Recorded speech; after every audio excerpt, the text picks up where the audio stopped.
We'll be crowning 4 champions today.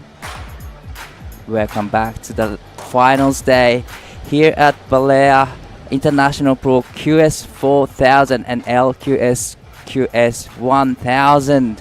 The waves and conditions are looking super good. Alongside me this morning is Jessie. Yeah, morning, Di. We've got really fun looking waves, just Wow. like you mentioned, for finals day.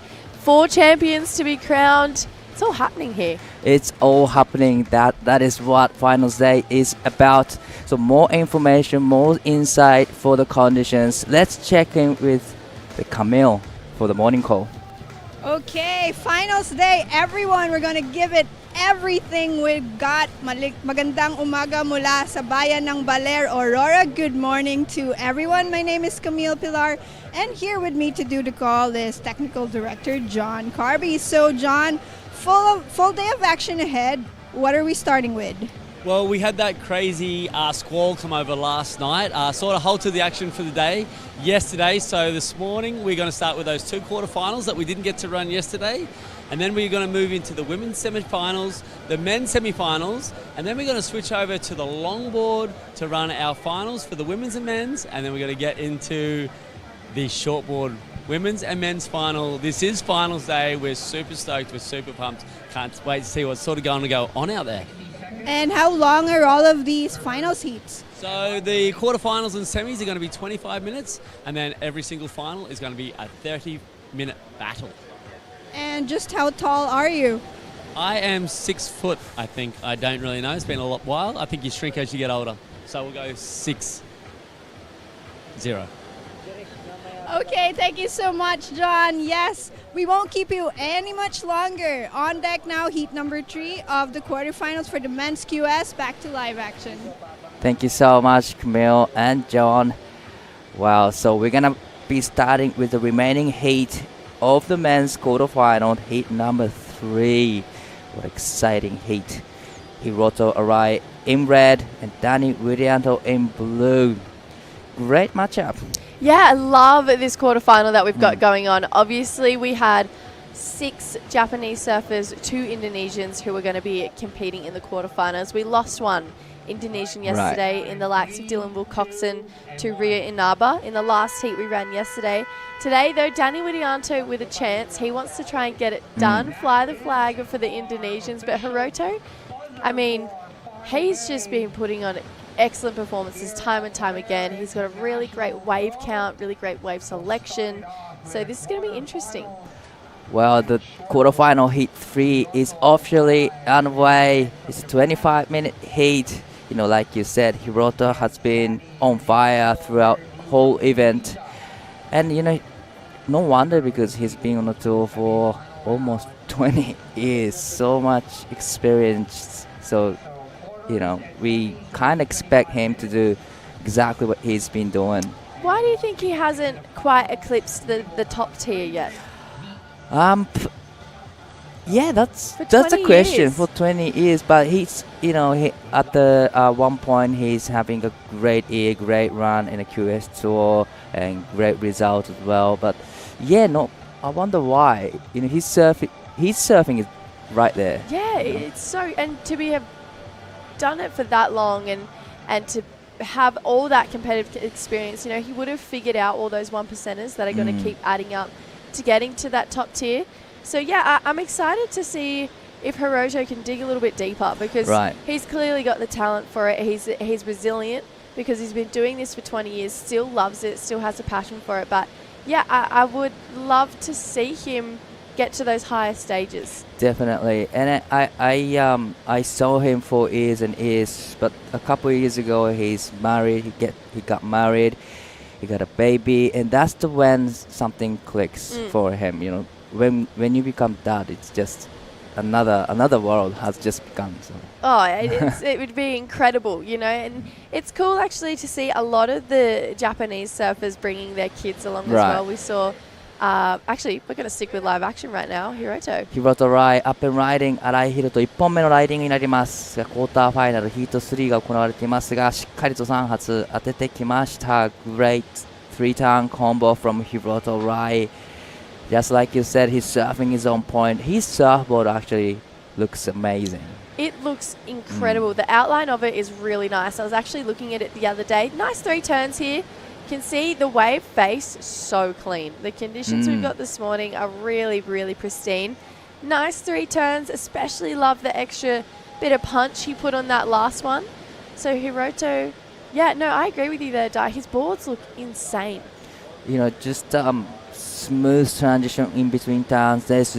He doesn't rush anything in between turns. There's no downtime, so definitely the surfboard works, and he's looking sharp and fit as well. Yeah, you can see actually a lot of the competitors who have done really well at this event, or have been, as particularly personally my standouts, have been riding that mix of the carbon epoxy boards, thinking of Yuji Nishi as well, riding a mix of that. So potentially could be the equipment for the spot here.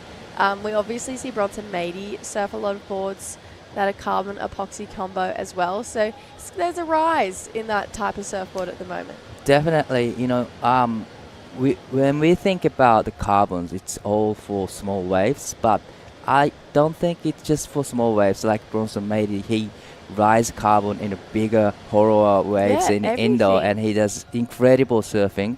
But yes, carbon surfboard go really great on the short, small waves, and especially today's condition, we have this good condition, but it's a little bit soft on the face. It is a little bit softer on the face. It has that morning sort of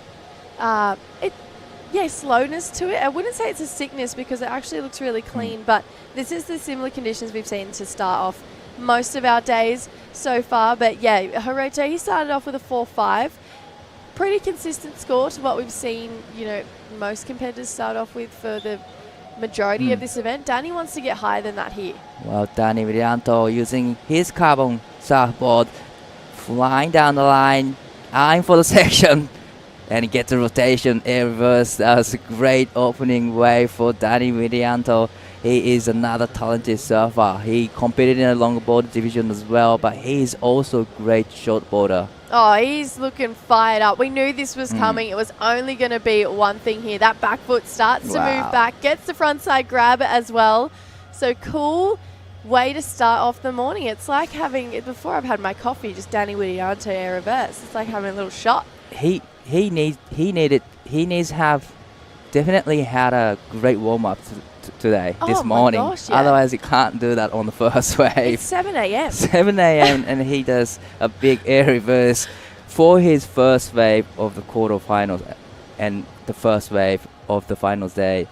And that wave will be another good score for Danny Widianto. And this is an interesting moment. It's really going to set that tone. You know, are the judges looking for turns? Are they going to be chasing airs today? So it is really going to just start to point a lot of competitors' attention in a certain direction today. Yep, the last wave for Danny is 6.00, so that's kind of a benchmark for judges. So they're going to score, they're going to reward that air reverse. But this is the second wave from Danny Widianto trying to get another rotation in the end. Wow, he's on fire this morning. On lock, those air reverses there for Danny. So he wasn't mucking around, backing that 6-point ride up straight away here, showing us a bit of his rail surfing. He's got repertoire here. They're kind of a check turn, so I guess the bulk of the points will be on that end section. I definitely preferred his 6. But, you know, he's backing it up quickly. He'll probably get himself around that 3.54 range. Right. And it continued to extend his lead, and that's going to apply pressure to Hiroto to look for a score pretty soon. Well, looks like Hiroto is about to answer back, but decided not to go on that one. He's going to hold on to the first priority with 8 minutes and 50 seconds. So, you know, the people, when you have surfer against you, does a big air reverse and it gets points. That's the time when you think, oh, should I do the air reverse or should I stay with the turns? And you would definitely, you just even one turn to be rewarded with 6 points, right? He's put all his energy to one maneuver, got the highest wave score of the heat so far. I feel like it would definitely start to turn heads of other competitors to know, okay, cool. He's just done that, got a 6. A 6 is a keeper score. no matter what round. So I feel like, it'll definitely probably push Hiroto to take to the sky as well pretty soon. Trying to think of who else. We've got Kei Kobayashi, Kaiki Yamanaka. Kei does airs as well. So that'll be pretty interesting to see if they're going to take on that strategy coming up in that next heat. Well, Danny is not stopping in this heat. Eyeing for the section again, takes to the sky, beautiful rotation. That was to me, much better than the first air reverse. Yeah, I agree. Landed in a trickier part, had good height, tail height was there too. Hiroto on the answer back. Wow, just quick in and out. He's being really selective last couple of minutes, but let's take another look at this one. Yeah, Danny, you can see he's just got so much knowledge of where he is on his board, but that was a great air reverse there. He got so much more height. Really nice tail invert as well there. Went for a similar grab, went for that frontside grab again for Danny Widianto, but I mean, I preferred it to the 6-point ride as well. I liked it. I thought it was higher. I thought it was more critical, and he got that wave under priority. Wow, so Danny Widianto is not stopping. He's getting so many waves already, but still waiting for the last wave to lock in. You know, these guys were supposed to surfing yesterday afternoon, so probably it's a little bit tricky condition for them. They were probably so ready yesterday afternoon and has to go back and reset everything. I don't think they minded. That storm was crazy yesterday afternoon, but yeah, you know, when you're that locked in and ready to go and then have to switch it off just like that, it does really take a certain type of competitor, but I'd say both of these guys, they've got a world of experience. Definitely. You know? And Danny, he has really started to pursue that longboard career more than the shortboard career, so I feel like this is just fun for him at this point. Yeah, well, yeah, that's right. He's just having fun because, on the last wave, he's got 7.00, so nice, healthy scores on the scoreline now. 7 and a 6. Big gap between Danny and Hiroto. Hiroto now needs 8.50. That's a huge score for the requirement. Yeah, that's almost a reset.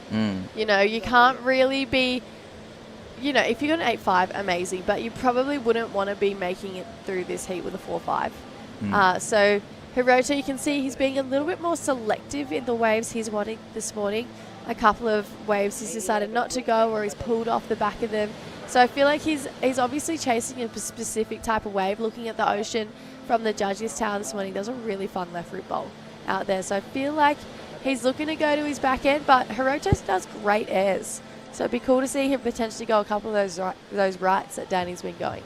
Right. You know, he probably thinking just do turns and in the end trying to get a rotation. But this is the reply of first air reverse from Danny. Nice tail high, clean landing. And this is the last wave from Danny. It's got such more steeper section to it, and like you said, it was a tricky, landing, and he makes it super clean, so that's how he got 6 and 7. I would say that it was even a quicker rotation. I think everything about that 7 was better, and then I loved watching them back to back, seeing the comparison, because it really does highlight that second air. It was a bigger looking wave, bigger looking section, had great height, rotation. I mean, yeah, Danny, the fact that he can do not just 1 but 2 air reverses in the first 15 minutes past 7 a.m. It's pretty cool. You know, he's obviously the kind of guy who maybe doesn't need a shoulder coffee in the morning. Right. Yeah. Well, on screen looks like Hiroto is having a look at this one. He's going for it. Arai Hiroto 3本目のライディング。ここで一発大きなターンを入れてきます。現在2位のポジション。必要なスコアは 8.50 となっています。残り時間が13分になるところです。This is the last wave for Hiroto. This was a great sell here from Danny. That wave didn't have 8.5 points on it. So this would have had to be at least a 2-turn combo, but with that slopey start, it only forced just this one section for Hiroto. He went beautifully vertical in it, got a cool amount of drift on the end as well, but yeah, I feel like Danny might have been kind of proud of himself for this one, because that wave, it was never going to be the score he was looking for. Right. like you said, that wave didn't have the much wall steeper section because Hiroto now needs 8.50. He's been selective, super selective, but that was really unfortunate and smart surfing from Danny Virianto. And looks like Danny's having a look at this one, but takers. So probably Danny will be, sitting really close to Hiroto Arai. Look how close these two surfers are right now. It is tense out there between these guys. So Hiroto having a look at this one, but decided not to go. I've been surfing here pretty much every day with the competitors, but you don't really know which one to pick actually. No, it's actually quite hard. You have to keep surfing to give yourself just opportunities, because I feel like you never know which wave is going to bowl up. I've had so many surfs where paddling in, I think this is a good wave, and it ends up not being great, and then all of a sudden I go into one that I think is not going to be a good wave, and it ends up being this really fun little bowl. So it is actually quite a tricky wave to be able to surf. I feel like it's got a little bit more definition this morning though, but how pretty is that rainbow in the mountains? That is a great view from the drone shot. Little bit of rainbow above the mountain, but I love to have clouds above the mountains right now. So we are lucky that we don't have raining this morning. Yes.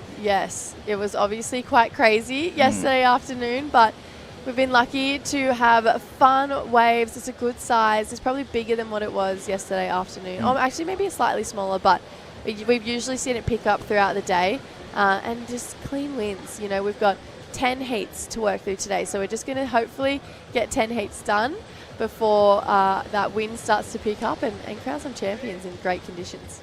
Right, back to the live action. Hiroto Arai needing 850. Arai Hiroto この波しっかりと決めてきました。2発のコンビネーションターンになりました。まずは 4.50 を上げていきたいところです。That was a good surfing from Hiroto, 2-turn combo, but on one of the set. But I don't think it's going to be an 8-5. No, I love the fact of how hard he's pushing, especially on those finishing turns when his tail starts to whip around. But I feel like he's going to need to dig a little bit deeper here. It's just a bit of a check turn to start off, and then this wave, it bowled up really nicely on the inside and unleashed on it. He gave us something that was like, oh yeah, that was nice. But I just think by the amount of experience and the talent that this guy's had, and I'm going to be super critical on him, I know he's got more to give. Definitely. I know he's got more to push, and he's surfing great, but he's not surfing out of his body. He's not pushing himself to the limits that we know he can, and he clearly has to right now, because Danny's locked in a 7 and a 6. So you're gonna kind of have to look at yourself and be like, I need to lift right now if I want to make it through this quarterfinal. Definitely. Maybe he was just trying to get rid of the 4-5 and trying to get 5 and 6s first. But the last wave for Hiroto comes in at a 4.0, so he's not replacing the best score of his score line. But this is Danny up and riding. Nice carving turn to start with. Racing down the line. It gets this section. It gets the rotation again. So he makes a air reverse again. 3 out of 3. He makes it all. Is so good at them. He clearly does them every single day, every single surf. He has got them just on lock no matter what. Got a carve out the front. I feel like that will sit somewhere in between his opening 6 and his 7. I don't think it's as good as his 7. I really liked that opening slash actually from Danny. Came through, got a nice dramatic landing out of it. Didn't have that same pop and lift as the 7-point ride. But yeah, Danny clearly knows how to do an air reverse. I mean, he's got 100% make rate in this heat so far. So yeah, cool to see Danny just flexing that and enjoying himself. He looks like he's having a lot of fun. Definitely, he's just having fun in this heat, quarterfinals, heat number 3. But I love how he changed the approach compared to the last couple of waves. He just, eyeing for the section for the last 2 waves, just one single air reverse. But this time he changed the approaches and he did one big slash turn in the beginning and it gets the rotation. So wonder how last wave will go. But I love this slow-mo replay from the drone, you can see all his body movement and how difficult, you can tell how difficult it is to make. Yeah, and no grab on that one. We obviously saw the front side grab his last 2 attempts. That one, no grab. So making it a little bit more difficult. The judges, though, they liked the first one a little bit better. So last wave for Danny comes in at a 5.60. So yeah, well, I kind of agree with the judges. Yeah, I feel it. Yeah, I feel like it was a good wave. Loved the first slash, and now that we've seen those airs a couple of times now, I'm excited to see what else he's got going. Right. Obviously has great rail surfing, considering the slash that we saw on that one, and how he can bury the rail on a longboard. We know he's going to be able to do it on a shortboard as well. So, yeah, Danny Widianto, I feel like he's just surfing really pressure-free right now. He's got absolutely nothing to lose. Where Hiroto, he's chasing down that Challenger Series. So this is really valuable points for him right now. Definitely, making to the quarterfinal still gives you a lot of points. But Hiroto, he just want to get more and more because he's having a great year. But so far, he needs a big result, considering to his rank on the Asia Tour. So definitely, he wants more. He wanna get through this round. Making to the semifinals is a big deal. It'll be a keeper point. So yeah, a lot of pressure is building up for Hiroto now. Currently sitting in the second place with a 4.5 and a 4.0, needing an 8.50. But still, we have 6 minutes on the clock. Yeah, so a quarterfinal finish here in a QS4000. It's just shy of 2,000 points, so it's 1,900 points. So that'll is what'll get you for an equal 5th place. 3rd place, though, we've got 2,440 points. So there's actually a pretty solid jump between 2nd and 3rd. Obviously, 1st place with the 4,000 and 2nd place with 3,120. But, just where we are in the time of the year, where we're at the schedule, if you can get some solid points here, it'll definitely help. We spoke about it yesterday. We still have quite a few events to run still. It feels like it's been a long season, but we're nowhere near the finish line yet. Well, it looks like Hiroto Rai is up and riding this one. Big first stand. Unfortunately, there's not much on offer after the big first stand. So it's a single maneuver. It was but question is it gonna be better than the 4.5? I wonder now if he changes strategies and starts going right, because he's gone left for almost all of his waves this heat and hasn't broke out of that 4-point range. So I wonder now if he goes, okay, you know what, Danny's had a 7 and a 6 going right. Maybe I'm going to start to go right, showcase my forehand, showcase my air game, just try and get himself back in the heat. Danny got a 7 and a 6 in 2 minutes. Right. So it's so doable. Hiroto, here we go. We're going to see him go right here.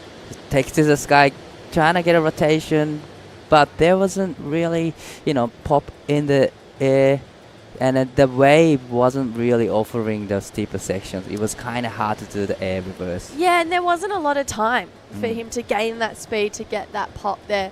So Hiroto, you can see he was just trying to maybe just get his feet in the wax, get where his body is on the board to do those airs, and hopefully gives himself another opportunity to get that done. Looks like, I hope that rain squall isn't coming anywhere near us out the back. That's exactly what we saw yesterday afternoon. We saw, the rainfall just creep in. Please don't. Yeah, hopefully that stays away for the rest of the day. We've got such fun conditions this morning. Right. So hopefully it stays the same. Light offshore, clean faces for all the divisions, and we're going to see 4 champions. But this heat, 3 minutes and 30 seconds on the clock. Danny has first priority, and he's not going to... He will be holding on to the first priority and sitting close to Hiroto Rai. He's going to play some defense because 3 minutes and 20 seconds, not much time left.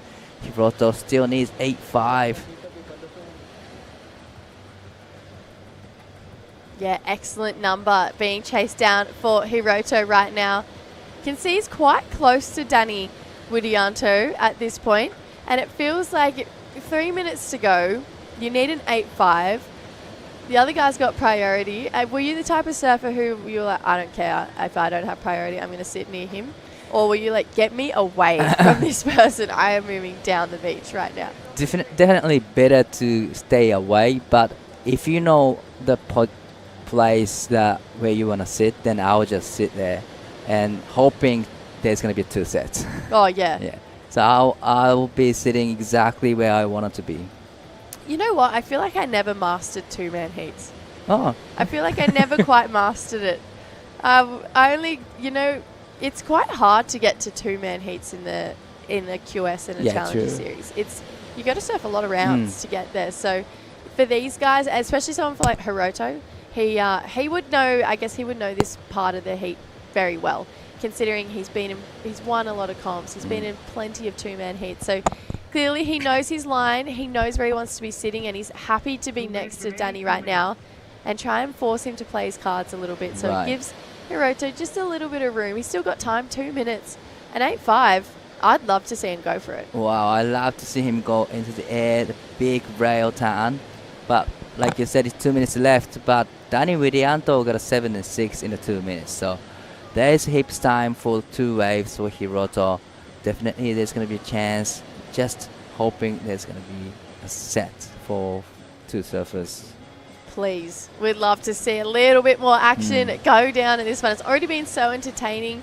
Those air reverses from Danny Widianto, some beautiful traditional surfing from Hiroto. So just over a minute right now, Hiroto would be asking for anything to come through at this point. Just give him a fun little bowl. And Danny's going, actually, nah, go flat. Right. It's all right. But I've actually really enjoyed watching Danny compete on a shortboard again. I feel like I've got used to seeing him on a longboard for a long time now, but I'm actually loving him in the back in the rash in the shortboard QS. Because first time I saw him in the comp was shortboard, so I Yeah, thought he was same. spending a lot of time in shortboard, but just like you said before, he was spending a lot of time, more time than shortboarding, right? He doesn't really shortboard compete anymore. He spends a lot of time chasing the longboard QS, wanting to qualify for the championship tour, which fair enough, he is exceptionally talented on a longboard. Unfortunately didn't have the event he was hoping for the longboard this time, but he's making up for it in the shortboards. Yeah. He's looking like he's going to be in the semi-finals. Right, 20 seconds. So pretty much Hiroto needs 8.5 on a 1 wave. But is there going to be enough time for Hiroto to get that 1 wave? 10 seconds. Danny is playing defense. Well, a little bit of chat in between 2 surfers. I can see they are smiling. So probably, yes, that's the end of the quarterfinal heat number 3. Well, looks like Danny's just super stoked to making it through. So we're going to go to the quick break and we'll be right back with the quarterfinal men's heat number 4.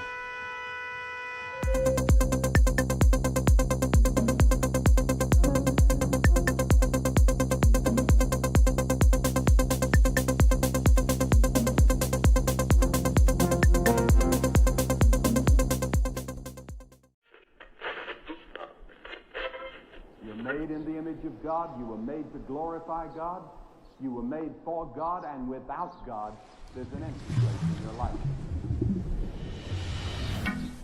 Travel all this way now, more than a million miles, and in a world that's fading, ooh, you make the world wow. I am striving for greatness, 'cause it ain't my style. I made me to be going close for the rest of my life now. Where would I be without you? I can only see the end. How can I live without you?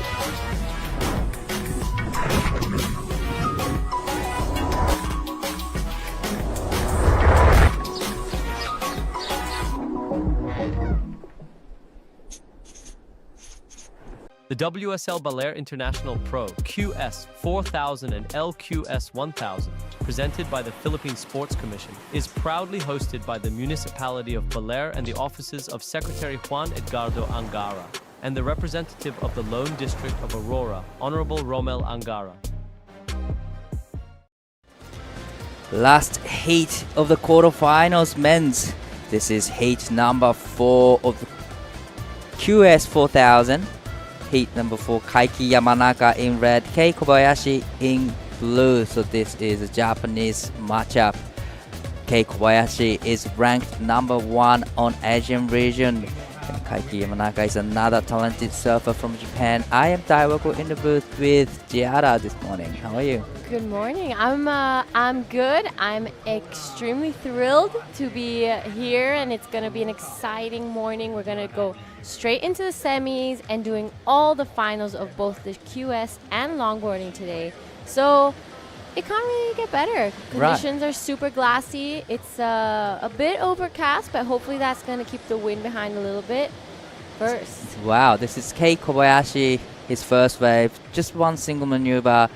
He just starts things quickly. You know, he wants to get as many as he can. That's his strategy this year. He's getting many waves, probably average of 10 or 14 waves each heat. He's super stoked to be in the heat every time. But we're gonna be crowning 4 champions today. It's gonna be a big, exciting day. Yeah, Kei Kobayashi, first time we're seeing him in the Asian region. Recently switched over to start competing for Japan. So I think the first time I saw Kei was Korean Nias. Right. And had a bit of a fumble there to start things off, but then went to Korea and had a great final there. So he's been ripping. He's been ripping. And back to the live action, we have Kaiki Yamanaka up and riding. Yamanaka Kaiki 1本目のライディングになります。カービングターン、そしてインサイドのセクション、前へと出る素早いターンを見せてきています。山中海輝、そして小林圭のマッチアップとなっています。Yes, like you said, K's big. This year for K has been crazy. You know, he's getting good results. He took out 3 wins in the QS2000 in Japan, so that is a great result. Quick in and out from Kei Kobayashi, holding on to the first priority. He's already crowned Bonsai Edge Super Series in Taiwan and gets a bonus prize and bonus prize money. That's a great. Wow, but.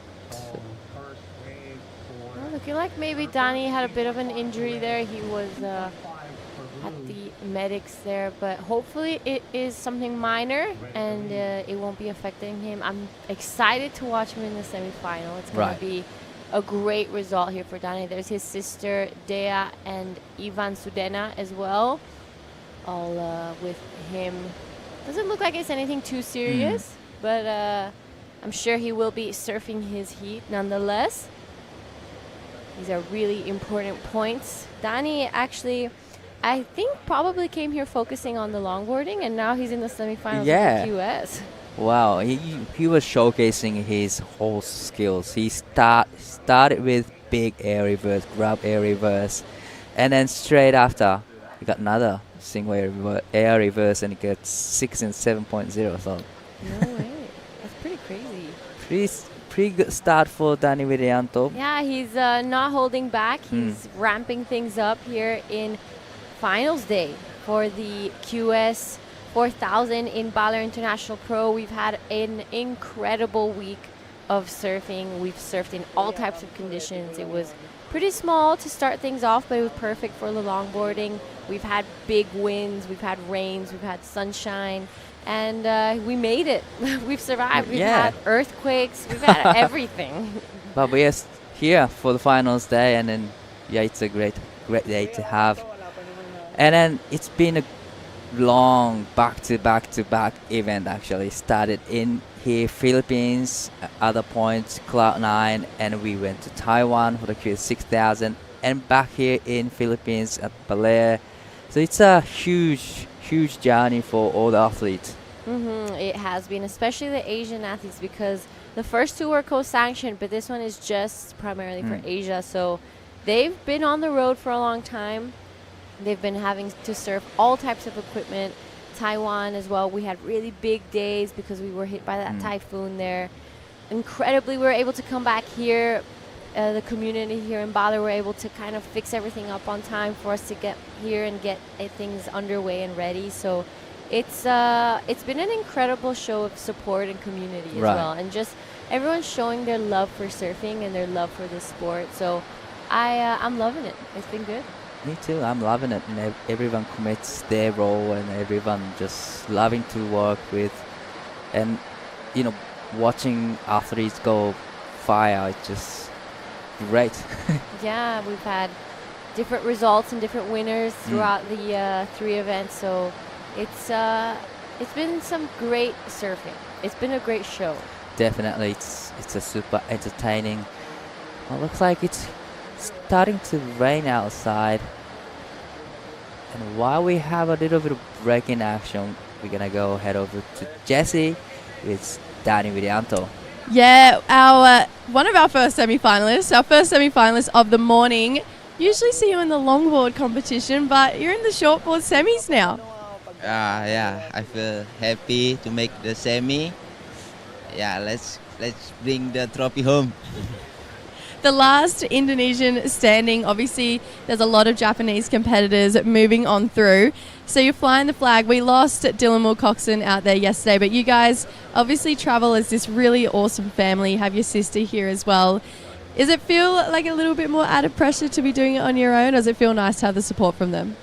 Maybe it's so nice to have the support from them. Like, I have no pressure. I just want to go surf and having fun. And we saw you have a little bit of an injury. Tell us how your foot's going. What's going on?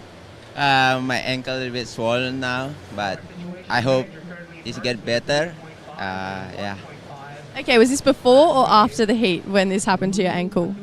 This morning before the heat, like 5 o'clock in the morning, I walking like and swollen now. Like, yeah, it's okay. Well, it looked fine in that heat. You were landing incredible air reverses. You looked on point. So I feel like it's not going to hinder you at all. You're going to be okay. Into the semi-finals now. You want to take it all the way through, just like you said. But I feel like, you've changed career paths. You've spending a lot of time competing on the longboard division. Di and I were saying it looked like you were just surfing and just having fun out there. Are you feeling that way as well? Yes. Maybe I have no pressure because I don't have ranking, and I just enjoy the process, and yeah. Oh, well, we're looking forward to seeing you in the semis. You're coming up soon. We'll let you rest your ankle, and we'll catch up with them soon, guys. Thanks. Thank you so much, Jesse and Danny. So it's great to hear that the injury is not really the problem with him. He said it's okay. That's a good line, actually. Okay. And he did it this morning, but he went for the air reverses, 3 air reverses, and he make them all. So I'm pretty sure it's no problem. It's okay. It's okay. Yeah, I mean, this is finals day. There's no holding back now. Everyone wants to win. Quarterfinals, Kei Kobayashi. Kei Kobayashi is up and riding. Kobayashi Kei こちら3本目のライディングになります。一発大きなスラッシュターン、トロイセクションもレールターンで抜けてきて、ここで大きなレイバックターンを見せてきました。Great combination from Kei Kobayashi. Couple of waves have been ridden during the post-hit interview, but I think that one was better of the exchange. But looks like Kaiki Yamanaka is having a look at this one. Yamanaka Kaiki 4本目のライディング一発入れてきますが、これは素早くキックアウトします。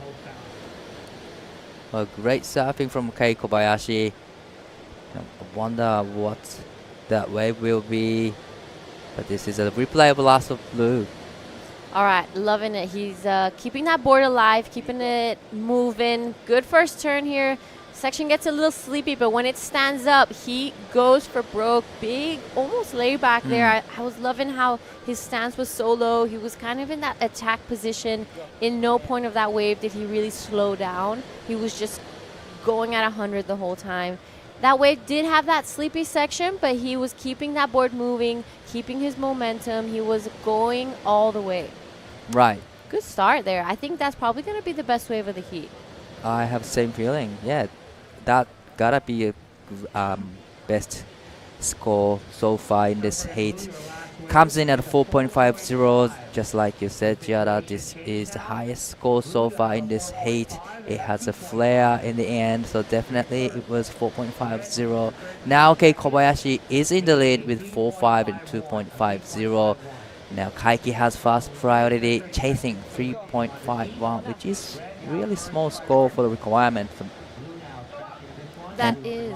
We have Kei Kobayashi, just one single maneuver, but solid backside attack. And then we have Kaiki Yamanaka up and riding. Well, decided not to go on that one, but the last wave for Kei, it was a big, solid backhand attack. Yeah, that was. I was liking it. He saw that section only had that one hit to it, and he just went for it. He knew he was probably not going to be the best score, but he wants to get rid of that 2.5. He's building his house. So it's smart competition playing from Kei Kobayashi, and it just shows the maturity and how much time he's been really doing this for. There we have it, a 5 for that one big turn. So he's being smart about this. He knows that there hasn't been any really big scores dropped just yet. Here we have it, that backhand blast. Love it. He really pushed and drifted that tail. So this is some textbook surfing for Kei Kobayashi. Definitely, and smart surfing from Kei, just like you said. You know, it's been really quiet in this heat. We didn't see many good waves coming through. So yes, smart surfing Kei Kobayashi. Just one single maneuver, but that was a big backhand attack. 5.0, so well rewarded from Kei Kobayashi. Yeah, it's sometimes I feel like athletes can get a little rattled or worried just because they hear the name quarterfinal on the name of their heat. Whereas Kei is just keeping it simple. He's hearing that Kaiki doesn't have those big scores. It's still anyone's game. So he's just building his house. And I think that's incredibly smart from Kei. He's just keeping calm. He knows he just has to surf. And he has the surfing to make it to the semis. Oh, definitely. You know, he took out 3 wins in the QS4000 in Japan, so he definitely has the skill sets to making it through to the semifinal and the finals. But now, with the 10 minutes and 20 seconds remaining, there's a few sets coming into the lineup. Kaiki has first priority, chasing 6.0 now, but on screen on the left side of the area we have Kei Kobayashi up and riding, racing down the line, gets a big first turn and it gets a second turn in, bonus third turn in. Unfortunately goes down, but definitely those two turns will be awarded because it was great turns. And we have Kaiki Yamanaka up and riding. Yamanaka Kaiki 1発2発と入れてきます。これはしっかりと決めました。That was another great surfing from Kaiki. It was really tight section, but able to put 2 turns in. Yeah, I love this wave from Kei. I mean, he raced down the line. He saw that this section was going to break, so he went around it. Good first turn. This second one was so strong. Unfortunately, that third one, a bit of a foam climb. I don't think it's going to be affecting his score too crazily. Kaiki, really nice wave there. A bit of a check turn. Got down and straight away to that second one. Showed the completion. He showed control. He bent down really low, showing that the judges that everything is under control. Right. That was a great exchange from both Kaiki and Kei. Both went on the backhand, but definitely Kei's last wave will be the best out of the two. But Kaiki was probably trying to get rid of the 3.50 first. He was looking for 6, but as soon as he took off, probably he knew that wave really didn't offer the 6-point ride. Absolutely. I mean, at this point, Kei's still just trying to build his house as well. With 8.5, that's plenty of time to catch 2, 3, maybe even 4 waves. I mean, we've seen so many waves ridden in each heat. Oh, yeah. Especially in the 4-man heats. We're around 50 waves sometimes in each heat. So that is a massive amount. And I'm so glad we're not judges because that is really difficult. That is a really difficult to judge, you know. That is a constant back-to-back-to-back. So There's plenty of time. It's a beach break. He doesn't have to stick close to Kay. He just has to surf and just relax. It's not too late yet. It's not too late yet at all. And then, I really like how Kaiki just moved towards K because, K's been getting a good waves on the left side of the area. So it's a smart decision from Kaiki, and he has fast priority. So whatever comes, he's gonna get next one. You're absolutely right. That is a great move from Kaiki. You're hearing your competitor getting big scores. There's only two of you in the water, so why not go and sit where he is? I mean, he has priority. He has the right of the next wave. You're absolutely right there. I mean, that is some really smart competitive surfing from Kaiki as well. This is starting to be a pretty good battle. Yeah, and the last wave for Kaiki comes in at 4.70, so he's done the job. And this is a live action. Kei Kobayashi, quick in and out, but like I said, Kaiki got a 4.70. He better the best score so far. So he's now chasing a 4.81, but we are still waiting for the previous wave from K, and that wave comes in at 6.0. So healthy number for Kei Kobayashi, sitting in the lead with a 6 and 5. Kaiki now chasing 6.30. All right. Big score just dropped there. Kaiki did lower his requirement earlier, but when that 6 dropped, it just shooted out again, a 6.3. That's a hefty score, but it's not over. He can do it in either 2 waves, or he can get one solid good one and get back into this heat. Probably, he's been surfing a heat quite long time, so he definitely knows how to get a 6.30, and he know where K got a 6.0, so that's exactly where Kaiki is sitting. But looks like Kaiki is just paddling towards K now. He just wants to, sit next to K. All right, looking like there's a couple good lines coming through. K, second priority, so it's going to be Kaiki if he gets there in time. Unfortunately, he doesn't. Ooh, K up and riding. This is a nice looking wall. Nice first turn. And gets the second slash turn in. Gets the third turn. So is this wave over the end section? But looks like it's further out, but it's still going. He's surfing all the way to the inside and gets one more turn in. I'm not too sure that's going to be completion, but there's great energy on that wave. Yeah, you're right. He's looking electric. Good first blast there. Sets it up again. Wastes no time in between these turns.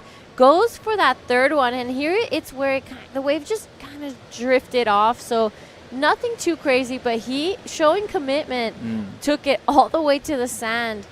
He needs to improve on that 5 to make life a little harder for Kaiki. Did he do it with those 3 turns?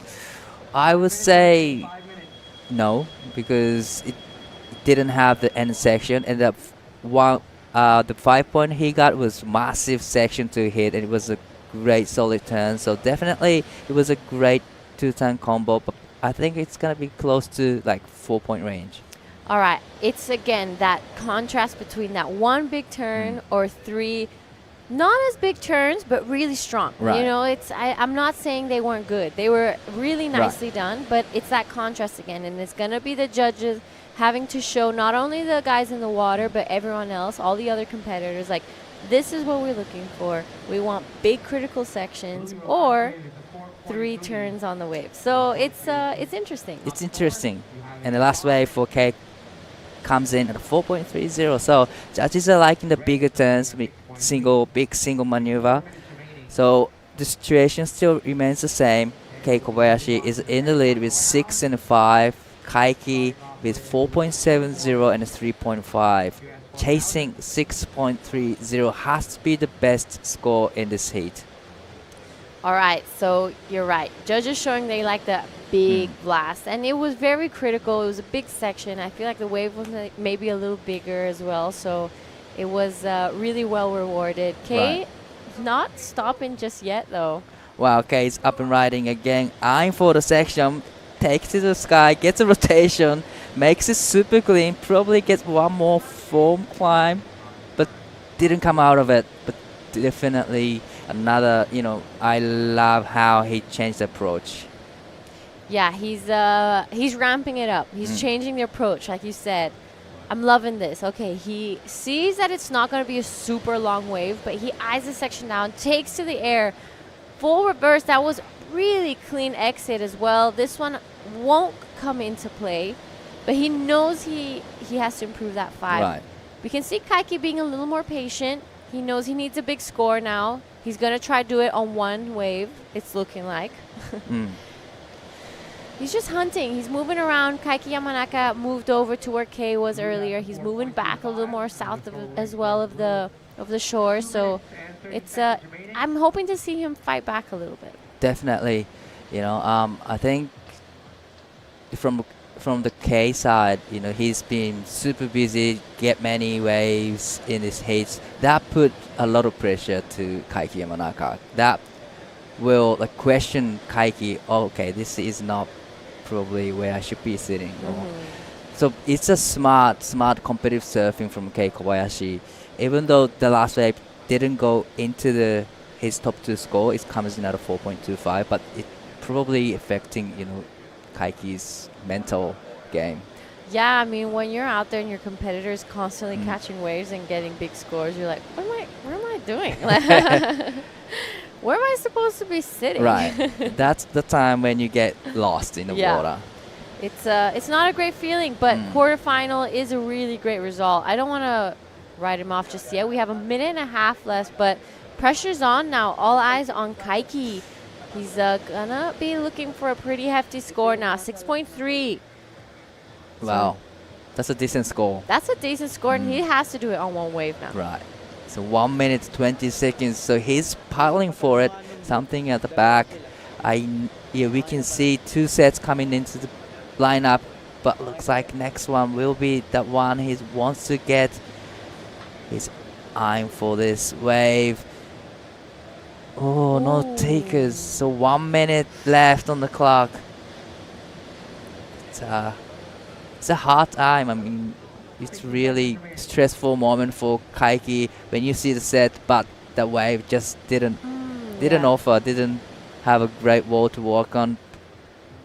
Yeah, it's not a great feeling. You need that score. You've been sitting on priority for a long time. He's hunting. He's looking around. We've seen him change position for already a few times. He's gonna go on this one. Kaiki, this is important wave. 山中海輝 6.30 が必要ですが、ここは波が速かったか2発入りません。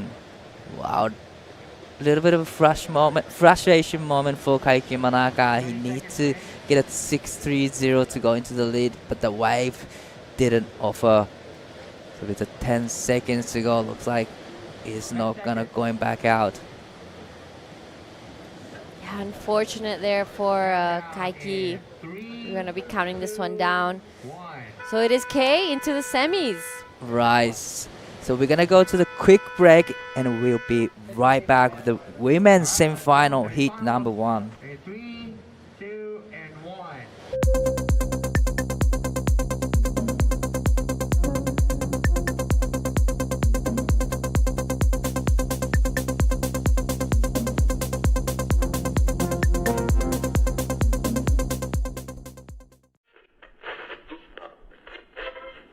Made in the image of God, you were made to glorify God, you were made for God, and without God, there's an empty place in your life. Travel all this way now, more than a million miles. And in a world that's fading, ooh, you make the world wow. I am striving for greatness, cause it ain't my style. I made me to be going close for the rest of my life now. Where would I be without you? I can only see the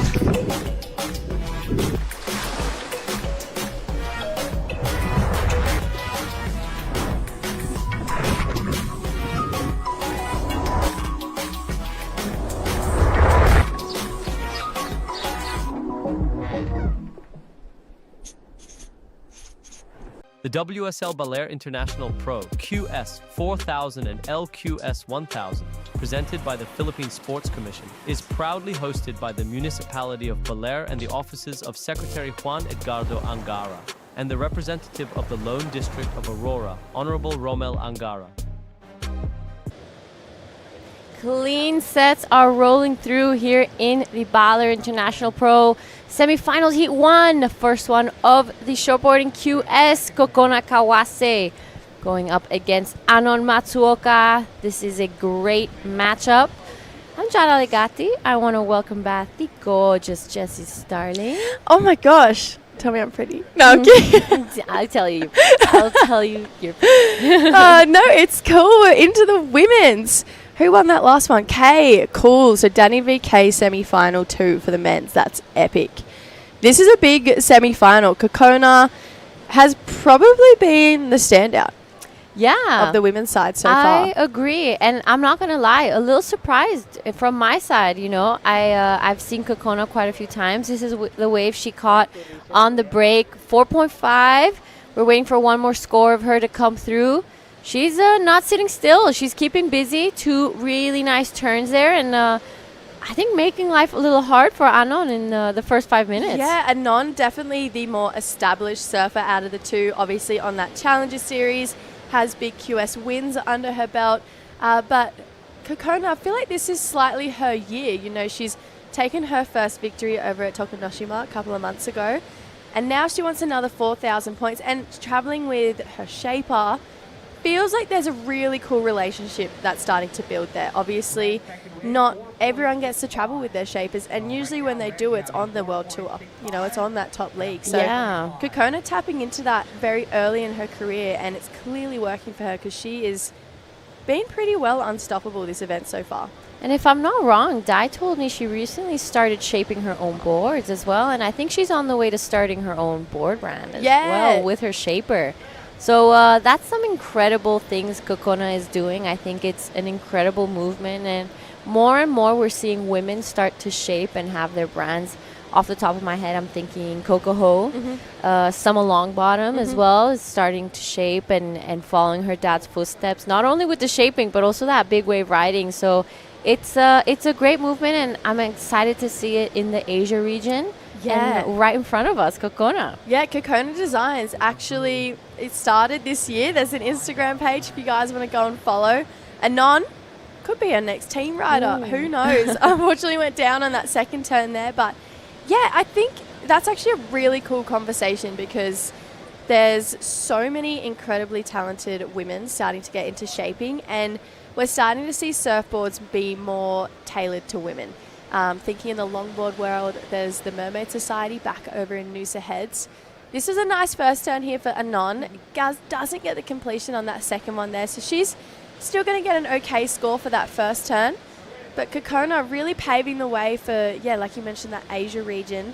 And then someone who doesn't compete but has really stepped into a pretty major role into women's shaping. She actually shapes and works on creating the designs for EXO is Avalon Starrick for the Coco Ho boards. And I think it's this really cool new wave and this new push that is going to come through. Absolutely. I'm a firm believer that, yes, equality for both men and women, but physically we are different and we do need some adjustments. And I think that these designs are shaping and making and changing women's surfing as well. Coco, focusing on the twins. I know Britt Penarosa recently started riding for them, and she says that it has absolutely changed her surfing, and it has made her fall in love with surfing again, because Britt did spend some time competing in the QS, and she had a bit of a moment where she wasn't sure like what she wanted to do, and once she picked up those Coco Ho boards, she was in the water every single day. Oh, so good. Well, it's like things you wouldn't think about, you know, like our shoulder span is so much smaller than men, so we don't need that extra width at that board there, just for even paddle power, for us to get our hands in the right area of the water to have that strength. Our feet aren't as wide as men's or as long as men's, so we don't need this board with these extra widths. We're actually probably better off to low rails boards as well, instead of some high rail boards that we get. But it's cool. It's really cool to see that we're delving into that side. And I know a lot of shapers around the world, you know, the GOATs. We think of Darren, we think of Biolis, you know, there is incredible shapers out there who make incredible boards for women, and they're starting to tap into that more and more. Absolutely, and you can really tell the difference. It's changing a lot. And already, just close to home, I want to thank and a shout out to my personal shaper, Chris Kutch. He shapes in Channel Islands, Bali, and he has already been doing that with me and the younger girls in Bali for years. You know, he adjusts the boards because he knows, and he asks, like, okay, was this comfortable? Was this good? You know, having that conversation with your shaper helps you and helps the shaper understand what you need. So he's great. And let's also talk about the new design for the ladies. I mean, I'm loving the new bright pinks. I know. I'm loving the purples. It's amazing. I love, as you know, I'm a big fan of designs on surfboards, and I think like we should be having color under our feet. I totally respect if people are more traditional and they love a plain white board. Beautiful. It'll never age. It is so classy, but you're seeing a lot more people, throw a bit more color under their feet. I'm a big fan. I can't wait to see more of it. Yep. And we're having a couple sets roll through, but we're going to throw down to Dai with the winner of the last heat, Kei Kobayashi. Well, you're now into moving to the semifinals in the QS4000, which is a great point. But in a heat, it's not a usual thing to see from you slow start. You always have a quick start with. But how was the heat? Yeah, I wanted to start off pretty quick and didn't really get the start I wanted, but I knew there'd be a few more opportunities, and I know that I could get a score under priority, so I kind of just wanted to get the ball rolling. Probably didn't need to go on that first 2-5, but just kind of wanted to be out of priority, kind of get stuck in my head when I got priorities. So trying to just get the ball rolling and get some waves and just ride a lot of waves. And yeah, I knew how important that heat was. I had to make that heat to even better my points in the rankings. So that was in the back of my mind. And then saw a beautiful rainbow. And yeah, my girlfriend's grandma passed away, Nana. So I felt like she was like watching over me, and yeah, sent me some good waves. And yeah, into the semis. Haven't really felt like I surfed my best yet, and I'm making heat, so that's super cool feeling. And yeah, just want to put on a better performance in my semis, and yeah, it's getting down to the nitty gritty, so yeah, I'm excited. このヒートを通過したことでランキングのポイントを一つまた上げたようにも感じます。今のヒートかなり、プレッシャーもかかる中での勝利だったと思うんですが、今素直な気持ちとしてはやはり嬉しいですか？そうですね、ステップバイステップということで、この試合始まる前から、セミファイナルでいかないと点数が上がらないと自分でも分かってたので、とりあえずなんかフィリピンと台湾も自分のサーフィンもなんかできなかったし、ここではとりあえずちょっとヒートの、作戦とか練習して、いい勝負をしたいなと思って今回来てよかったです。So lastly, is there anything you like to say to your family, supporters, sponsors back home? はい、そうですね。一つずつ勝って、次はセミファイナルっていうことなので、もうちょっといいサーフィンをできるように頑張るので、応援よろしくお願いします。Thank you everyone back home for all the support, friends, family, sponsors, super grateful. Into the semifinals, haven't done my best surfing yet, so I'm super excited, and yeah, I'll put on a show and let's go. Thank you so much, and good luck in the next round, okay? Arigato. Back to you guys. Thank you so much, Epic Keikobashi, saying he hasn't given it his all yet. He's still got a lot more left in the tank, and he's got a couple heats to surf today if he makes it to the final. So I'm going to be excited. While there's a little bit of a break here on the live, let's go back to the designs because Let's take a step back. Let's rewind. I'm excited for you to do one of my boards, hopefully. Oh my gosh, I can't wait. I actually can't wait. I have a sick obsession with Pinterest. I love it. Mm-hmm. And I'm constantly looking at board designs, nail designs, anything. Like I just love downloading new art and then thinking about how I can put them on a board. And I was even last night, like before I could go to bed, I was just like, I wonder if that would look cool. Like thinking about different sprays on surfboards. I just love it. I can't wait to, go do a new batch of boards when I get home. Oh, big backhand blast there for Anon Matsuoka, getting rid of that 0.5. But Kokona Kawase starting off with two really solid scores. Speak of building your house, a 4.65 and a 4.5 straight off the bat. So she's having some really good heat strategy next But this wave, love it. I just love her style. I mean, really tight vertical turn in the pocket there. I particularly love how low she gets her back knee. Can you see she really uses that as a driving force to just put it up there and really just looks so powerful once she's bringing it back down. So Anon just with that really cool traditional style of surfing. It's a 3-4, but for one turn, that's really great indication. It shows that she does 2 of those on a wave. That score's going to go really far up there. Absolutely. If she can find a wave where she can do 2 or even 3 of those turns, she's going into the excellence because her surfing is so strong and sharp. She's one of those surfers that's really consistent as well. She doesn't crack under pressure. I've seen her do some crazy comebacks in Cruy and Nias where she was 3rd or 4th and suddenly got 2 waves and detonated them. So she has the ability to work under pressure. She probably works a lot with that mindset and keeping cool under really intense situations. Oh, absolutely. I mean, we spoke about it yesterday. It's such an important part of competitive, not just surfing, but being a competitive athlete. You know, everyone has to have that ability to not only just stay calm, but be able to regroup and almost check yourself in times where you're like freaking out. You kind of almost have to acknowledge, okay, I am freaking out. How am I gonna not freak out anymore? And I think that is something that all 4 of our competitors in the semifinals for the women have mastered. I mean, Shino, she's an Olympian. You're not an Olympian if you haven't, you know, worked on every single aspect of the sport. So Shino, big smile on her face before she goes out for a semi.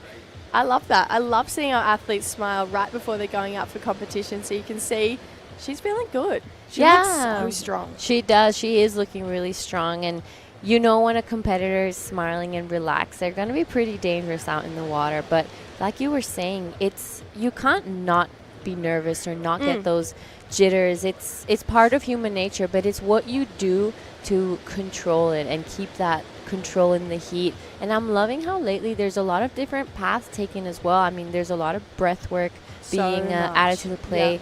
People don't talk about it, but ice baths. Ice baths, you're putting your body in extreme situations and learning how to keep control. So that is the perfect way to kind of translate that into a heat.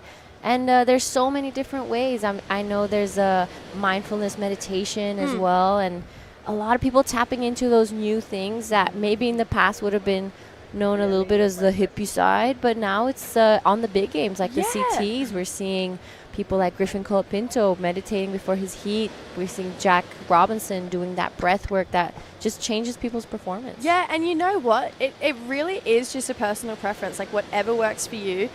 I was such a hippie. I held crystals and visualized. Like, I didn't care though, because I was lying down on the beach, eyes closed, holding my crystals, going, I'm going to belt whatever section it comes back. Whatever works for you. Other people were chucking and Rage Against the Machine in their headphones with some, you know, just getting psyched up in that way. So it's interesting. Like, it would be very interesting as a sports psychologist or a coach who would work in that realm to like figure out how that works for everyone. Even, you know, thinking of someone on the Challenger Series, Eve Wong, she works with Doug Silver, or did for the last couple of Challenger Series, and like their routine was completely different, you know. So I feel like if you were to be a coach or a sports psychologist, that would probably be the most interesting part of the sport, like figuring out, or your job, figuring out like what piece of the puzzle works for what athlete. Yeah, that's right. It's the fun part. It's trial and error. Yeah. It's seeing what works and seeing what doesn't.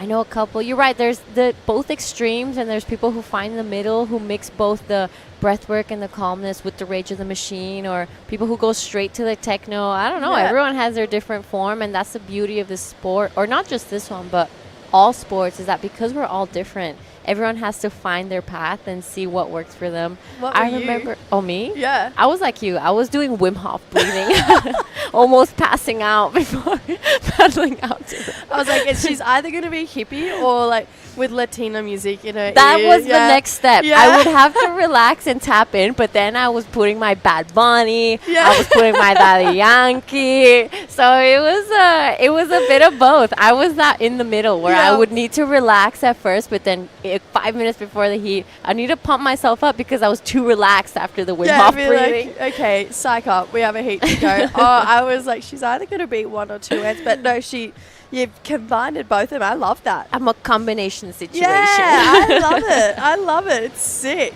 Actually, I'd love to know what all of the athletes do. That's going to be my goal for the next event. What's your preheat warm-up? Yeah. I remember Elise Cooper telling me one time, she's like, I listen to like classical music and things too. Yeah, she was like, I love that. And soul and things that relax her. She's like, my heart goes way too fast, so I need to calm it down. Oh I'm my like, gosh. whoa. Oh my gosh. It's interesting to see on some of the higher levels, a lot of athletes drink Monsters before their heats. Like, Oh my God. smash an energy drink. I would, Like, oh my God, my heart would yeah. go out of my body.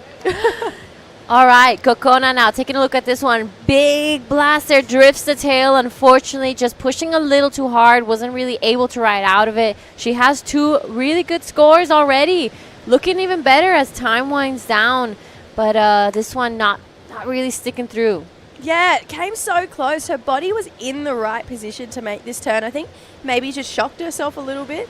Sick finner. Got the rotation. You can see just didn't react in time to get that body moving forward over the toes. But Kokona, I feel like she just had to play defense there because Anon could have got 5 points on that wave. Absolutely, you're right. She had to cash in that priority and kind of block Anon and make sure she doesn't keep catching waves. And the more you sit there, the more the nerves kind of creep in. So it could be some mental play as well there for Kokona. She wants to show Anon that she's got this under control. Yeah, I feel like Kokona, she's been taken down by Anon for a lot of times. So I feel like she would be a little bit nervous right now because she doesn't want to lose to her again, but she's looking pretty in control. Maybe on a little right rip bowl here. All right, live action. Good first turn. Gets a little bit stuck there on the way down, but this section standing up for her. She drifts the tail again. Unfortunately, goes down. Anon goes down behind her as well. So a couple fumbling moments here for the girls, but just under 6 minutes. It's going to be crunch time now, and it's going to be interesting how Anon fights back. Yeah, Anon, it's very uncharacteristic to see her have 2 threes in her scoreline with 5 minutes to go after what is a 25-minute heat, especially at this stage. She's one of those surfers who you can almost guarantee is going to make it to the finals day. Kokona, this was everything she needed. She did all the hard work. I feel like you could see she was thinking a little bit in her surfing when she came on this inside section, maybe thinking, okay, I've got to make this turn. I don't even know what went wrong there. She did all the hard work here, and then this was a great-looking bowl, but just a little late to the party there for Anon. So, yeah, what I was saying before, Anon has to be one of the most reliable surfers, especially in the Asia QS Tour. And for her to have 2 threes at this point in the heat, I find bizarre. I find really mind-boggling because she is just so good. So I feel like Anon may be frustrated with herself at this point, but if she made a comeback before minutes 50, I wouldn't be surprised. Absolutely, and that's what I was saying earlier. I've seen her do it before. It's not something that I just speculated. Like, she has had that surfing and that control and ability to come back from really sticky situations. So I'm hoping to see it kind of happen just because it'll be pretty entertaining. But it's great to see a new, not a new name, but a name like Kokona Kawase kind of taking control of this. This is her right now, live action, good bowl. Loving that turn. She's looking really confident. She's not really flailing around. Her body is pretty still in those turns and not wasting energy where she doesn't need to. Love her backhand really swings back on that bottom turn and just projecting as that board really connects with that lip. So she's surfing really nice. Yeah, and with second priority, she can do what she wants right now. She's just going to keep looking to build on that scoreline, make that 5.75 requirement go up. Make it harder. I'm not sure that score will eclipse her 4.5, but like you mentioned, she's looking in control. She's looking confident. Unfortunately, fell on the 2 waves prior, but other than that, she's just been a real standout. And she surfed from the opening round. She wasn't one of our seeded surfers. We have seen her in every single heat of competition. So for her to make it to the final, she honestly would have gone all the way, which is even harder to do. That's kind of, I remember when we were doing the ISAs, what they would tell you if you lost and you had to go to the repechage round, they'd be like, you know what, this is better. Now you get to surf the wave way more times, which is the same that Kokona had to do from round 1. She got to surf this wave in every single condition we've had, from rain and wind to small, a bit bigger now, and it's glassy this morning. So she is comfortable out there, and it looks like she knows this wave. Isn't I say something like if you get knocked to the repechage, something like 13 heats to the final? It's absolutely... That's a marathon. It's a marathon. So I guess it's that nice way of people telling you, like... It's okay. Yeah, now you just get to surf way more. I'm like, I don't want to. I would rather just take the shortcut. Let me just go check there.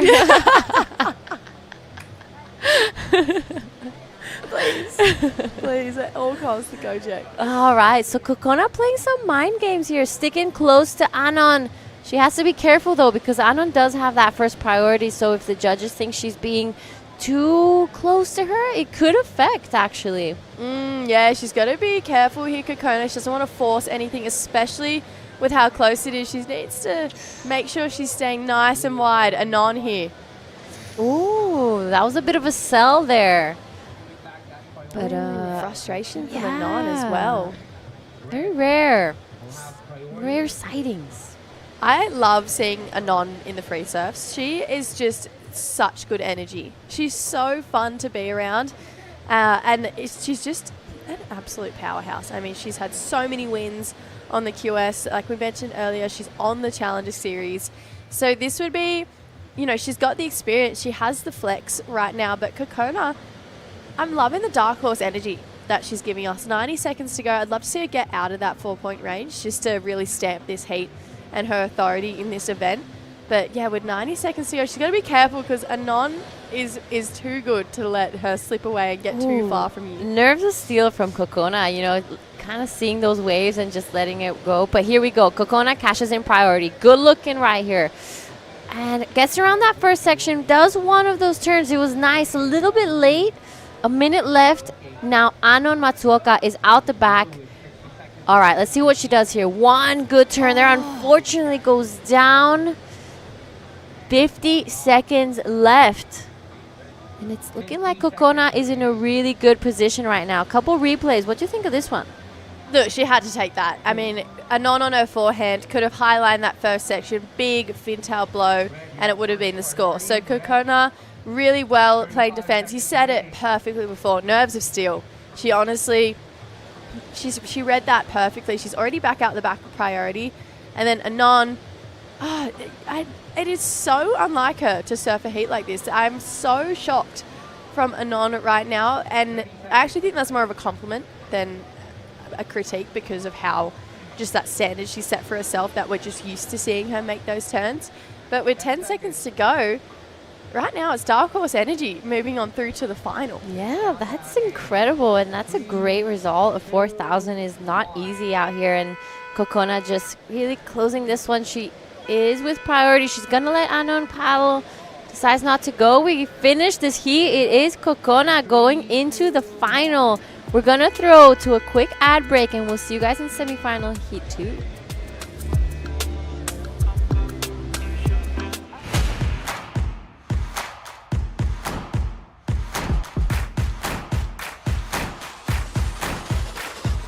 Let's get started.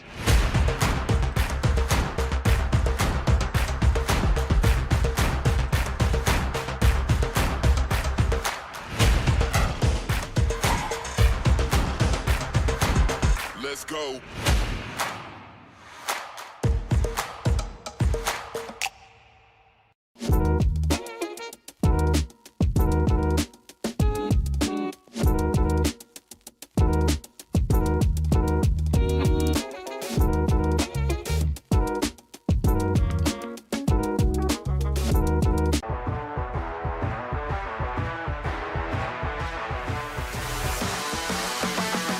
SDMI Sports. World-class sports management made in the Philippines.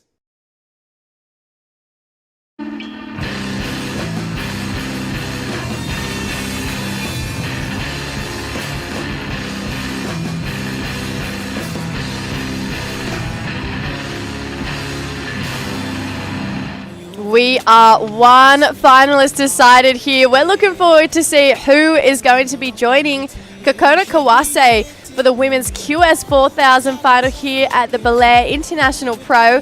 Semi-final heat number 2. Shino Matsuda, our Olympian surfer in the red, taking on last year's champion Minami Nonaka.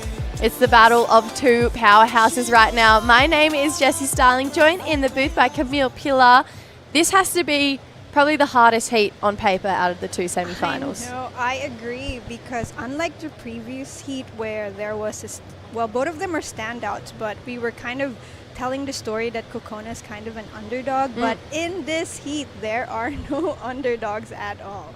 Cannot pick one winner. I want both of them to win, but rules say only one must go on. I know. It's one of those heats where it is bittersweet whoever wins this one, because I would be stoked if either of these ladies were in the final. And I'll be gutted for the other ones that don't make it through. So it's very bittersweet when you see a name like Shino and Minami come up against each other. But Minami, obviously last year's winner, she wants to go back-to-back here. It's one thing to win at a place once. It's another thing to go back-to-back. Shino, she's going to kick off at this heat. This is a bowl to start off. Great looking first turn for Shino. This is really a really nice start to this semi-final here. She's going to look to finish it off on the inside, and she does. So carried speed, carried composure. Shino's looking good here. Yeah, she does make it look too easy, and this is a good first turn. Right, what you said. This section opened up for her, and good cut back, and it just keeps on trailing ahead of her, and she's able to read it well and brings that back for a finishing turn. And here's another look. Shino just getting busy, wasting no time. Here she is, just good stringing together of maneuvers and staying composed, and good body language overall. So good opening for Shino Matsuda. Yeah, lovely start for Shino Matsuda. I feel like the judges are going to really appreciate and like that one there. So we saw the highest wave score in that last heat be a 4.5. I'm feeling like that's going to go higher already. So Shino, she's going to set the benchmark, set the standard. Minami, like we mentioned before, to win at one spot once is a big deal. To go back-to-back, it really does stamp your authority. Minami, if there's anyone to do it, I feel like it would be her. Yes, and Jada was also talking about how sometimes winning an event the first time is actually detrimental to your mental state because of all that extra pressure added onto you, like, oh, can she do it again, or was it a one-off? But with Minami, I've had a few quick chats with her, and it doesn't seem like she's phased at all.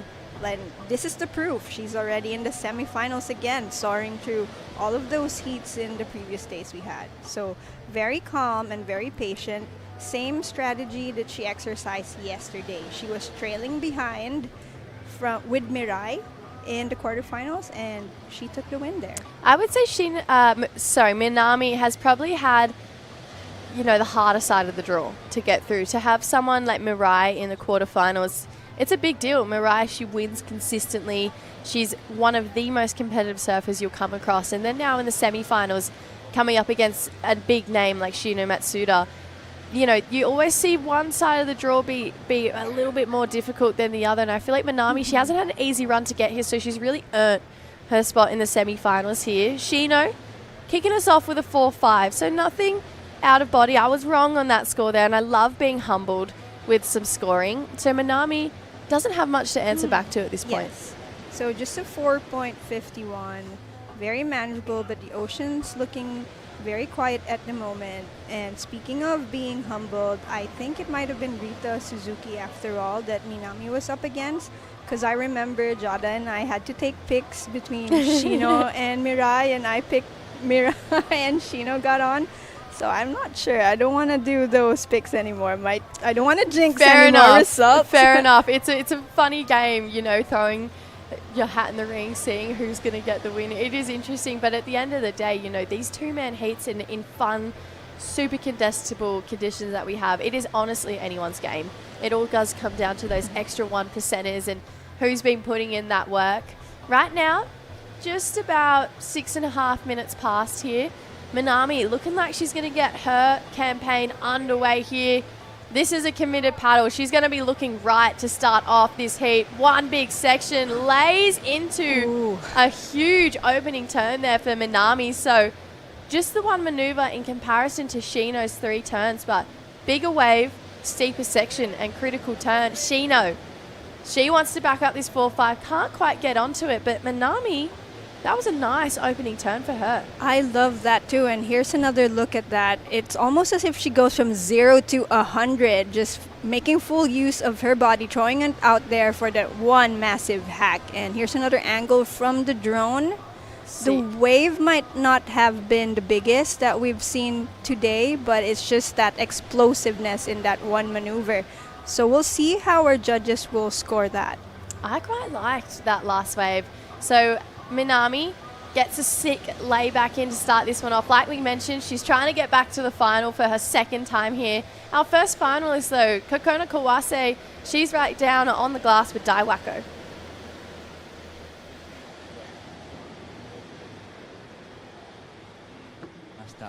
まずは今の気持ちどうですか？すごく嬉しいです。はい、非常にタフなセミファイナルだったと思うんですが、ファイナルで向かう前までの心境やヒートでの作戦などどういうふうに考えてたんですか？ファイナルのことは気にせず、このヒートを確実に、いいライディングで終われるようにイメージしながら行きました。はい、このQS4000 でのファイナルが今のところキャリアでベストリザルトになるんですか？そうです。QS4000 初めてのファイナルなのでとてもワクワクしてます。Oh, this is her best result so far in the QS events, QS4000. She makes it to the final and she's super stoked. She was trying not to think about this the semifinals. She just trying to surf a heat, and that's exactly what she did, and she's super stoked to making it to the finals. それではいよいよ次がファイナルです。もう時間もあと4ヒート後ぐらいになるんですが、どのように準備してファイナルに進みますか？ファイナルは、ファイナルも絶対強い相手が入ってくると思うので、しっかり波を見て自分のライディングを見せれるように自分に集中して挑みたいと思います。たくさんの方がライブで応援してくれています。最後ファイナルに行く前にメッセージの方お願いします。いつも応援してくださる皆さんありがとうございます。バレアで QS4000 ファイナル来たことはとても嬉しいのですが、次もヒートがあるのでそこに向けて集中切らさず、しっかり波チェックしていきたいと思います。応援よろしくお願いします。ありがとうございます。じゃあ次のファイナル頑張ってください。ありがとうございました。ありがとうございます。Back to you guys. Awesome. Thank you, Dai. Cool to hear from Kokona. She's the underdog. She's the dark horse in this event, and she's competed from the very first round, and she's looked really great from the very first round. Starting from the round of 20. So she has been putting her knowledge of Sabang Beach to good use, and now live action. Yeah, Shino still sticking on this her forehand here. One nice turn. She's chasing a 3-0-1. Look at this score though for Minami. That one big layback jam, 5-point ride there. So that's just in the range that we were correct to say that one explosive maneuver could potentially score higher than even a 3-turn combination. So good on Minami there. But here are the replays from Shino's last wave, trying to imitate what Minami did, trying to go for explosiveness with that one finishing turn. Gets to ride out, gets to finish it, but I don't know. I kind of like Minami's earlier wave better. Yeah, I prefer Minami's as well. That big 5-point ride. On your screens though, Rio Inaba, one of our semi-finalists in semi-final number 1, taking on Yuji Nishi. This is going to be a massive semi-final because both Rio and Yuji have just been killing it all throughout the event. Yeah, it's cool to see those two going to come up against probably the two standouts. Yes. I would say. And then semi-final number 2, Danny Widianto, Kei Kobayashi. I mean, we're going to have a really exciting final no matter what. That already sounds like a final to me. Yeah, Danny and Kei. And you know, it's cool to see Danny back in a shortboard jersey because we see him compete a lot of the time, majority of the time now, in the longboard QS. He wants to make the tour on the longboard side of surfing. So he took a step back from the shortboard, but with this event overlapping with the longboard, he's like, you know what? Sure, I'll compete. Yes. And he's in the semifinals. Yes. So choosing one lane could actually be a good strategy, so you could put all your focus in, but I also understand if you're equally good on a different board, so why not, you know, don't put all your eggs in one basket, and as Jada loves to call it, I will double dip. Yeah, double dipping. So a couple double dippers, Taka Inoue, now I can't think of it anymore. JR Esquivel. Yes. Even Jomari Ibueza from La Union also joined 2 divisions, and he did so well on the shortboard, considering these guys, I don't see them much on shortboards anymore. No, and Jo Marie into the finals for the men's LQS. I'm so excited for that final, actually. JR Esquivel, Jo Marie Ibueza, I mean, I feel like they have actually been the 2 standouts because JR obviously speaks for himself. You don't really need to say much. You just say his name and everyone's like, JR, yeah, we get it. But Jo Marie surfs with so much flair, and you can see, I said it to Di yesterday, you can see his personality in the way he surfs. Yes. And I've really enjoyed watching him. And I think he looks like he's tour ready. Yes, and he is also bringing into this year's competition his experience from being on the World Longboard Tour, because he was able to fill in a wild card spot. So good. Shino chasing a 3:01, got a 3 for her last wave, so came 0.01 close to getting the score, but it just wasn't it. Potentially that on the score on that last one, but I feel like body language, you could tell she wasn't feeling it. But with 11 minutes 40, you'd expect Minami to better that 2.5. Yes, and a 3.01 requirement for Shino, she could do that in her sleep. So right now, it really boils down to what the ocean gives these girls. Minami, she wants to better this 2.5, has a chance to do it here. Just the one section, super vertical in it. She's going to give us a foam climb as well, so 2 turns for Minami Nonaka. Do you see that bettering the 2.5? Could be, because a 2.5, what did she do on that last wave? Here's another look. So on her backhand, also good, very convincing hack. And that was the radical part. I like that foam climb. She traveled quite a bit. So I like that she's showing a bit of variety and not really focusing on the super serious but safe maneuvers. So she's having a bit of fun.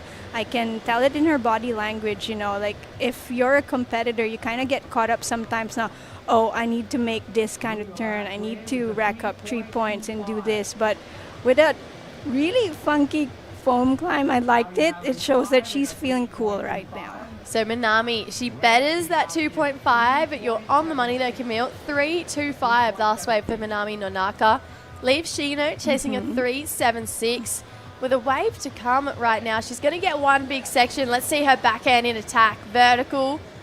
Just a single maneuver there, though. Feels like maybe needing a little bit more explosiveness in her surfing. Yes. I know she can do more, and I know she wanted more. So maybe Shino is just taking some time to get heated up in this heat. But yeah, there's still plenty of time, 10 minutes to go, and Minami just maintaining her lead in this very crucial semifinals for the women's. We've spoke about the men's QS semifinals. We've spoken about the men's LQS final. We'll get back to that in a second. Minami, first turn. There's the second. She's going to get a third section to work with here. And a lovely jam. So Minami, she's building right now at 9.5 minutes to go. And there it is again, classic Minami style. That was another exciting wave to watch. That was a better wave too, one of the bigger ones that we've seen rolling in to Sabang Beach this morning. And yes, Minami just knowing this beach almost as if it was in the back of her hand. And one thing I noticed with her is that she told me during the post heat is that she likes this wave. It's just as simple as that. She likes surfing in Baler. Fair enough. I love surfing in Baler. It's such a fun rip bowl. Every day is slightly different, but you're always going to get some fun waves out there. Feels like Minami's definitely getting better on that 3-2-5. I mean, 3 big backhand turns there. And there's one thing about Minami, you know, she's pretty small stature. There's not a lot of her, but her timing, the way that she places her body on the waves and drives through her turn, you can see she puts everything into it. And that's why you can see her get scores as high as a 5-point ride just for one turn. Her technique is flawless for Minami Nonaka, so she's definitely looking like she's got a great relationship with this place, and she's looking right now with 8 minutes to go hard to beat. That last wave at 4.75, so it ups the requirement for Shino, but only to a 5.25.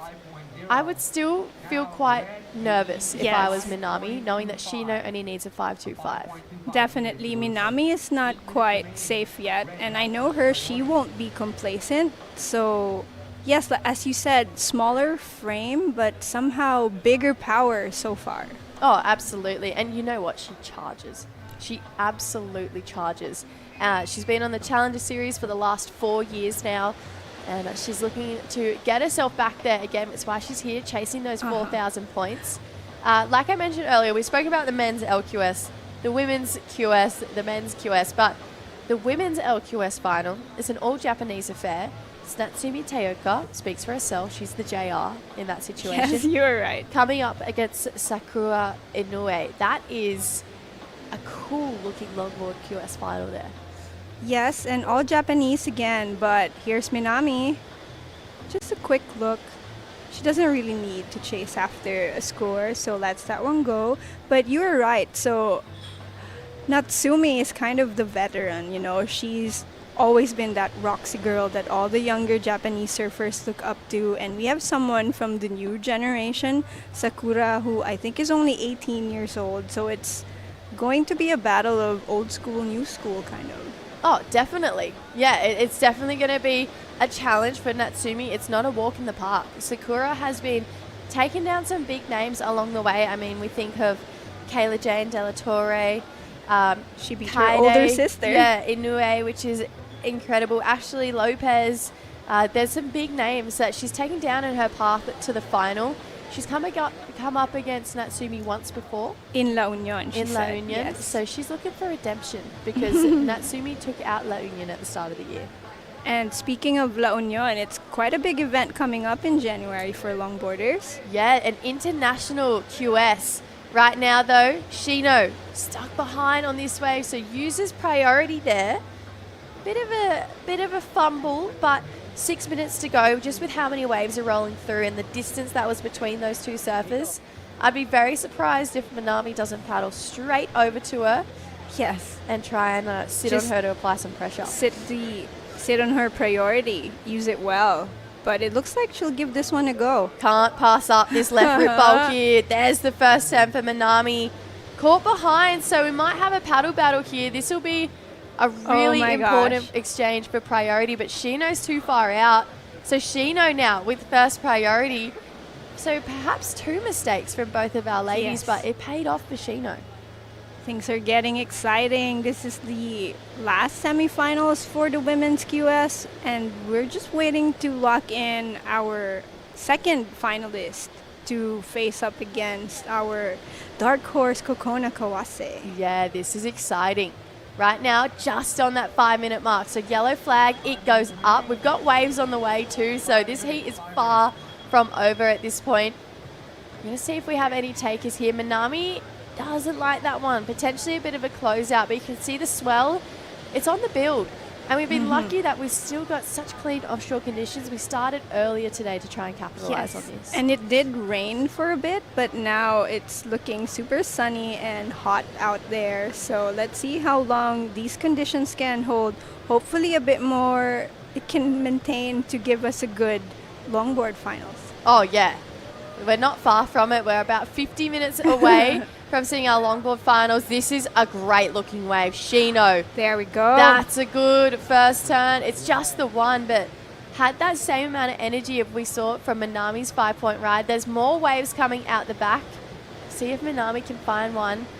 I'm not sure if it's better than the 5-point ride from Minami, but it was probably her in that Shino's range. Best turn of the heat. Yes, I agree there. So it looks like Shino is finally kicking into gear. And there is still quite a bit of time left, so if she could just keep looking for those bowling up sections, so again, better wave choice and jams it in there and rides off to finish this ride, and it might not be as good as a 5.0. She's chasing after a 5.25, but at least we see some momentum building for Shino. Yeah, I'm really liking the energy on that last wave. I agree. It looks like she's finally clicking into a gear here. So we're still waiting for that score to lock in. The judges, they're going to make sure they get this absolutely right, because this is going to set up a new situation. We're just on 3 minutes to go. Minami, she's not happy with the 4.75. She's building again here. That's a nice turn. She needs 2. So unfortunately, it uses priority there. Doesn't get the second turn in. So I feel like advantage Shino right now with 3 minutes to go. Thoughts on this single turn here, Camille? She goes way vertical on this and attacks it with that power that just comes off from her small frame. But again, she said that she just really enjoys surfing Sabang Beach, so who could pass that up? Here we go. Shino has an opportunity here. We're still waiting for that last wave scores. Goes down there. So you can see that it's starting to get a little bit quicker on that end section there with this change in tide. So 2 scores to lock in for Shino, 0.9 for that wave. We got that one before though. The judges still sitting on it. Not sure, maybe it will go there. So maybe, just maybe, the ocean is favoring Minami a bit right now. So circumstances are getting really in this crucial moments of this heat. Wow, here 2 we go. minutes. 4.85 for the last of Shino. Drops the requirement a fair amount. Now needs a 4.91. She just needs to do another one of those. Yep. Maybe a bigger wave, and that's it. A 5.0 to seal the deal. 4.91 is what she's chasing. You can see Minami, she's paddling straight down. This is a lot closer than what she would like it to be at this point. 1 minute 40 to go. There is going to be a pretty cool battle for priority towards the end here with just over 90 seconds. But a 4.91, I mean, that couldn't have come at a more perfect time, because there seems to be a bit of energy in the ocean, and we actually might get to see one last opportunity from both of our women here. But absolutely, one turn could win this right now for Shino. It's a battle of the one turns. She's going to go this wave. Minami letting her go, hoping that this one doesn't bowl up on the inside. Shino's hoping it does. Unfortunately, hits that dead water on those rides. Oh my gosh, that might have been a bit of a wave selection fumble, but it just didn't look like it had much to offer. This is a good turn. She didn't do anything wrong here, but there was just not much wall to work with.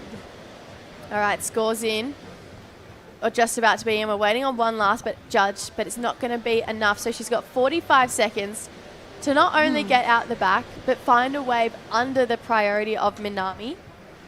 Whereas Minami, she's got 35 seconds to defend with priority. here. So it's playing defense now. And like we said at the start of this heat, they are not underdogs. So this is really a hero's journey for both of them. Anyone can win.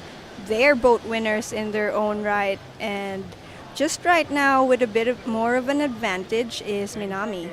Yeah, 15 seconds. Oh I feel my like this is going gosh. to be as close as it gets. 10 seconds. There is a little lump starting to roll through here, but I don't think it's going to get there in time. And even if it did, Minami, you'd have to think she's going to take this wave. But like we mentioned, it's not going to get there. So the hooter We're goes. done. Yep. Shino, unfortunately, this wave after the hooter. Minami Nonaka. How amazing is Minami? Going to the final for a second year in a row here, looking to defend her title. We're going to go to a quick ad break and bring back the men's semi-finals. Yuji Nishi, Rare Naba. It's a big one. See you soon.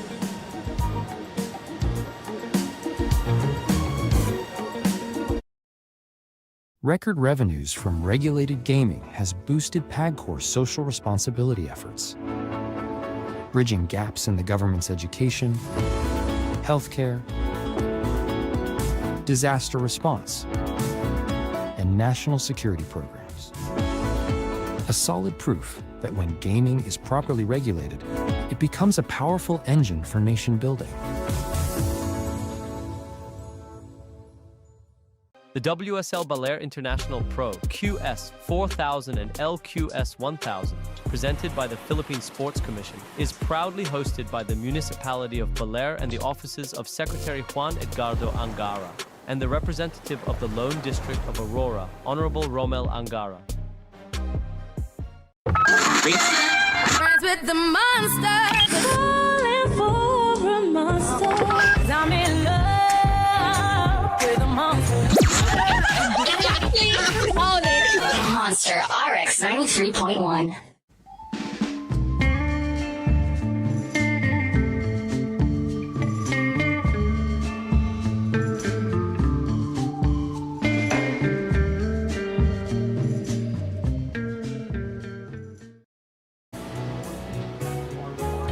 Ohayo gozaimasu minasan! I am Camille Pilar. Join in the boot with me with Daiwako. It's an all-Japanese semifinals once again, and we have two powerhouses surfing against each other, Ryo Inaba and Yuji Nishi from Japan. Take us through the live action, Dai. Whoa! Wow, I Crazy. love the club sandwich from Ryo Inaba. Men's QS4000 セミファイナルメンズヒート1が現在行われています。西裕二、そして稲葉レオがクレジットされています。今スクリーンで出てきたのは稲葉レオの2本目のライディング。こちらが2本目のライディングではないですね。こちらが1本目のライディングです。いよいよファイナル、セミファイナル、ファイナルへと進んでいきます。Ooh.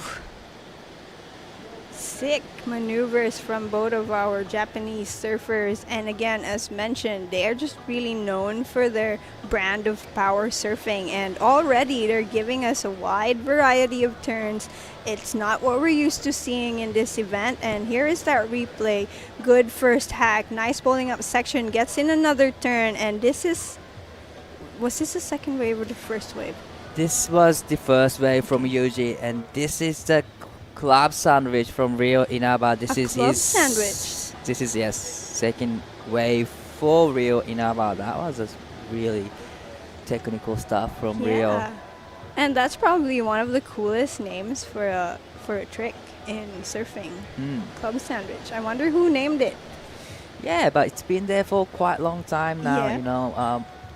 Well, this is a reply of Yuji Nishi Yuji. Yeah, that was the turn that was more radical, and that was so good for both of them to put that on display so early on in this heat. Again, if you have a few last couple of tricks in your bag, now is absolutely the time to show them. Definitely, it's the semifinals, QS 4000. It's time to show everything. You know, you have to get the groove into the final. So definitely, like you said, these surfers have to showcase everything they got. But I like the sound of club sandwich a little more than at hang heels hangover from JR. Getting creative with our surfing names here.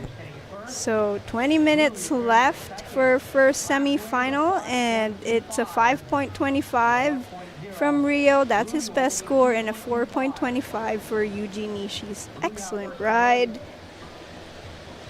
2.25 to advance only. It's still anyone's game.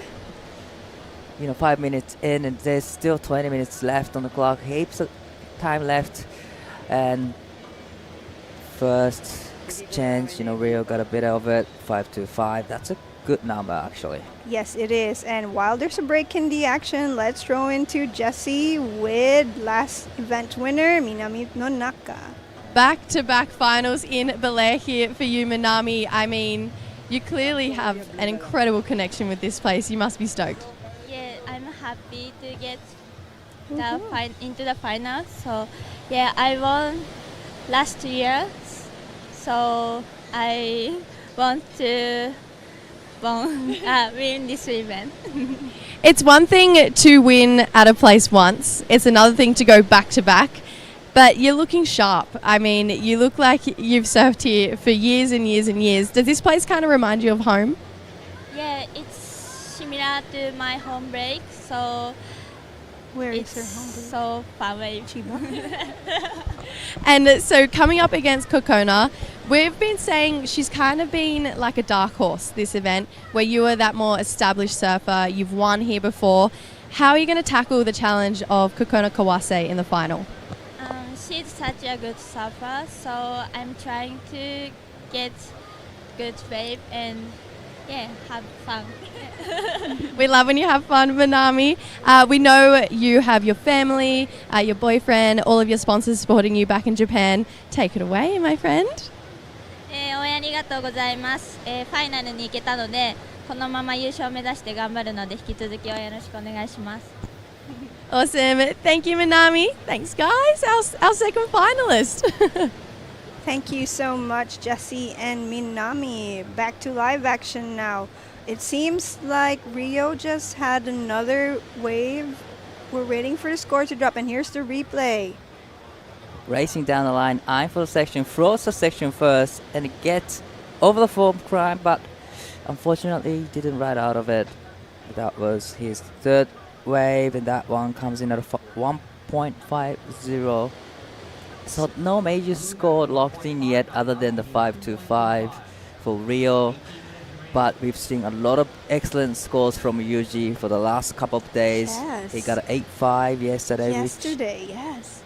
Yeah, and so we'll be seeing some great action from Yuji Nishi pretty soon. I can't wait. And right now we see Rio kind of changing where he is sitting. He's looking for a different peak now, and live action again. Our standout so far, Yuji Nishi with just one hack there, travels this section, and there it is. That critical explosive blow that he did just now is going to really be, I think it could improve his 3.25. Definitely he'll be getting rid of the 3.25 with this one. Nice wave selection from Yuji.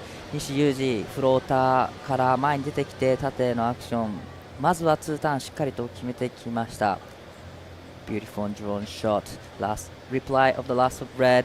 Nice floater there, and generating so much speed from that turn and straight into the vertical off the top. The great two-turn combo from Yuji. That will probably, like you said, get rid of the 3.25 straight away. So he needs only. No, he's actually in the lead at the moment. And he takes a quick look at this, but decides to exit, changes his mind, and there's still plenty of time. But I really want to push both of these men to get into the 8 range. I know they can. Yeah, I know they can.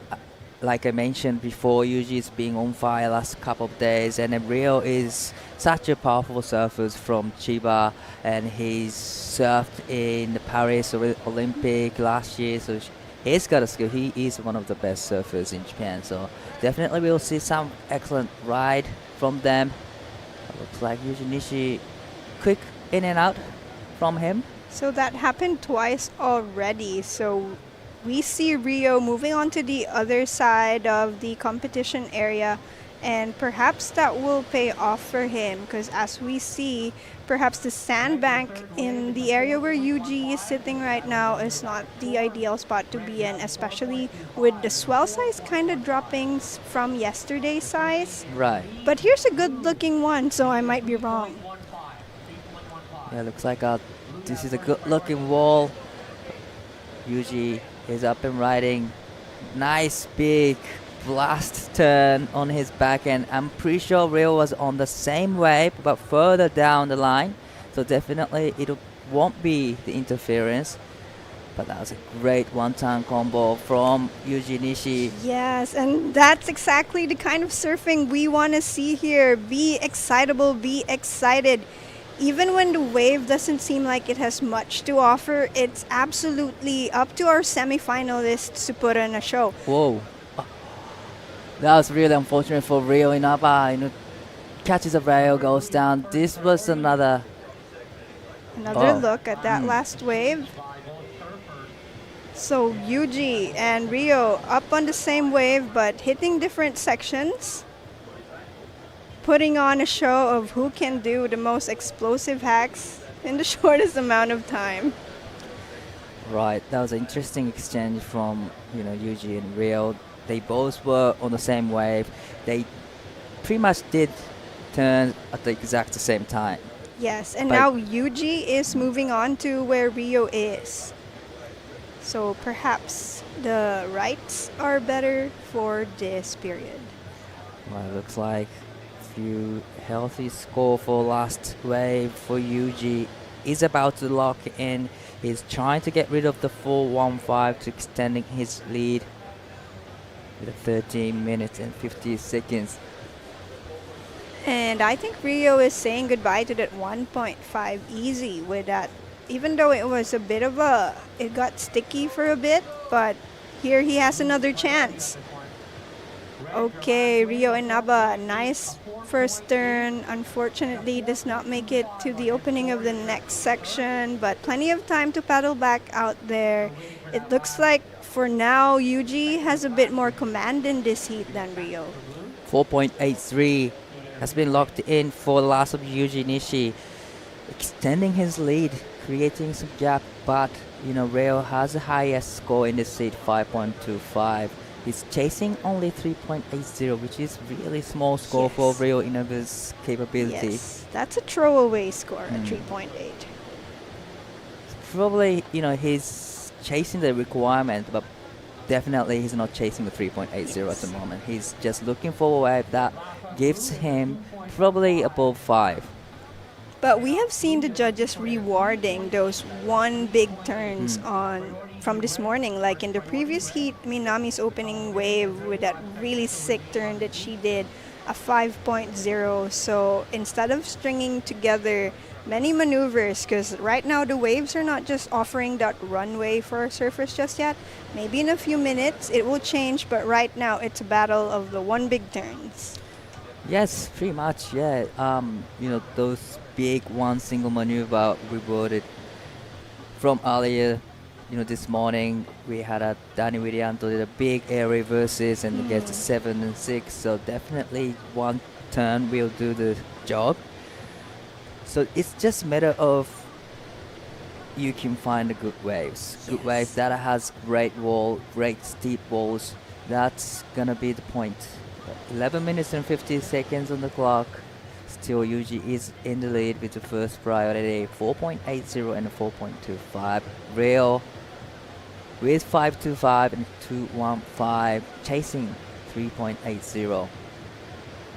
And it's a Saturday morning. Yeah, it's a so Saturday. It's packed already. But Happy weekend. On screen we have Natsumi Taoka getting ready for her upcoming final. Yeah, but coming up next, this is a super fired up heat. Dani Widianto against Kei Kobayashi. I'm excited to watch that. I'm going to head down to the beach and see it for myself. Front row seats to all of the action. And here's Natsumi checking in, listening to her music, looking so poised and elegant, but she's about to kill it out there.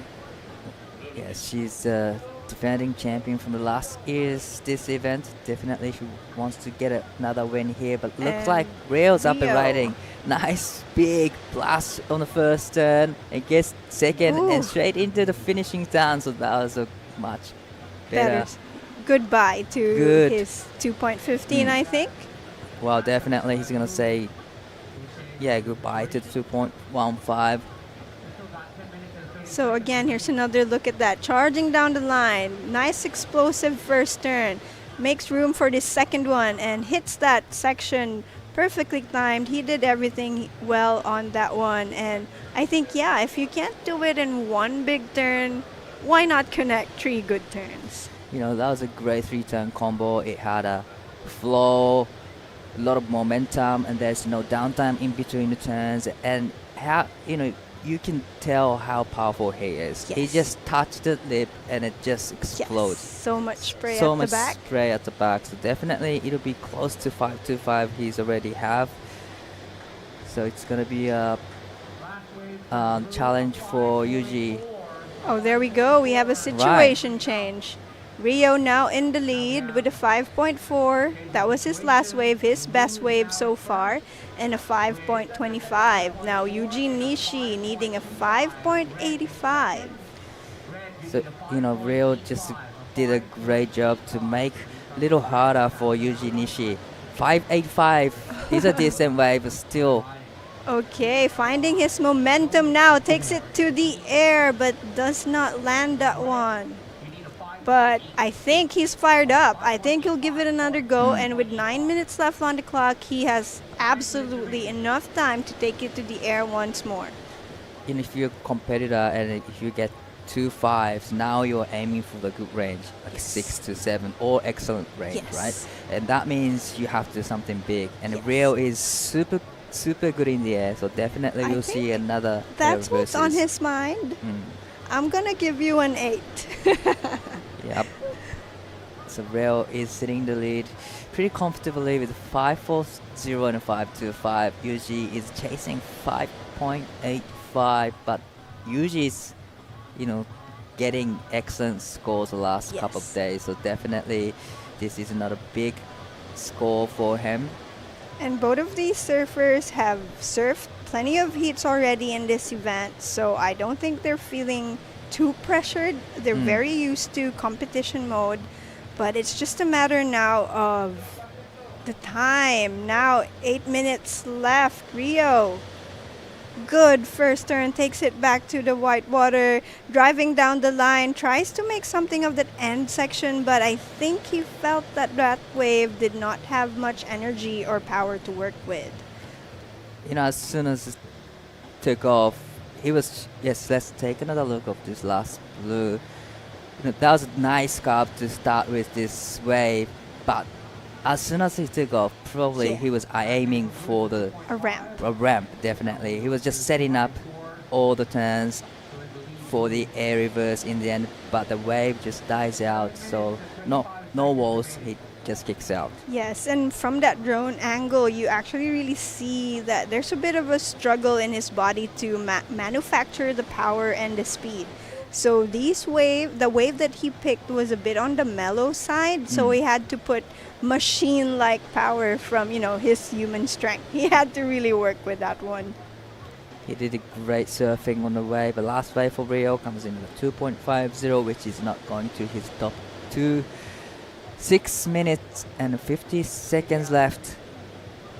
So a little bit of the positioning change in between surfers. Usually was sitting the left side of the area, but now Rio moved to the left side of the area, trying to get the left, looking for the ramp so that he can take it to the sky, but looks like a little bit of movement at the back from Yuji. And he has priority, so he can go on this wave if he likes. And yes, this left-hander opening up for him. Nice first carve, jams it into that closing section. That was a very committed turn. It looked very commanding, and the judges will reward him for that. Definitely, it was a beautiful combination from Yuji. It was one of the bigger size. Definitely, it will be rewarded. But let's take another look. Is it a 5.85? So first turn was more like check-in turn, but this one was, pretty much all the point will come from the last section, the finishing turn. But beautiful turn, smooth transition into the vertical off the lip. The beautiful surfing from Yuji. But I prefer the single big, backhand attack from Yuji's earlier. 4.80 earlier. So I'm not too sure if it's gonna be a 5.85 he required.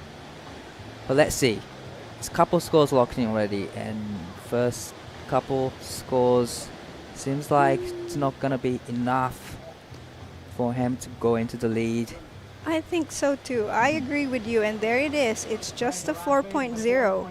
Yuji Nishi still needing a 5.85. And we are almost reaching the 5 minutes mark. So this heat goes super quick, super fast. Unfortunately, a bit of a lull in the ocean, but wait, here we go. Both of the surfers are spotting something out there. It is from under priority. Yuji takes this one from Rio, builds this section, and throws it to the air, completes the rotation. He loves it. Wow, that was just an explosive show of energy, focus, and determination from Yuji Nishi. Very, very deadly surfer out there. It would be tough to be in a one-on-one heat with him. Let's see how Rio answers back, but take us through this. 西裕二しっかりとフィニッシングターンでエアリバースを決めてきました。プライオリティを持っていなかったんですが、ここ一発にかけてきました。掘れたセクションでテールを蹴り込み、しっかりとクリーンに前に出てきたこのライディングで 5.85 が出てくるか、出てくると1位へとジャンプアップしていきます。That was aggressive, solid turn. That was enough to take back the lead, and a bit of a mistake for Rio. He had priority. He shouldn't have let UG go on that one. Well, yeah, you're right. You know, Rio shouldn't have let him go on that one, but still, the start of the wave didn't look like it's gonna wall up. So probably, if I were Rio, I would let him go. But look at this end section. Wow, that was beautiful body movement. It was just perfect. Everything was on point. Landed super clean, right out of it super clean. So he checked the boxes, and here he goes. Yes. 6.75 for the last wave for Yuji Nishi. Now he's in the lead. Rio chasing 6.16. Things are getting so exciting, and that was a 6 slow-mo replay. Thank you guys at the broadcast. 西裕二8本目のライディングで 6.75 をスコアし第1位へとジャンプアップしました。稲葉レオ現在第2位ですが 6.16 が必要です。 Live action. Yuji feeling fired up, wants to take another wave, do one better, but this is not the wave that will do it for him. Well, this is a very tight, close heat in between Yuji and Rio. There's only like 1 point difference in between those surfers. You know, 6.16 is decent number, but Rio, he has a skill set to get 6.16. Now is the time to really lock in and focus. 2 minutes and 20 seconds left. You can't just be sitting down there and waiting for something to happen. It's time to get busy, time to really explore your opportunities in the water, and it's not even a question of talent or skill. It's like a loaded gun. Rio is ready to go. Fire, shoot. Whoa. He just needs a wave. Looks like a few sets coming to the lineup for Rio. This is going to be very important wave. Here we go. Chasing after a 6.16, driving down the line, takes it to the air, goes on the rotation, but does not quite make the landing. Perhaps a bit rushed for Rio, who is feeling the pressure right now. Let's wait for the replay. That was really unfortunate for Rio Inaba. He was on the way to the score, but unfortunately goes down. Okay, it looks as though Yuji also got on another wave right there, as both of the surfers are paddling back to the lineup. Yuji looking like he wants to use his priority and really, sit on Rio. Yeah, this is exactly the time that you need to play defense from Yuji, who has fast priority over Rio Inaba. 45 seconds, a lot of pressures building up for Rio and Yuji. Wow, Yuji's gonna follow him everywhere. Yeah, he's not gonna let Rio off his sight. Wow, I love this drone shot. 30 seconds. It's like a game of tag out there. Tag, you're it. No. This is a nice looking. No, this is not it. But, with 18 seconds, Rio has to take off on anything at all. A bit of a foamy wave selection for him. Just a nice first tag there. Builds it up, wants to go to the air, and manufactures that closing maneuver. Pulls it out of his bag of tricks, and was it radical enough to be a 6.16? I wouldn't say it was a completion. He didn't ride out of it, so I'm not too sure. Yeah, I'm not too sure it's gonna be a 6.16, but that was fun exciting to watch. heat. It was fun to watch. It got me riled up, and yes, congratulations now, Yuji Nishi, our first finalist. And we'll head down to the beach, watch more of the action, take a short break. See you soon.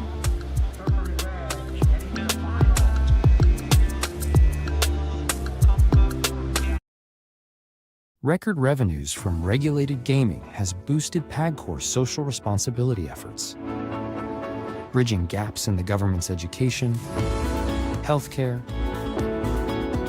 disaster response, and national security programs. A solid proof that when gaming is properly regulated, it becomes a powerful engine for nation building. The WSL Baler International Pro QS4000 and LQS1000, presented by the Philippine Sports Commission, is proudly hosted by the municipality of Baler and the offices of Secretary Juan Edgardo Angara and the representative of the Lone District of Aurora, Honorable Romel Angara. Friends with the monster, falling for a monster. 'Cause I'm in love with a monster. Monster RX 93.1.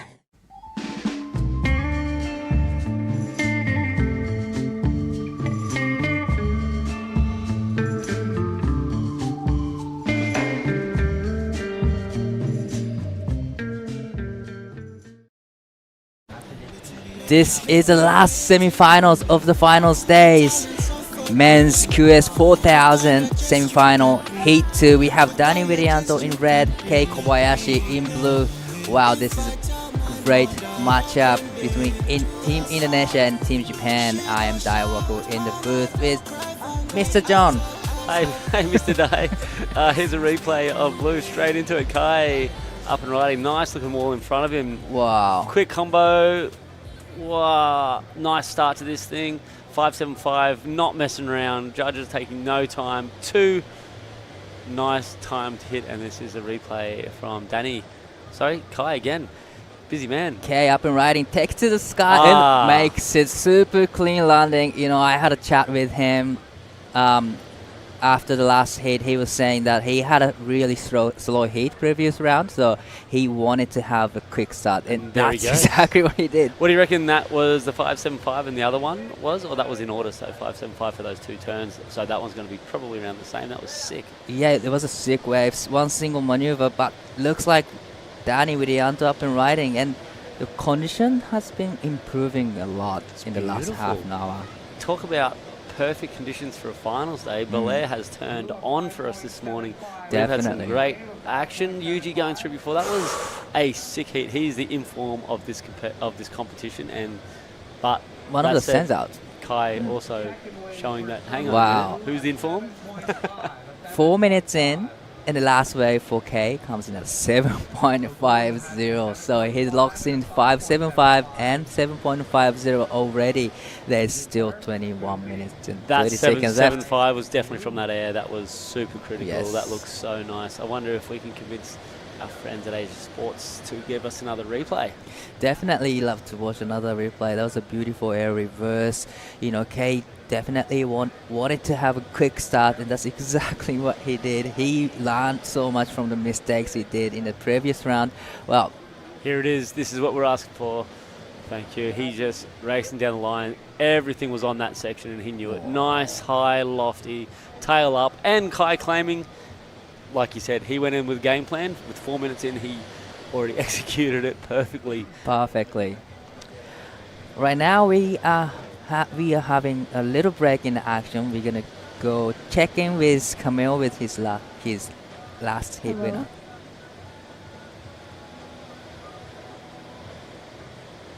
Okay, I am live here with the first finalist for the men's QS. Congratulations, Yuji Nishi. Let me greet you on omedetou gozaimasu.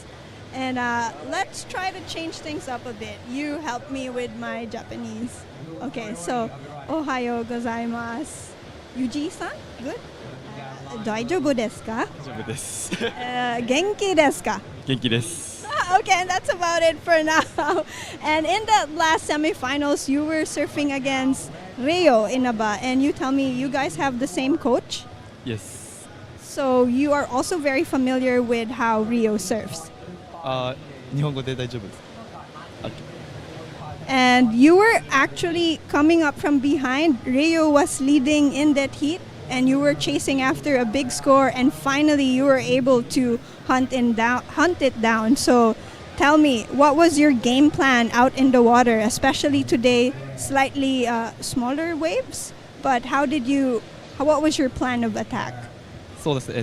まず朝波を見たときに結構風がなくてクリーンだったので、比較的エアもしやすいだろうなっていうのは頭に入れておいたんですけど、なかなかそういう波に乗れず、バックサイドでスコアがなかなか伸びずで、レオのフロントで逆転されてしまって、でそこからプライオリティもまた失ってスコア伸ばせずで結構苦しい状態の時間帯でもあったんですけど、そこでしっかり余った波を乗ってエア決めれたので良かったです。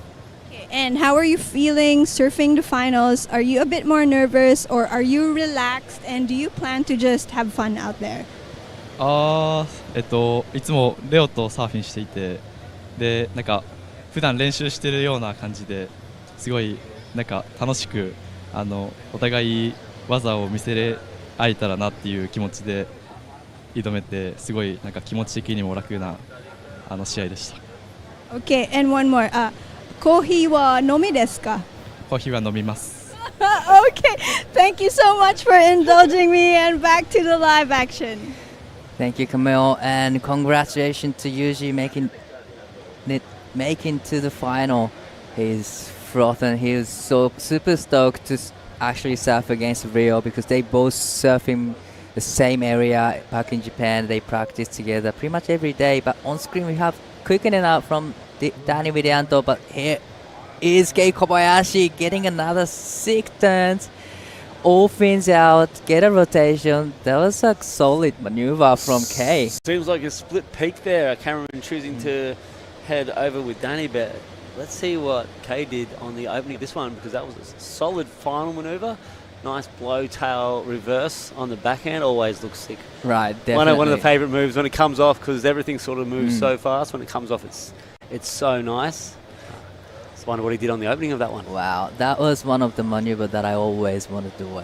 There he is. He started off on wow. Right. This might have been a replay from before. No, it might stand up. This is interesting. No, I don't think so. This is. Oh, he did. He's incomplete that right. We saw sort of during the interview on that split screen. Here is the up and out from Danny. Nothing of that one. I believe Kai went left on this one. Here he is up and riding. It was just that one single maneuver, but hit it perfectly. Super critical. I believe the judges are going to like it. Let's see how much they like it. Wow, I like it so much. So I feel like, it's going to get really close to 5.75. Well, here is 6.35. So he is improving, extending his lead. Wow, he is seriously putting on a clinic out there. Like I was saying just before, that Yuji has been so super consistent throughout this entire event, and he really has stood out for me. But Kai's also, he hasn't put a foot wrong this entire... Right. And this is where you want to ramp up, right? A 7.50 and a 6.35 as you're heading towards the final must feel good at this stage. Oh, definitely. In the quarterfinals, he was saying that he doesn't surf like he surfs in the free surfing. So he has a lot more to show. And definitely that's exactly what he's doing right now in the semifinals. He's showcasing his skill set. Yeah, he's done the work to get where he needed to. Now he is opening up that trick bag and showing everything that he's got. That was a really nice looking blow tail reverse there. Like, everything happened so fast, so smooth, so crisp. And a 6.35, he has Danny in combination at 15-minute mark, needing a 13.85 from 2 scores to get himself into a final. Whew. Wow, so he's already put Danny in a combo situation right now of 13.85. Danny hasn't got any waves yet, not major scored. He's already, getting the 3 waves, but not major scored. Yeah, and anything in that 4 range is going to get him out of combination. Right. Basically, he needs to get just a bit more than a 3.85 to get out of combination. But still, that's one of those hard things to hear as a competitor. Definitely. But 15 minutes, not even halfway through the heat, I'm sure Danny's been probably in this situation before and come out of it many times. Right. And then, you know, Danny in the quarterfinals, he went for it to the sky, did a 2 air reverses, and he hit 7 and 6. So definitely he's thinking about, wow, I gotta do some big airs now. And this is similar to his home break. He's Indonesia, Yeah. I believe, as a Kuta boy, so he knows beach breaks like this. He knows exactly what to do. And I can't wait to see how he plays out the rest of this heat, because I know it's definitely not going to be a combination by the end of this. Definitely. And then, well, it's interesting to see how close they're sitting together. This cage is circling around him, you know, putting a lot of pressure. Mind games. It's so much fun. He was just letting him know, did you see that? Did you see that last one? That was super interesting move from Kay. That's fun, and I love this part of the sport Yeah. where there is all sorts of games you can play out there to try to get in the competitor's head. And I'm sure Danny would have just maybe even smiled at that one. That was a good one. Right. And it was my first time seeing someone circling around the athletes. Here's another game too. Kai is asking for an update. This is just, I guarantee him going, Yeah, you want to hear one more thing, and you want to hear one more time, and you know, that's exactly the smart competition surfing from there. Yeah. This is games beyond surfing. I Right. love it. Like, there is strategies. Like, you really do. You want to rattle your competitor. You want them to know, I'm in control of this. Wow, this is just getting exciting. But we are almost reaching halfway mark, and they say 13 minutes left on the clock. So Danny has first priority, but needing a combo situation right now. What do you think he wants to do at this stage? Do you think he wants to get into that 6 or 7 for an answer back? Are we going to see him go big, or are we going to see him try to build at this stage? It's like definitely it's 0 or 100. He's gonna go big, or he's gonna fall. Go hard or go home? Yeah, that's pretty much the plan, and he knows that he can do big air reverses. So Yep. definitely he's gonna play big games on the next wave. Looks like he's swinging. Good looking wave sort of running up in front of him also. Well, looks like Danny will not too sure, but he's up and riding, aiming for the ramp, racing down the line, takes to the sky, but unfortunately he goes down. Judges Wow. would have loved that if he had came Yeah. clear of that explosion as well. It got super critical. You were right, Di. Called it. He's going to go hard. He's going to go down swinging. Here's the replay. Eyes on the section from the beginning. Think maybe it just got to him a little bit quicker than he first thought there. He sort of busted through the lip as opposed to hitting it really clean on the connection. So maybe just slowed his rotation, fumbled his air, and just put him in that sort of tricky spot to land as the whitewash exploded around him. Right. 11 minutes, 40 seconds left. How many more updates do you think? Do you think that Kai's going to ask for during this heat? Wow, couple more, that's for sure. There's still plenty of time left. So, a couple more updates from Kei Kobayashi, just putting the pressure to Danny Widianto. Yeah, there's that drone shot, just sort of showing the area that we give these guys to surf in. Also, where those free surfers are, we sort of block the beaches off down here at the beautiful Sabang Beach, just to give these guys a huge playing field that we don't get any free surfers drifting in. But as you can see down there, it's the weekend in Sabang Beach. Right. There's plenty of guys out there surfing. It is the funnest beach break. Plenty of waves all the way down the stretch. Down to Aliyah Surf, there's another great resort down on the end of the beach. Good food, great scene for music and stuff like that. Shout out to Aurora down there on the end of the beach. I think we'll be down there for a closing ceremony on the 23rd at night time. Can't wait to get down there in front of Aliyah and have a surf and then get into the closing ceremony. Yeah, it's such a great coastline here. It has everything, hotels, waves, and this is Danny needing a big score. Great first turn, gets the second turn in, but well, he probably needed one more big turn to get a good scores. I think his body language right from the start of that wave, he knew that wasn't the one, but he's swinging. He's going to have to ask the questions. He was looking for that ramp. He was looking for it to give him the opportunity.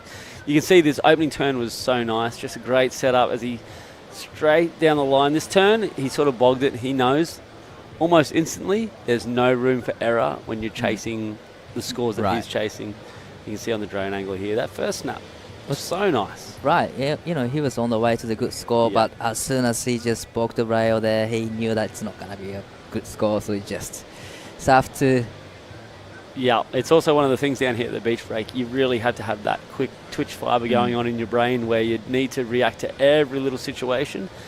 A little bit of white backwash sort of coming into play sort of around this tide also, so plenty of things sort of changing every second, every wave, every moment out there, and these guys, just the way they can react to little changes in the waves, it's just incredible. Right. And then, you know, Kay's just slowly paddling towards Danny Widianto. He's not gonna, you know, let Danny just be by himself in this heat. That circling was like a shark before. That was so amazing. That was the only thing I could think of. Was like, he's treating Danny like he's a shark right now. He's just circling around him. The predator going after the prey. That was mind games, top shelf level. I loved it. Definitely. So 3-5 for the last of Danny Widianto. That is the best score of his score line, but still he is in the combo situation. He has to get more than 3.85 to break out of the combo situation. 8 minutes and 20 seconds left in this heat semi-final, heat number 2. Last one? Last semi-finals of whole event. So Yuji Nishi's already locked in the final. So who's gonna be joining with Yuji in the final? So far, money's on Kai, but Danny, I would definitely not write off. He is, if there's someone going to do it, he has been surfing so good. He's got the similar conditions back home also.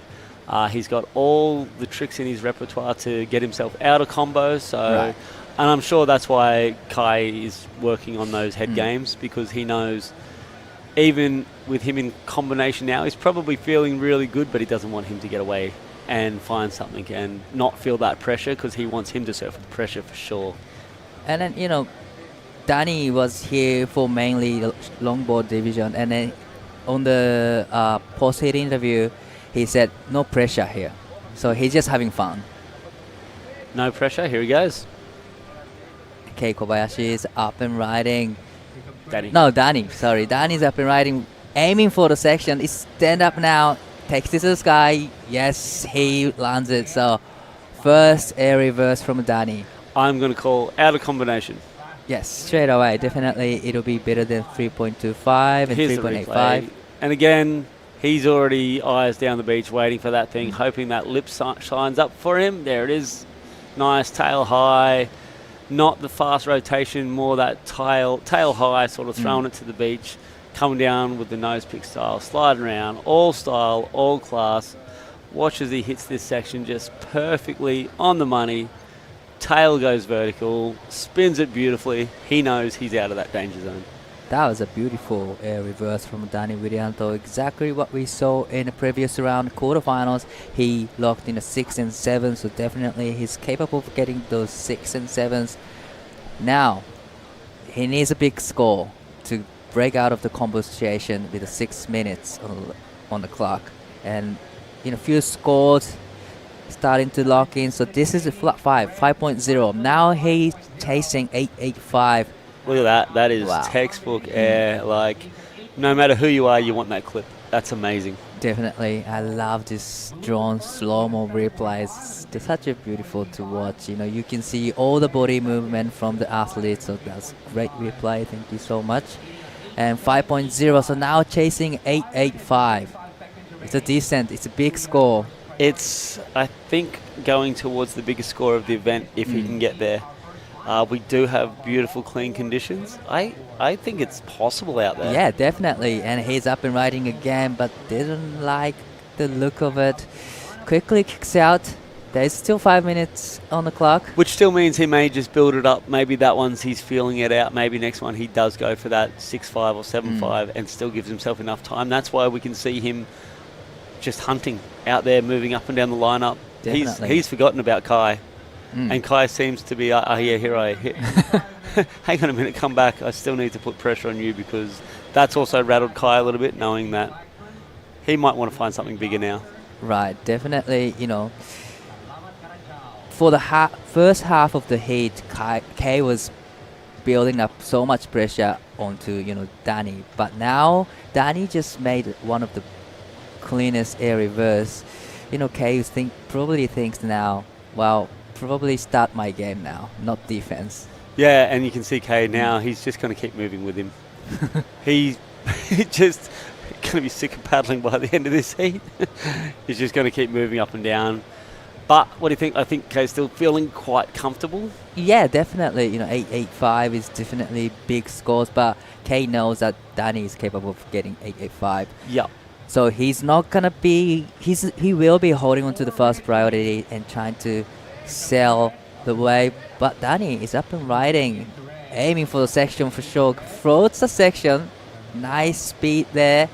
Gets this last section and into a reverse, but didn't ride out of it. Ooh, he was moving, and we saw some of our big scores throughout the last few days on a wave like this, actually, nice and long, and this is where he was getting to work. Again, that speed is Danny's friend always. A nice transition floater into a bit of a foam climb there. This wave continued just to sort of offer those foamy sections, nothing into the lip, nothing where he could really get on rail or show his power and combination, anything. So nice lip line floater there into a bit of a foam climb, and then already didn't have the exclamation marks that he knew he needed, so he sort of went to throw that reverse on the end of it. Right. Got a little bit stuck, so not the one he was hoping for, but we have seen some huge numbers drop this week from waves that looked a lot like that, so pretty risky of Kay to let him sort of swing on that one. Definitely, most of the heat, that waves is the one you want to catch and get the score, but this heat, he needs a bigger score. This is on screen. We have fast final coming up. LQS women's. We have Natsumi Taoka in red, Sakura Inoue in blue. Great matchup. Natsumi's been on tour for long time, and Sakura is still really young generation. Yeah, I was out at dinner last night, and Natsumi was there next to us. She just puts off longboard vibes no matter where she is. Just super chill, just so nice, up for a conversation. Always there to smile. Amazing. And there is the younger Inui. Sakura Inoue is getting ready. And on the beach, I believe that Taka is supporting his sister, younger sister. Best family. They all support each other no matter what. Taka Mama down there. Katie also. They're just everywhere, and they're together. They're their own community. I love them. Definitely. Good vibes. And good vibes. They're traveling together all the time. So, yes, they are the great, nice family. And they're always in the conversations when you're talking about who has a chance. They're always mentioned. They're always there. And they surf across the board. Amazing. Right, back to live action in the heat. Semi-final heat number 2. We're about reaching 90 seconds left on the clock. So, Kay is still leading this heat with a 7.5 and a 6.35. Danny locked in a 5.0 with a big air reverse, but still chasing 8.85, which is pretty decent score with 1 minute and 10 seconds. I don't want to be the guy to call it early, just in case they get the curse on Kay, but it's next to impossible at this stage for Danny without priority to get an 8.85. It's going to be so hard. Right, that's actually true, because at the time Kay has fast priority and he's just following wherever Danny goes. So definitely it is hard for Danny to get a good wave.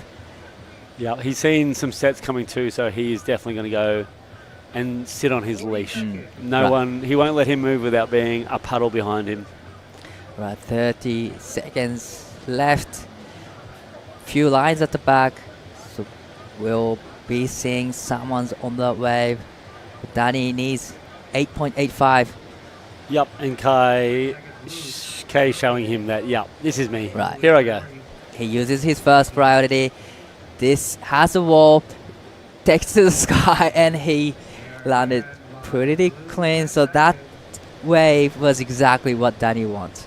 as Jess Starling came in and copied the claim, as she does through every claim out the event, but he's still getting to work here. I don't feel that that's going to go to his top two, but it definitely clinches this heat for him. Right, big moment for Kay. Now, that's the end of this semi-final heat number 2. So looks like Kay will be joining with Eugenisi in the QS men's final. So we're gonna go to the quick break and we'll be right back with the men's LQS final heat. See you soon.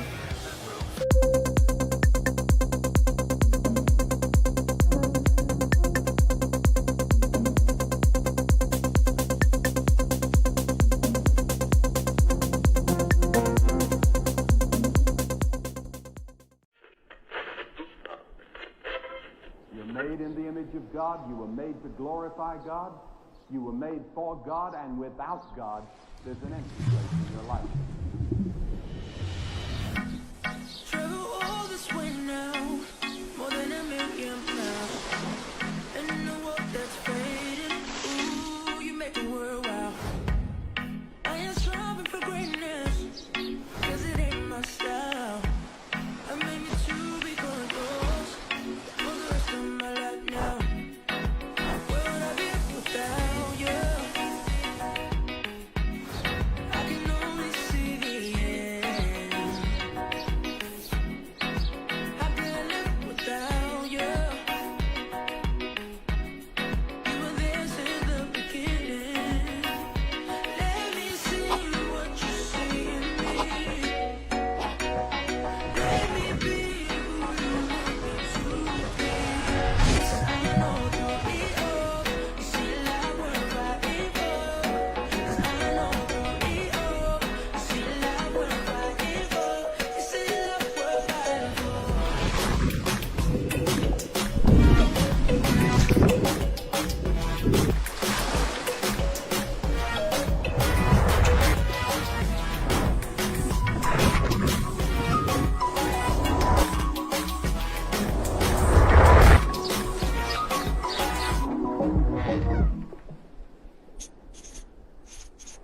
The WSL Baler International Pro QS4000 and LQS1000, presented by the Philippine Sports Commission, is proudly hosted by the municipality of Baler and the offices of Secretary Juan Edgardo Angara and the representative of the Lone District of Aurora, Honorable Romel Angara.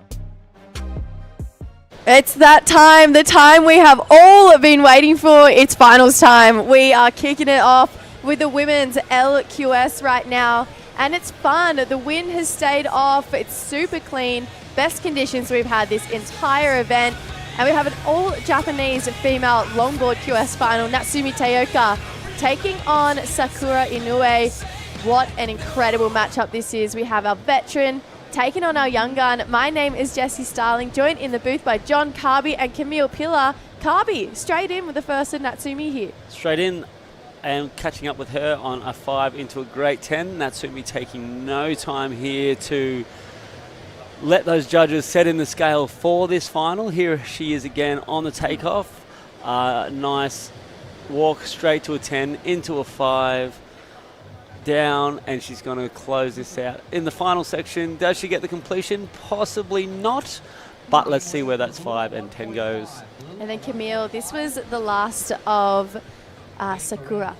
So Sakura takes off on this nice little runner, looking just a bit more composed. Does not look as aggressive as Natsumi yet, but not much done on that first opening wave. But if there's anything I can say about Sakura is she knows how to play this game. Oh yeah, I absolutely love seeing it. This young gun, this dark horse energy from Sakura. Someone who's not a dark horse. He's not scared of winning. We'll actually get back to this.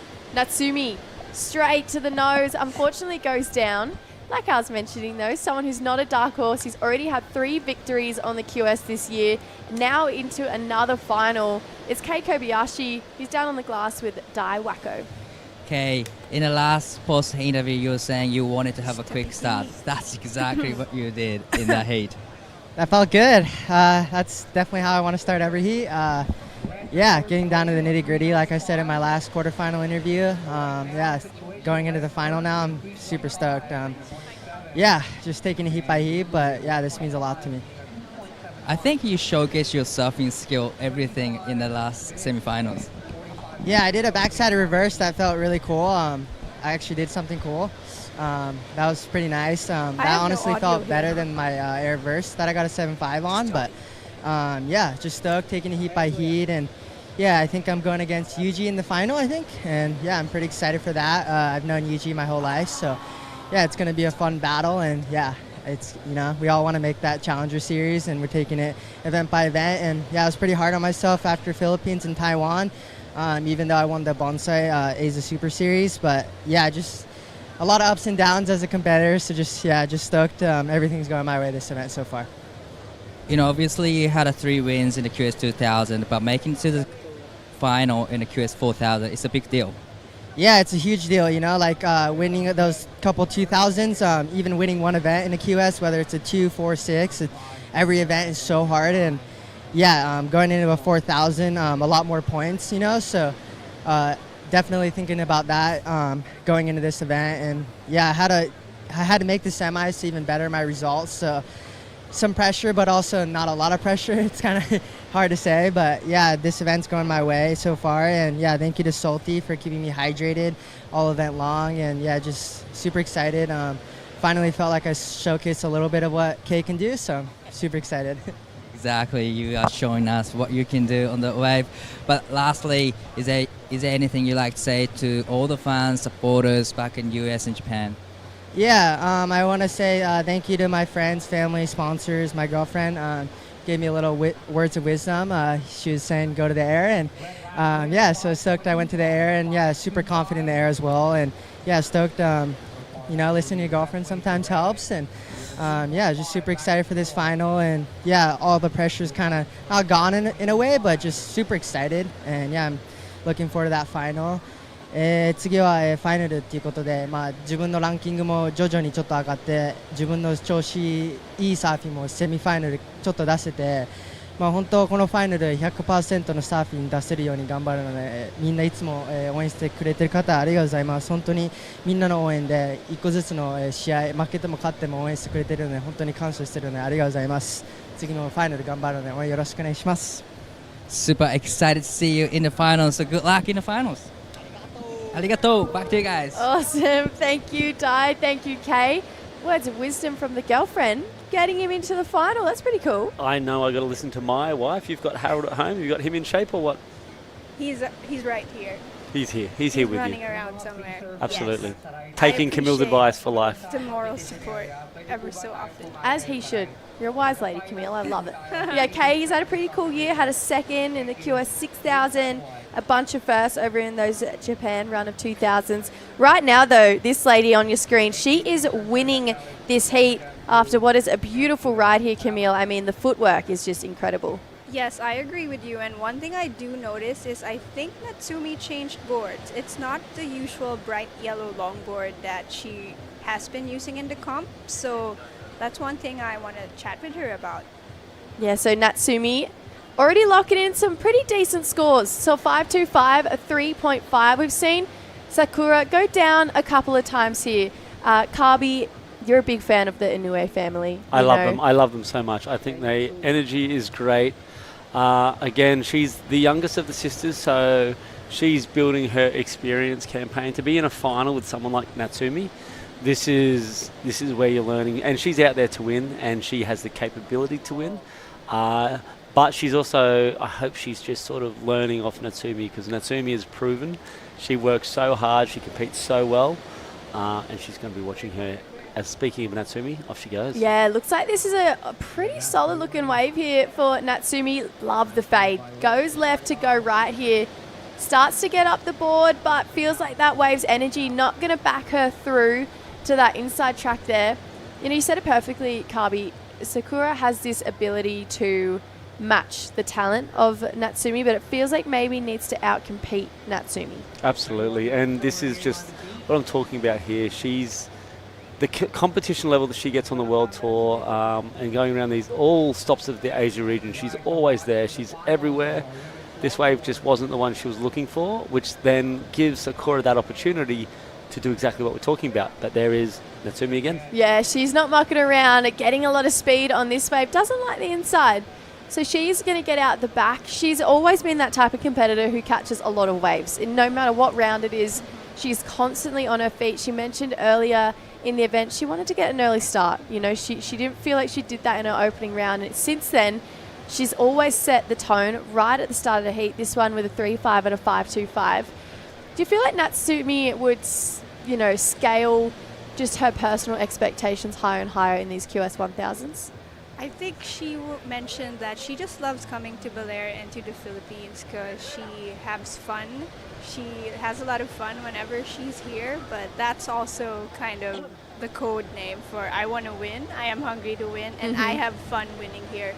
So definitely a sharp one out there, almost like a small wave assassin if you ask me. That's Natsumi. Yeah, she's looking pretty solid so far in this heat. And then Sakura, just not with much going on right now. She's had a couple of falls. It's obviously a little bit bigger today as well. Potentially just needing to back herself a little bit more. Just needs a 7.25. That is quite a hefty score for Sakura. So perhaps her game plan should be to break that apart, split it into 2 good waves for her to advance. And I do like to see more of these younger competitors open up. I know that for the young Filipinos, but before that, live action now, Natsumi. Yes, straight to the nose here. Long 5 in a good looking part of the wave. She steps back, gorgeous carve. Yeah, she's got such flair, such style. 5 in another steep part with a closeout floater. That is excellent surfing right there. I think you're going to see our first excellent number of this final. Judges loving what's been happening the last few days when they've hit the replays. Amazing 5, long, drawn out through the committed section. And what she does here, gets to the rail. The judges are going to eat up that combination because she's not finished. Straight to the nose again and another off the lip. I believe the judges are going to love it. I love it. Super love it. Yeah, what do you love about it? That 5. That was insane. Well, my favorite thing with Natsumi that I see her do apart from everyone else is she just closes strong. The way she goes on top of all those closing sections, very committed floaters or very radical for longboard turns. That's something that only Natsumi so far has been able to consistently do.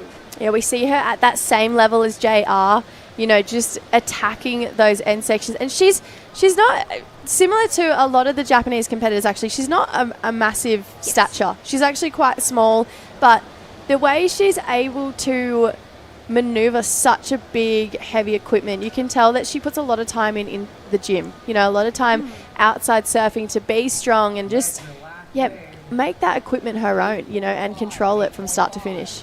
Definitely. You need to get those reps in. Really build and train those muscles because it's so much easier for the wave to topple you over if you just don't have that core bulk. So yes, Natsumi is pretty petite, but I think she's also pretty lean. So Natsumi on the money, 8.5, excellent score. First one of the final so far. I mean, Carb, it had to go there. It had to go there, and we are in a final, and that's final surfing. That's for a championship. That's for 1,000 points. She knows that she swung on 8 waves already. Her 8th wave, an 8.50. She's asking questions out there of everything, and now the answers are starting to fall in. An 8.50 and a 5.25, putting Sakura into a combination position. She's sort of just sitting there going, what's happened right now? She's trying to back it up straight away here. Wants to get rid of this 5.25. Steps straight to the nose into a 10. Carves it back this wave. Maybe not having the same pace as the last one, but she's going to get an inside track here. Gets back to the nose. There's a lot of foam to deal with, but she navigates it for a finishing turn there. So what do you see, Camille? Is that 5.25 out the window? It might be. It could come close, but what I really like about this is, again, nice setup here. The board almost looking very light. Locks in that 10, nice cut back, and waits for the section to stand up a bit. Fancy footwork as always from Natsumi. Locks in another 5, steps back, and this is that finishing maneuver. Almost does not make it this time, but no, this is Natsumi Teoka, and it's a finals. There's a point of difference here, and it's that 10, Yes. hang 10 on the opening part of that ride. It might not have been as smooth and crisp as her first one with this sort of disjointed second section, but a very similar wave. 10 to open up, big carve, and then 5 to finish off, and then I think we could get back up there again. Yeah, this was a really well put together performance for Natsumi. I love that drone angle shot. You can really just see the intricacy of her footwork, just exactly where she places it. She's directly down the center of her board.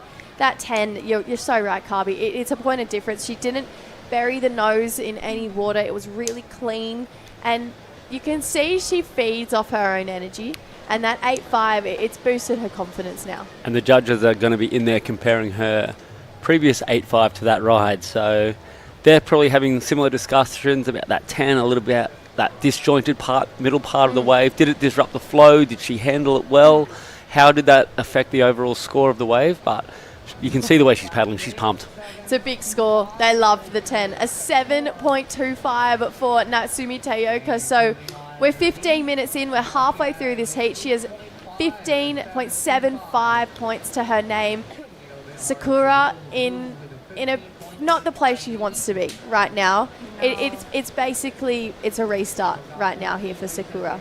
Yes, and it's looking quite like the Herculean task to be pushing up the hill even from here. Just a 15.75 combination that will mean 2 excellent scores, and with the way Sakura has been biding her time, it's really about time that maybe Takamama and the siblings are asking her to wake up. This is the time to show up. It's the finals. Yeah, you know, she's had a long time to think about this as well. Not how she would have envisioned this heat going so far. Natsumi was never going to go easy on her, though. She's just such a classy competitor, and she just wants to keep surfing. She absolutely loves surfing. Right now, Sakura, though, Kabi, with 13 and basically 13 and a half minutes to go, still so doable. We just saw Natsumi get 15 points in about 3 minutes. Yep. Where do you see it playing out for Sakura? What are her strengths that she needs to rely on right now? Well, she's there because she's the best surfer in this competition so far. That's what she needs to rely on, that self-confidence. Getting rattled out there is probably not what she wants right now. She's probably discussed with her entire family where to sit, what to do, talked about her nose rides, her combinations. They've gone through everything. At this point, she needs to take those deep breaths, get back to that heat strategy, forget about what Natsumi's doing, because Natsumi's overdoing something else right now. She's unstoppable at this point. So, yeah, Sakura just needs to relax, rest in her ability, and just go through the motions of surfing a great final. Yeah, she's so close to potentially taking the trophy home, just past that 13-minute mark. Obviously, like we mentioned, not how she would have envisioned it going, but she's been such a standout. Her hardest heat so far would have been coming up against her sister, and her older sister too took her down. And then coming up against someone who you look up to and inspire to, yes, it's hard, but you know, you never want to come up against a sibling. So this, for her, it would actually, I feel like, not be her hardest point in the competition so far. I agree with you there, but like I said earlier, what I really want to see from these younger surfers is for them to really develop their sense of being able to make their own decisions when you're out in the water. It's just too easy to, you know, think of what is my coach thinking, what is my brother or my sister thinking. So I think that just adds to the mental load. And well, they're young. Sakura's 18 years old, so she can work towards that. Just what Carby said, that she just has to lean into her confidence, and from there she'll know what to do, she'll know where to sit, and she'll know which waves to paddle for with conviction.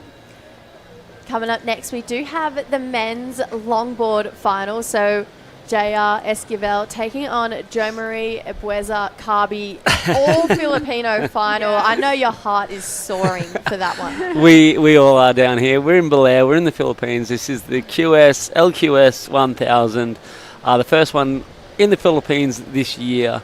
Second one this year. We have the one in January, but this season we're into our first one in the Philippines. The king J.R. Esquivel, the king of Philippine surfing, and his prince, Joe Marie Ebewiza. This is going to be a sensational final. Joe Marie calls him Kuya, which is an endearment term in the Philippines, as older brother. Oh, that's nice. Yeah, and so they are that close. He is literally calling him his idol, his inspiration, and his brother, which is so sweet. I don't see Joe Marie backing down from a fight, though. Ha! There's no chance he's going to fold to his older brother. Put it that way. No way. I'm really excited for that one. I can feel the energy already rising on the beach. So I can feel all the locals heading down there. They're keen to watch those boys that battle it out in just over 10 and a half to go right now. We can see a bit of movement from Sakura. She's going to head up the beach, potentially finally making those decisions for herself right now, Camille. Yes, and I do hope so too, because she might be running out of time. Only 10 minutes left, and situations like these, that's why Natsumi said get started early. That was her strategy, because you never know when the ocean will go into a lull, like right now here. 10 minutes right now. Natsumi, we can't expect anything less from her. 8.5, 7.25. At this point, does she just sit and let the heat play out? She could. If she was going to be totally confident, she'd come in. Imagine. Yeah. Paddle back out if you need to, like just in case. Wouldn't you? It would be a statement. If you want to talk about head games and game strategies, it would be go order a coffee at Bays Inn and just watch the next 9 minutes play out. See if she gets the 15 points. Imagine, that would be so staunch. It would be, wouldn't it? It would be. But then if it backfired on you, my gosh, you would regret that for the rest of your life. Absolutely. I feel like she's pretty classy. I feel like she's not going to do that. Yeah. It's so funny when you see surfers come in like 1 or 2 minutes early. They've comboed the field. I'm like, fair enough, brother. Fair enough that you're making your way in. Natsumi, she's got 9 minutes to do it, though. I really, really want to see Sakura give us something to work with in this heat. I mean, she has been such a standout from start to finish in this event. Like we mentioned, she's taken down some really big names, but she needs to dig a little deeper here, and I just don't think sitting and waiting is the game for that. She's just got to start surfing, keep it simple, do exactly what this lady's doing. Natsumi, a bit of foam on the face here. Can see, went down. Pin drop. Unfortunately, there with just all that foam, it would have made it pretty hard. She's wearing a leg rope. Not something you see every day in the longboard. Yeah, I feel like Sakura, the longer you sit there, the more you're going to get in your head. That is true, and I think it's she's freezing. She just froze right now, and the work to get out of your head might even be harder than just to score a perfect ride. So yeah, some mental fortitude is really it's what the game is here, because you need to be able to rise up and not be intimidated by someone, a veteran like Natsumi. And right now, she just has a 1.5 and a 0.35. Those are barely even scores. Those don't even count. And if you look at it and break it down, you can say, look, I only need a 5.75 to get out of combo. Yeah. And then that can be your benchmark, where with 7 minutes 45, there's still heaps of time. All right, a 5.75, I've got that, I can do that. Now I just need a 6. Now I just need a 7. And she can sort of build it. The time's going to run against her. She's sort of holding priority, and it feels like she's surfing and looking for something massive at the moment, which maybe might be daunting her a little bit. Yeah. How many times have we seen a surfer, though, surf themselves into momentum, surf themselves into a heat? It's exactly what she needs to be doing. We're going to take a look at these waves, though. I mean, we can't not fangirl over them here, Carby. I'm fangirling all the way. That, for me, is through and through what the judges want to see. It's a statement of what longboard surfing is. It's traditional with the rail work. It's everything hang fives, rail carves. That drone angle just highlights it so well. Nice drawn out 5. And then she gets that carve in, redirection of the board, back to the whitewash. The drone lost it there just as I talked him up. One of the greatest drone pilots that we have got out there. Shout out to Ryan, who does an amazing job. But yeah, fangirl all the way. Fangirl all the way. I mean, excellent scores. Why not save it for the final? 8.5. She's going to score to lock in. It was just a small one, just a quick in and out for Natsumi. So 6.5 minutes. This is really crunch time right now for Sakura. She needs to make a decision, and she needs to make it now. Yes. Should have made it 5 minutes ago. Agreed. There's plenty of waves out there.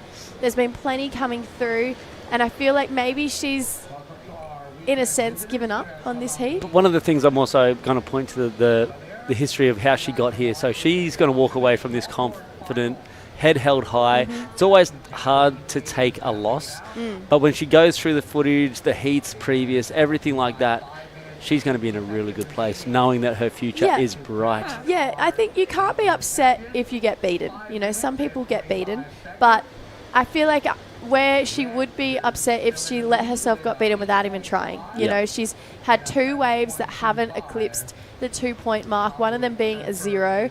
You know, she really just needs to start surfing.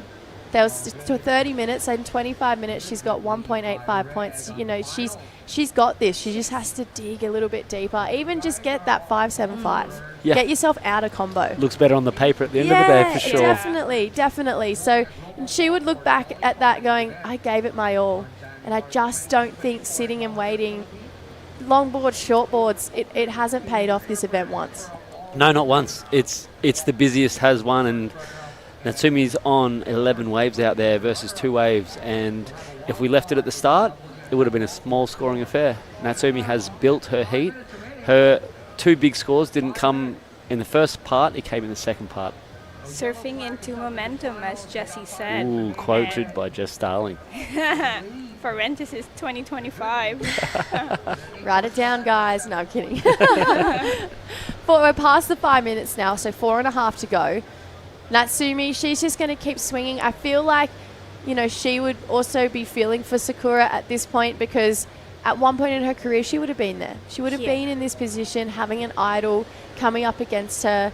And it's so easy to get into your head as an athlete. So 4 minutes, maybe, you know, just trying to give her some space right now to be making those decisions. It's not like she's applying pressure by sitting right next to her. Yes, I feel that's a longboard thing also. These guys are a bit more cruisy by nature, the competitive level. And I did see Natsumi actually give a little wave to ask for an update. So definitely playing that game with Sakura's mental state. Okay, Sakura paddling over Ooh. to the other side of the Come on, beach Sakura. now. Come on, Sakura. Come Dig on, deep. girl. Come on, girl.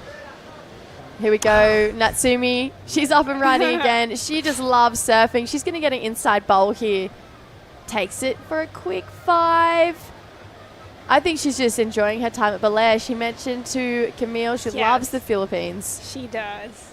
And here's exactly why. I also think it's so refreshing to see Natsumi on her backhand. I'm more used to seeing her on her front hand. So she's equally as good as graceful and poised. And yeah, interesting with this board, really. I think she changed the equipment up. So I want to know also the decision behind it. But there we go. Still as strong. The rail work and the footwork. Locks in a quick 5, maintains her balance there, and it's just unstoppable no matter which direction she goes. Yeah, looking so sharp here for Natsumi. Doesn't look like we have any waves to come through for Sakura as well. She's going to head back out the back. I feel like I'm watching Blue Crush. You know, as she goes over and she's getting smashed, and Kiala says, "You just got to go and sit here. If I say go, you go." I want Natsumi to take on that role. In my perfect world, it would play out like that. It's already happened in your mind by the sounds of things, so it's all good. Natsumi, if you could just run with that script, that would be amazing. Maybe a wave coming through out the back here for Sakura. She's looking like she's having a paddle over on the edge here, but she's not going to surf this one through. Body language looking defeated. Oh, that is just sad to watch. I wonder really what happened, what went on. It's as if she already decided even before paddling out into this heat. It felt like that, didn't it? You know, she hasn't given herself an opportunity to even showcase us that beautiful style surfing flair that's got her to the final. Obviously, Natsumi, she's a big name. It's intimidating to come up against your idols. A lot of learning in these moments here. Absolutely. I just noticed Sakura's board there. She's got the side bites in her board, and they're set up on the fins also. Might be an interesting sort of strategy that she had. Different style boards. Natsumi has that large single fin. Interesting. Yeah, and yesterday the waves were a bit bigger, and there was a bit more chatter on the surface, a bit more wind, and that 2+1 setup really worked well for Sakura yesterday. And now that we have a bit more smaller size, cleaner faces, I would also go for a big single fin. 1 minute, 60 seconds to go here. I would love to see Sakura with a completed ride, just taking one all the way through. It is going to be Natsumi. She's going to be our champion here, no matter what. With 50 seconds, she's going to take one last wave here. Has that gorgeous fade. Go straight back to the nose. Just beautiful nose riding for a 5. Showcasing that carve, engaging all the rails with a finishing closeout hit. Natsumi, just strength to strength, a worthy champion here this year at the Baler International Pro QS1000. Okay, Sakura gets to the nose quickly, has to manage a bit of bump, and unfortunately goes down. This has been not the way she's wanted to surf. A nightmare heat for Sakura, unfortunately. It's so bittersweet. That last exchange was just this heat in 2 waves, in an exchange. Natsumi just doing everything right, and Sakura just missing sort of every beat, and that time runs out. There's our champion. My gosh, what a campaign she's had. Oh, incredible to see Natsumi just keep on this winning run right now. So another year, another win here at Baler for Natsumi Teioka. She's taking home the victory and 1,000 points. We're going to see her just shining. When we come back from this break, we're going to go down and have a look at who's going to take it out between JR Esquivel and Jo Marie Abueza. See you guys soon.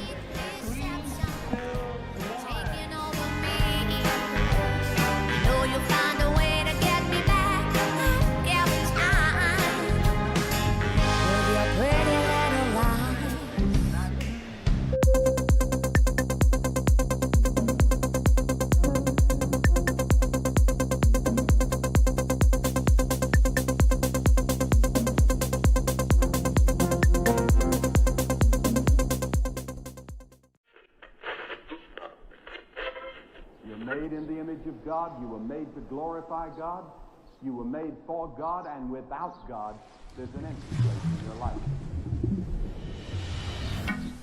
Travel all this way now, more than 1,000,000 miles. And in a world that's fading, ooh, you make the world wow.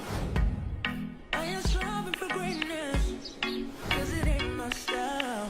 I made me to be going close for the rest of my life now.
The WSL Baler International Pro QS4000 and LQS1000, presented by the Philippine Sports Commission, is proudly hosted by the municipality of Baler and the offices of Secretary Juan Edgardo Angara and the representative of the Lone District of Aurora, Honorable Romel Angara.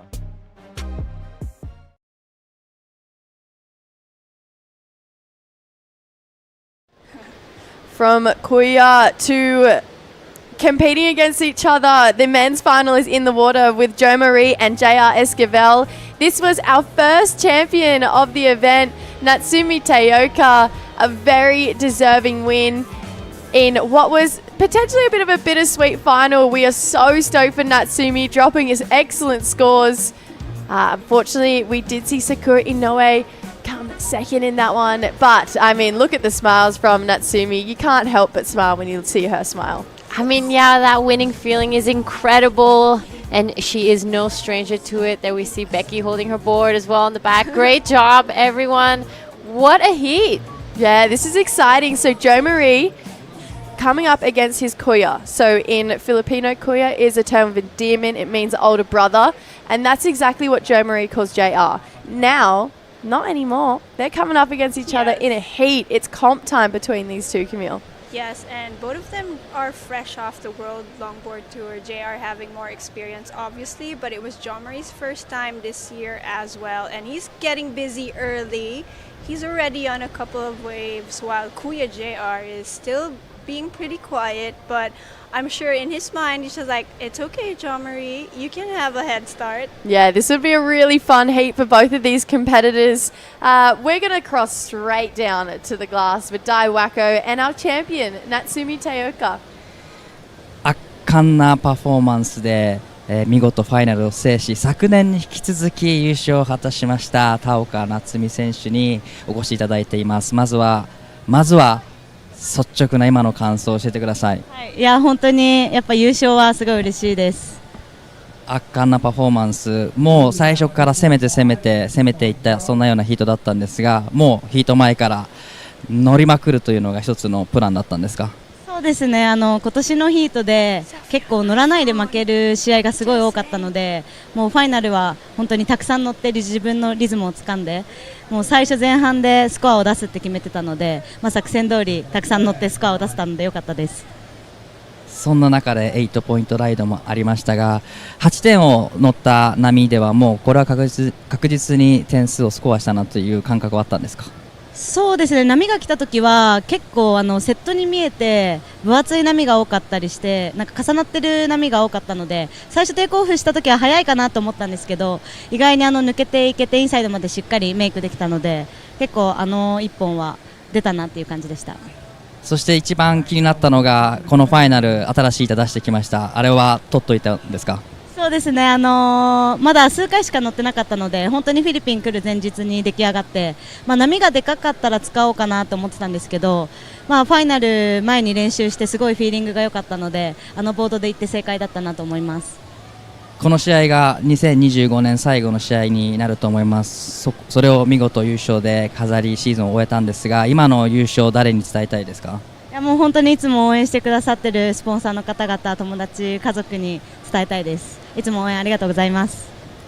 今から聞こうと思ったメッセージだったんですが、もう一度聞きます。最後にたくさんの方、ファンの方、いると思います。ライブで応援してくれている皆さんたくさんいます。メッセージと今の気持ちを素直に、教えてください。いつも本当に応援ありがとうございます。すごい優勝は嬉しくて、今年最後の試合、いい締めくくりになりました。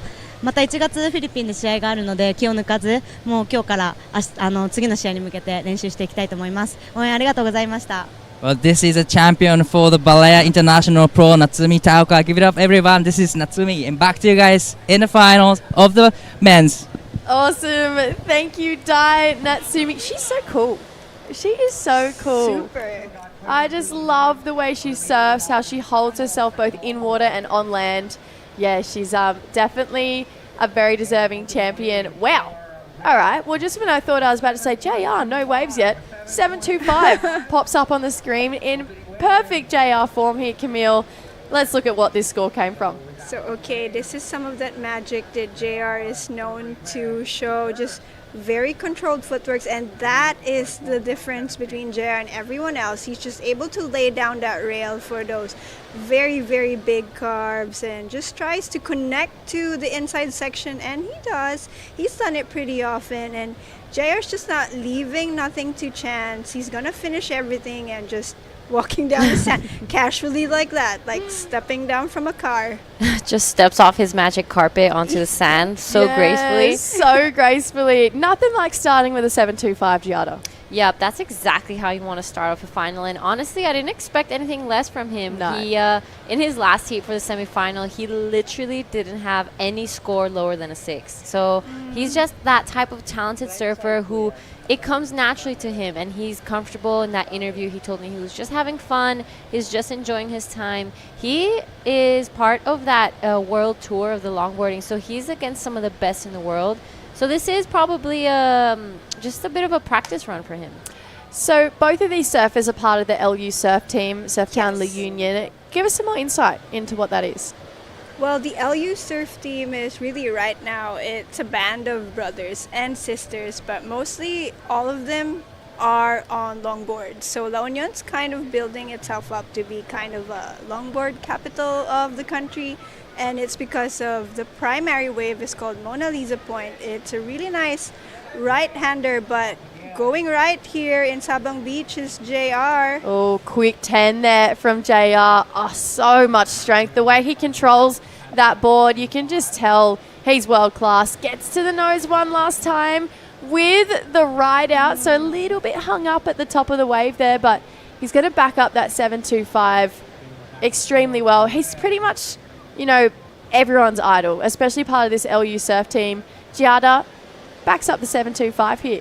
Absolutely gorgeous surfing there. I love how much he really uses the length of his board and all the rail of that longboard, and that's a huge part of the judging criteria in this division. I mean, the judges really want you to carve out those turns. Here you see him do a bit of a switch of direction. Beautiful 10 there. That's what I'm talking about. He really brings it all the way around and with so much flow, and it comes really natural to him. He doesn't really wash off any speed when he does that, so he comes out faster because he gets back to that power source of the wave and just extends even more. Yeah, absolutely. Just gliding and gliding. And yeah, that's it. That's the carves that we love. Great angle from the drone. Quick step to the nose and locks in another one. Quick 10. Stumbles a little bit, but I don't think that will matter. He got most of the work done already. Oh, wow. 6 points for the last of JR. Straight in here, Joe Marie on the answer back. I love his personality. 10. A good-looking 10 at that as well. Using speed through this inside section. Oh, he's got a section here, but can't quite get to it. So Joe Marie, though, not backing down from this fight. We said it in that last heat. There was no way in the world he wasn't going to put his best foot forward in this final. That is true. And coming back to the LU Surf team, so they all have a group chat and they're always comparing rides, and for sure this is going to be one of the topics in that group chat.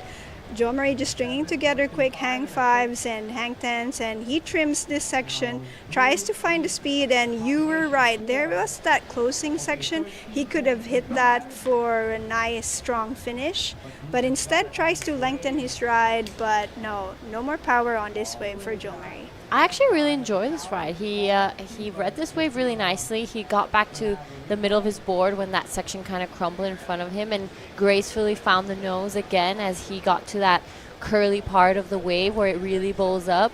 He read this really well, in my opinion. Yeah, maybe he didn't have that really strong finish that he would have liked, but I think he did most of the damage on the first part of the wave. Yeah, still got some really classy work done there. Obviously, those 10s, they were clean. Yeah. They were really clean in a strong part of the wave as well. So Joe Marie on the answer back, not phased by the early scores that we've had from JR.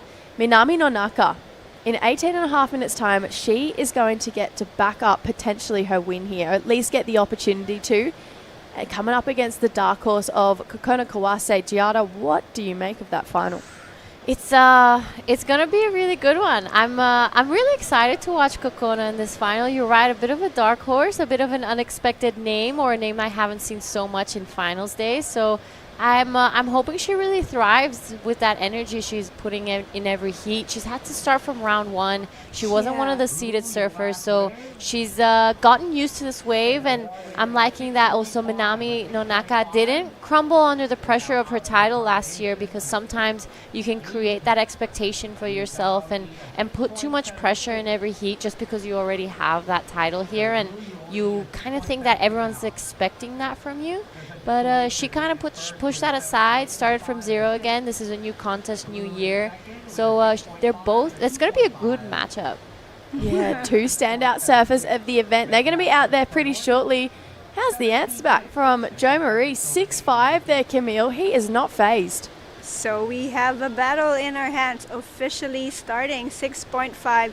Yes, that is a good score for Joe Marie, and I am very confident he could push it up to the 7s and the 8s, and with 17 minutes on the clock, so much can happen. It's a toss-up, and JR having won this event also, but I think he's one of those rare individuals where the pressure of winning again back-to-back, it just doesn't matter. He's just there. He knows what he can do. And he's actually pushing the rest of the LU surf team to, come on, beat me. If you want to be the best, you got to beat the best. And I remember a funny story maybe 2 years ago, but before that, John Marie on the live action. Yeah, not quick in and out. I'm on the edge of my seat for this story, Camille. I know. Now I can finish the story. Yeah. So I was like, no, don't go this way. Just wait. Okay, here's the tea. No. On the group chat, so JR's sponsored by Vans, so he gets a lot of footwear and apparel and stuff. So there was a time he was even hosting local contests, like, oh, whoever can beat me will get this free pair of shoes. So that was kind of their motivation, kind of a cute little way to, boost each other up and distribute the goodies. And guess who ended up winning those pair of shoes? Joe Marie. June. Oh, little brother. I was going to say Joe Marie too. That was a good guess. I was like, ooh, let me guess. Is it Joe Marie with good intention? Honestly, guys, I'm guessing that WhatsApp group chat is popping off right now. Yeah, I mean, absolutely. not only are there two surfers in the heat, but we're talking about them a lot. So maybe we can shout out some of the members from the LU surf team. We know Benito Nerida was also in this comp. Roger Kasugay, of course. Edgar Calvo, although from Samar, is also training in La Union. And here we go now. JR back on live action, living on that nose, just staying there forever. Yeah, the king up and riding here. Another 5 in a bowly part of the wave. Finishes it with a floater. Actually, no, he doesn't. He's going to lay the carve. So much power. Gets to the nose one more time for a clean 5. And he's just looking stronger than ever. You can see he's got a great connection with this wave. He's setting the standards high for Joe Marie to answer back. Finishing on the beach. Yeah, I mean, like you said at start, Giada, we can't expect anything less for him. We also saw Joe Marie get a wave here too, Giada. All right, so he is answering back. A bit of just a couple check carves there. Nothing too special, but this wave from JR was absolutely flawless. Here's that drone view. Both surfer on that same wave, but it won't be affected as they're very far away from each other. Look at him go. I mean, he is so in control of his board. His arms are barely flailing and moving around. A bit of a wipe of the face there, but that's actually it. The rest of the time, his hands are mostly either down or we just have that one hand up the top, but that's very stylish. It's very graceful. So it's a really good wave here from from JR. And I'm excited to see what this score is going to be. I think it's going to head up straight close to that 7. Yeah, I really liked that wave there for JR. So the judges, they'll be watching it back, comparing it. These two, obviously good friends as well, Camille. Do you reckon there'll be any chatter in between them out there? No, I don't think so, especially since Jo Marie is really such a nice, modest, kind guy, and JR is always just the kuya, the king, the kuya. He's a big brother, so that's his approach. He's always like encouraging, it's never no sneak disses or no ego even, and I think it's another great thing with the LU surf team. Even the Lopezes, Mara, Warren, RJ, and Ashley, they're all part of the clan. Everyone's just really working together, traveling together. Whenever someone needs help with transportation, they're kind of a team. They're team managing each other. So no ruffled feathers, I think, not for these two. And they basically grew up together ever since they were groms. They've been playing in the sand in San Juan, La Union. So yeah, this almost feels like just a free surf or like a, hey, today, you and me, let's go. I love that. Look at these scores, though. Excellence for JR, an 8.5. So he heard that Joe Marie was getting a little bit closer towards him and thought, just going to turn it up a little bit. Now, Joe Marie needs a 9.25 here. It's looking like he might check this one out, but he's not. Was that a bit of a splash of the water frustration, do you reckon? I'm not sure. It could have been, but I feel like Joe Marie doesn't have that personality in him. The other day I was interviewing him, and he's here with his family, his kid, his wife, and he was just happy to be here. And so is JR. So I think this is, like you said, a friendly matchup that they've done millions of times in the past. But, you know, just he wants to win. JR doesn't want to make it easy for these boys. He knows that the competition outside of Philippines is really tough, so he's really pushing it. Definitely. He's not going to go easy on John Marie. This almost feels like a training session, a one-on-one coaching with the one and only JR Esquivel, because overall the result will be better for the Philippines. You know, if we come out with stronger athletes, then that's a win not only for JR but for the country. JR having a look again here. He's just going to keep swinging, gets to the nose. Bit of foam to deal with, but great control. Holds it, wow, for a majority of that section there, and a big carve with a closeout turn to finish it off. I mean, JR setting the bar so high time and time again. So he's just got so much control of that surfboard there. He does, and you know what would be interesting to watch? I'm just going to throw it out there, Natsumi versus JR, if we could do a mixed heat. Oh, that would be sick. What do you think of this one, Camille? Okay, this is really where he locks in on the nose ride, just levitating and puts in the rail work again and finishing up with a good hit and tries to walk it down the beach again, but okay, drone angle this time. Quick hang 5, and I love that he is able to sustain the nose ride even through the whitewash, even through all those steep sections, and brings it back to the power source. He knows what to do to just put that appropriate exclamation mark to this sentence. There were so many times on that wave I thought he was going to fall off. I was like, all right, that's it. And then he makes it. And all right, this is it. And then he makes it again. And I was like, what? That's crazy. He's just so good. He's quickly become one of my favorite surfers, long and short, to watch. The way he reads the wave, his connection with the ocean, how committed he is to all of his rides. I mean, he really is the overall package for a competitive surfer. Yeah, you're right. He has that aura to him that is just calm, and that's what you want in a great competitor. Someone who doesn't, show anxiety in the water, who's flailing around or like scratching to catch waves. He's very calm. His selection is incredible, and he's just gotten better and better scores throughout that whole heat. He backed up that 8.5 with a 7.65 now, so making life a little harder now for Joe Marie. Every single wave he has betted 4 waves, and they look like this: a 7.25, then a 6, then an 8.5, then a 7.65. Joe Marie, he's got a challenge here. He does, and hopefully he is able to just maintain composure, because I know that's what JR would be telling him if they could sit side by side, like, hey man, I know I'm beating you here, but you got to show me that you want this or you want it.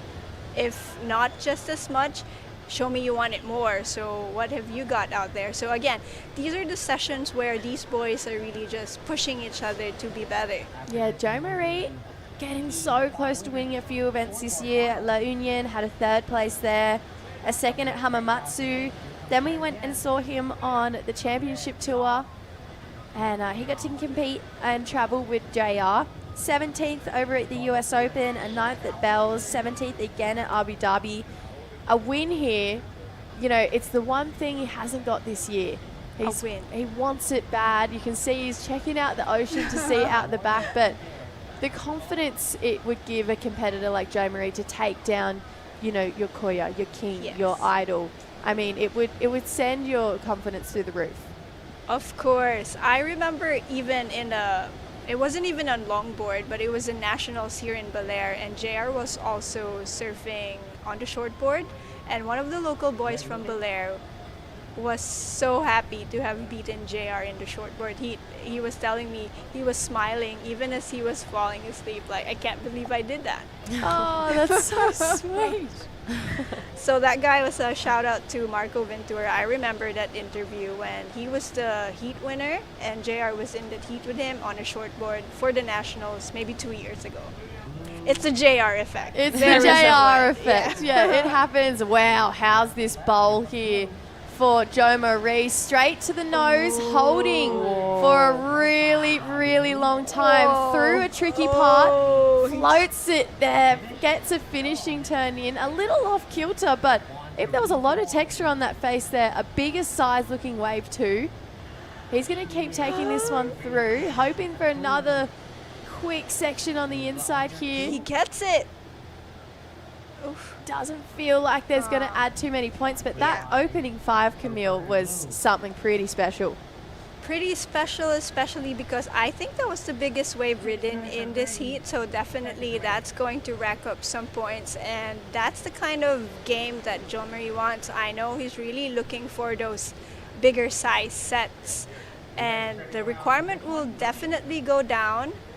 But let's see how JR answers back to that wave just now. JR steps to the nose, just a quick 5 here, waiting for a bit more open face, and it feels like that's going to be all she wrote there. So he's going to get out of that one. So it really is coming down to this last wave of Jo Marie. Jada, I mean, I could hear you going, ooh, in the background. I You like just this can't wave. believe he was spending so much time on the nose. Look at that. He's at the 5, all 5 toes over the nose. His back foot slightly touches. He did the 10. Big turn here for that finishing. He stuck with it. Unfortunately, this wave just not bowling up like he was hoping, but this is the fight back we were waiting for. That 2-5 is flying out the window. Get out of here for this 2.5. I mean, Jo Marie, looks like he's gonna lock in his best wave. He's gonna answer back and lessen that requirement of the 9.65. He's gonna need another wave, but it comes in. It's a 6.95, so the judge is liking it, but not as much as this guy's past waves. Wow, holds it, really critical parts of the wave here. JR, and finishes it off. I mean, I just feel like where he places his board and does his nose riding, it's just a lot more critical, especially even though that wave was bigger from Jo Marie, maybe the judge is criticizing him for being too far out of the pocket. So here is that replay again. As you can see, it's almost as if the entire 9 feet of the longboard disappears under the lip, under all that whitewash. That's another indication that you are at the critical part. You only see like the top 1/4 of the board compared to if you're nose riding and you see more than half of the board out. Yeah, that was even a smaller wave for JR, but it was really well ridden. You're right. The positioning on the wave that he's doing, his hang 5s and hang 10s, are a really critical part. It's super, it could be super common for the board to just fly out of him, but he just has so much control. That leg power he must have is insane, because I would never be able to hold it there for that long. It looks like that score is going to come in and not better. So first time he has bettered in his heat. Comes in, it's a 5.85, so it's still a good looking score. The judges liking it. Paddles with priority there, but JR not back out the back yet, so it's not going to hinder in. Still needs excellence, Giada. Still needs a 9.2. What do you think that looks like for someone like Jo Marie? That looks like having to really have a good selection of wave and really push your limits, and not be afraid. This is it. This is the final. You need a win. It's not coming first or second. You need to get that score. You need to be surfing at the best, and this is what all that training has come for, this exact moment. So he must really want the win. Like you said earlier, Jessie, he hasn't gotten it. He's been so close. He's gotten seconds, but live, JR. Yeah, just a quick one there for JR. So Jo Marie still has a healthy total. 13.45 has him in second. He needs a 9.2. He's looking here. That look out the back shows that probably not the wave. Weird waves choice anyway. Maybe the first I've seen from Jo Marie just being a bit fidgety right now. Yes. So the pressure is on, definitely. I can almost hear his mind thinking right now. It's like he's waiting for that one big one. He wants everything to be perfect, whereas JR is just letting loose. I'm just gonna paddle into all these waves. It doesn't have to be the biggest or the nicest, but I know, I trust my skills that I can make something out of this. So kind of the difference between these two surfers right now. Jomari's kind of waiting for something to happen to him, whereas JR is making it happen for himself. Yeah, it feels like JR is surfing waves up. You know, he paddled into those waves and they didn't look like excellent waves, but he made them excellent just by where he was placing the nose riding, showcasing, just using every rail of his board, and the sheer power that he's using as well. It is a gear above. It is a gear above everyone. The thing I love most about Joe Marie surfing, that I've said it a lot about him, is I love that he surfs with his personality. Yeah. He doesn't surf to the criteria, he surfs to himself. And I actually think that's his superpower. Agree that makes him original. That makes him nice to watch. It's refreshing, you know, having, you're so used to seeing in contests people have very similar styles and approaches to heats and, you know, build your house, do your things. But you're right, he has his personality, and you can tell that the way he surfs is exactly how I expected his personality to be. And when I did the interview or saw him at the laundry the other day, that's what he was, you know, and it was really nice. He's very calm, collected, and cool. Ooh, here we go. Oh, looked like he wasn't going to get into this one, but he is. That's a good-looking 5. Critical part of the wave. He's hoping for more on this one. He's going to bowl up, get back to the nose. 10 in a critical part of the wave through the foam. Holds on for a 5. Gosh. Gets to the inside with a finishing turn. He loves it. He's feeling it. He's still going. So much critical nose riding here for this entirety of the ride. He's going to take this one all the way through, give us the best JR, and just absolutely beach this one. He's feeling it. Camille, is it the best wave of the heat? Ooh, tough. Definitely Jomari's best wave. I saw there was the most critical nose ride, maybe, yes, and he doesn't even want to go back out. He's so pumped up and stoked from that one. And interesting board design. This is actually the Philippine flag that you see, the blue, the red, and the triangle white. Yeah, so patriotic choice for Jomari Abueza as we count this down. 10 seconds, 8, and wow, that is... It's a steep requirement in 9.2, so interesting turn of events. It's definitely his best. I'm tentative on the 9.2. Giada, break this down for me. All right, loving it. Got straight into action, got the 5. Around this section, this wave just doubling up for him on the inside. He finds the nose again. Beautiful stance there. His palms down close to his thighs, showing the control. He spends so much time on the nose, and then a good strong finishing. He was loving it already, but it wasn't finished just yet. He took this one all the way down to the shore. He was super pumped, and you can kind of see when he got onto the shore, he was huffing and puffing and looking back. I think proud of himself. Yeah, I mean, he should be. That was an incredible heat. I don't know. Personal preference, I see the 8.5 being the best wave of the heat. But I would love to be wrong. And I love an underdog story. And I'm only just learning the criteria of longboarding as well. He thinks it's the score. It needs to be the best wave of the heat. Maybe we could take a look at that 8.5 one last time from JR and really get to see. That looks like his family with him right now. And the guy in black is Justin, Jomari's younger brother, but they look like twins. This is the 8.5 here of JR. Scores locking in. It's not going to be there, and it's because this was the excellent point of the heat here, Camille. And yes, Jomari's wave might have been bigger, and there were some pretty critical and steep sections, but it lacked the rail work. These cutbacks that JR is an expert on. See that elegant drop knee style. So that's it. There were plenty of nose rides in Jomari's wave, but with variety, we know our judges are also loving to see some rail game. So JR knows that. He's a very experienced surfer. Nose rides, rail game, control, length of ride, but there you go. That's sick. You can see the brotherhood there between these two. JR, he's unstoppable. He is our champion here at the Baler International Pro, a worthy opponent of Joe Marie Abueza.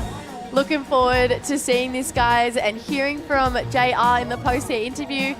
It's time for an ad break. We're going to come back with the women's QS final right after this.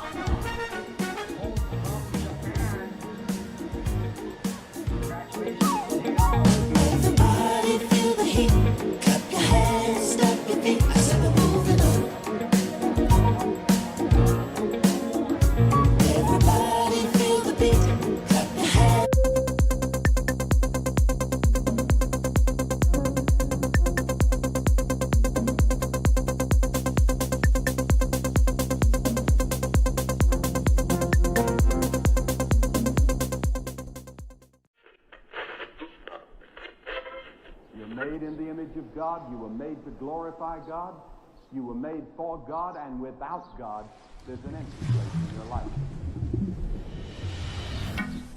Travel all this way now, more than a million miles. And in a world that's fading, ooh, you make the world wow.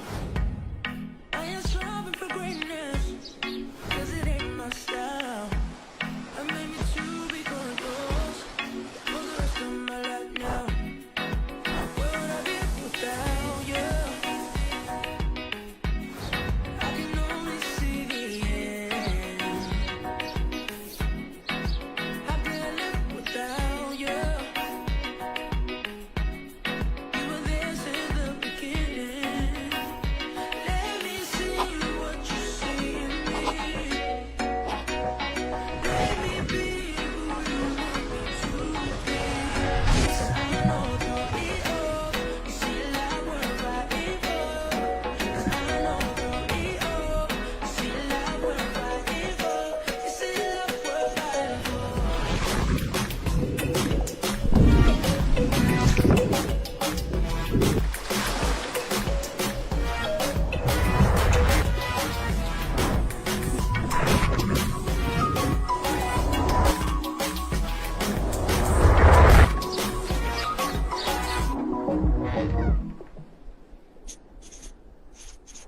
The WSL Baler International Pro QS4000 and LQS1000, presented by the Philippine Sports Commission, is proudly hosted by the municipality of Baler and the offices of Secretary Juan Edgardo Angara and the representative of the Lone District of Aurora, Honorable Romel Angara. Who's gonna be crowning the WQS 4000 women's final? Is it Kokono Kawase, who's been dark horse in this event, or will Minami defend her second champ here in Baler International Pro? I am Daiwako in the booth with Giada and Jesse. Phew!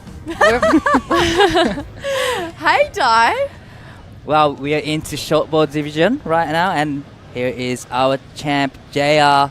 That was exciting, heat. That was exciting final from JR and Jo Marie. They just good friend, but great rival in the water. But once you're out of the water, good friendship. Oh, great friends, always. I mean, you can see even Jo Marie cheering him up right now. Those two, I mean, Jo Marie really looking up to JR, and JR just a worthy example of a champion. Oh, I love the crown. Look at that, made out of palm trees, coconut trees. Both boards being behind them. Jo Marie cheering JR up, showing that respect, showing how much, these moments really matter, and they're never going to forget this. This is definitely going in that group chat.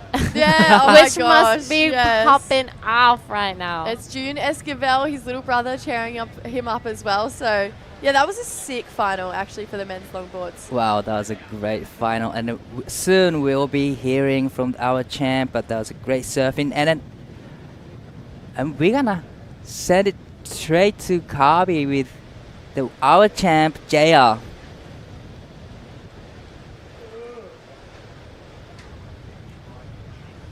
All right, here we are down on the beach with our champion J.R. Esquivel and second place Jo Marie Ebeweser and the La Union family. Let's make some noise, La Union, for these guys. J.R., how was that heat? You have been excellent throughout this entire event, and you brought that A game on the final. Yeah, it was fun, and it was nice to surf against Jo Marie in the final. And yeah, it's a win for everyone, especially on the La Union crew. These guys are really amazing. They are like supporting each and everyone, and I love this team. Jess, talk us through again. You got into that excellent score. Did you know that that was going to be an excellent ride by the time you finished on the beach? No, because I think I did really well, but I wanted more, and I got lucky that it went excellent. Excellent. Joe Marie, condolences, but congratulations on your second place. That last wave, you put everything into that wave and just came undone on the end. Tell me about it. Yeah, first of all, I want to thank God and my family and my teammates here. They are here, so I'm so happy to be in the finals with KJR. That was so fun and super, maybe super stoked, and maybe next time, yeah. Once again, guys, you went to battle. You went wave for wave. So happy to see not just the town of La Union here represented, but the Philippines dominating across the longboard division here in the men's field. Final words to your sponsors, to your friends, and to your family. I would like to thank my sponsors, Vans Philippines, Surftown La Union, Alima, Union Athletics, Luffy Surfboard. Thank you for the nice boards. iSports, Cemento Surf, and this team. Thank you so much, La Union Surf team, for the solid support. All right, last time as we go back, let's make some noise for JR and Joe Marie Ebewiza. Back to you guys. Thank you so much. What a moment for the Philippines community there. Everyone's gathered up and everyone's cheering for each other. Well, JR win this event, but probably everybody wins here. Yeah, absolutely. That was gorgeous. I love that so much. The energy down on the beach is vibing high. Everyone down at that interview, everyone was happy. It's a win-win situation there for Team Philippines. Definitely, it was a great community gathering up together. But we're back in the women's side of the final, QS4000. It is Kokono Kawase up against Minami Nonaka. What a matchup, Jesse. Oh, this is really cool between these two. Obviously, we've been calling Kokona the dark horse for the entire event. She served from that opening round, obviously traveling with her coach and his son, her board shaper, beg my pardon, and his son. And it's clearly a great team. It's working for them, where Minami, she's looking to defend. She's got a great relationship here. Right, second wave for Minami. Wow, that was a huge layback turn from Minami. Probably the first time I see a layback from Minami, but she's that confident. Let's take another look, Giada. Wow, this is a fast wave for Kawase Kokona. That was really nicely done. Super sharp, back-to-back turns. She didn't waste any time in between them and backed it up straight away with this one. I love how sharp she's looking. She's not holding back, but this one from Minami, absolutely stylish, really leans into it. She was all the way laying down on the water. That was a really good one. And you know what? She started her semifinals like that. One big turn got her a 5-point ride. So she's relying on those big turns here. And Kokona is stick to her original plan. Just get busy, get many waves, and it's get a quick start in the beginning. But already 10 minutes in this heat, 30 minutes heat. But on screen we have Minami Nonaka up and riding. Nonaka Minami 3本目のライディング、素晴らしい2ターンをしてきました。Wow, back to back, great surfing from Minami. Different approach compared to the last one. Two great maneuver, combination turn. But few scores starting to lock in for Minami's second wave, and looks a healthy number, Chiara. Yeah, it does. So it comes in at a 4.85 for that one big layback. Minami Nonaka having a really special connection with this wave. It's not easy to get back-to-back results in a contest side, but I don't know if you guys have ever felt this or have talked about it with others, but sometimes you rock up to certain waves or certain beach breaks or point breaks, and you have that instant connection to it. You feel like you've been surfing that wave for your whole life, even though it's your first time. So this could be that situation for Minami. She just has her style, or her energy just goes really well with this wave, because she seems like she's at home. She's not holding back. Her turns are looking good. Her timing is great as well. She doesn't look like she's left behind on any moment. She's coming out of maneuvers quicker than she entered them, so she's on that flow state. Wow, that was a great surfing and a great scores. Locked in 6.75 for the previous wave for Minami Nonaka. So she is on fire, Jessie. Oh, the score had to go there. 2 big turns, super vertical, in the most critical part of the wave. You know what I love the most about it? No downtime. She went straight into both of them. Kokona on the answer back. Nice first turn to start with. This is Kokono Kawase. Nice second turn. So it's nice answer back. Great answer back from Kokono Kawase. But like you said, Giada, Minami has a great relationship with this beach break. But also Kokona and Minami, surfing in Japan in exactly the same area. So probably, Kokona has the same relationship with this beach break. That's right. They both are in the final. They're both looking really well timed with this wave. So it could be that their home break is very similar or has that same feel to it. So they're looking comfortable. They're looking sharp. And they both want this win. That 6-7-5, though, next to Minami is exactly how you want to be starting off your final. You know what? Every champion we had here last year so far has won again. Right. So Natsumi won again, JR won again.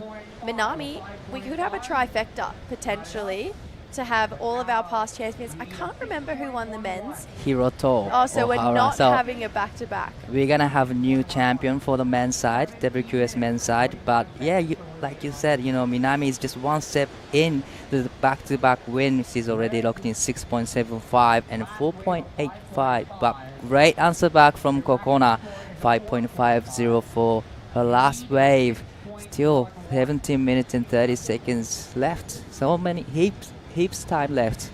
And you know what? That's the perfect answer back there from Kokona. Now chasing a 6-1-1. We've seen her go into the sixes almost every single heat so far this event.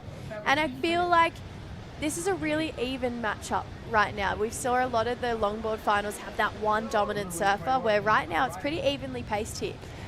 Minami Nonaka up and riding. Just one single maneuver trying to get the last turn in, but unfortunately didn't have time for it. Trying to get rid of the 4.85. But there's still, heaps time left on the clock. So this is not where the priority games come in. No, definitely not. Minami, one big hit there. Couldn't get quite there for the second section. You could see she wanted to. She's just in full attack mode right now. She was absolutely not slowing down in this wave here. Love the commitment on that first turn. Like you mentioned before, Giada, her timing is impeccable. And I think she uses her timing to her favor because she's not the strongest and biggest stature person. She's actually quite little. But because of her timing, it makes her turns just perfect. Like, her timing has to be one of the best on the QS. Definitely, that's how she can throw a lot of sprays from such as little petite surfer, but still throwing a lot of sprays, so much power in surfing. So that's definitely come from the timing of the section. So yeah, she's pretty much on fire, and she definitely want to have win here because considering to her ranking in Asia region, I think she's coming third place right now. So definitely it's going to be a big win, and she need one to qualify to the CS next year. Yeah, absolutely. This is a super important moment for Minami, and you couldn't have said it better, Jessie. It's the timing, because you're right. You have to take your body size or stature to your advantage, and that's hers. So it's going back to what we were talking earlier. It's finding what works for you, adjusting and fixing, and it's a constant growth cycle for these women and men as well. As an athlete, you're constantly trying to improve yourself. You're constantly trying to adapt and change to the situation to get that win or pass more heats. So it's incredible, and I'm stoked to be seeing Minami in this final. She's looking in great form. Actually, Dai, while we have a moment in this heat, Giada and I were breaking down our pre-heat warm-ups earlier. Oh yeah. What was yours? Wow. What was yours? What? I held crystals and visualized with my eyes closed down the beach. All right. I would just sit there and just meditate. Oh, nice. Yeah. That's very Dai. I Yeah. can see that being very Dai Wako. Yeah. But like I had a lot of preheat things, warm up things. I had a meditation stuck with me for like a couple of heats, but like I'll listen to the music. That everyone else does that. But sometimes I write it down some quotes on the beach as well. Oh, cool. What type of music would you listen to? Chill music. Chill. Really? I get too excited for the event and I get too nervous, so I don't want anything like what Like extra excites me, hyper. extra Yeah, high yeah. vibe. So So- I need to listen to the chill music. Wow, I couldn't do that. Me neither. If I listened to music, it was like intense. Yeah, same. Oh, right. Yeah. I'm a chill person myself, so Yeah, you're I'm chill. super chill. I'm so easygoing. You know, the men's finals coming up. But Kay is one of the guy who has a lot of warm-ups before the Yes. heat. He's meditate. He does kendama. He does some exercises as well. He writes things down. So yeah, there's a lot of different types of warm-ups. But looks like Kokona up and riding. Quick in and out. She's chasing 6.11, but just like you guys said, she's capable of getting those 6.11 super easy. But look at those score lines, so close in between them. There's only 1.6 difference between Minami and Kokona. Oh, that's absolutely nothing right now. And you know what? Minami's the type of competitor who would not be happy having a 4 in her lineup right now. She would be wanting to get rid of that ASAP. You know, she's obviously has a great relationship, has had a win here, says it's really similar to her home, and Right. so feels comfortable here as well. But no matter how comfortable you are, she is so competitive and she sets such high standards for herself. So the fact that she has a 4 in her lineup, she wouldn't be stoked at all right now. No, at all. And then she is on the way to get another great score. Minami is up and riding, but again, unfortunately, just wave didn't offer too much. So the priority has been changed. Kokona has priority, but Jara, do you think the priority games comes into play in this heat?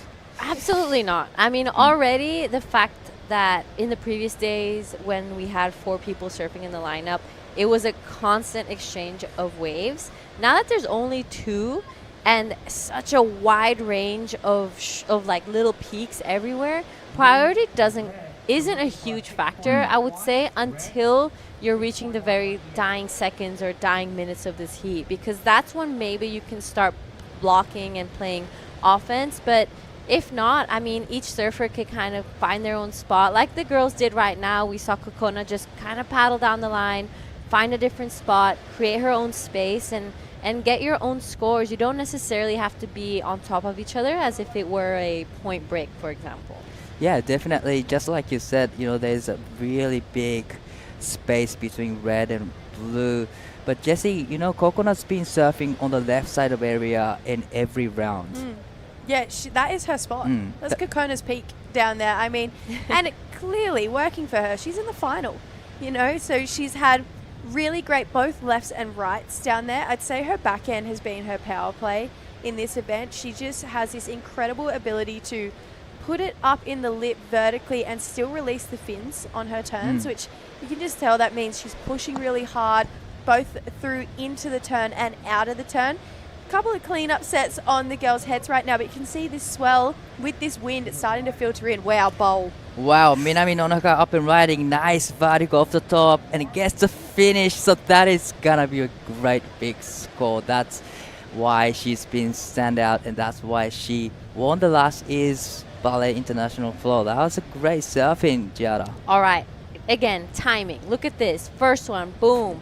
She waited patiently for this to bowl up and does it again.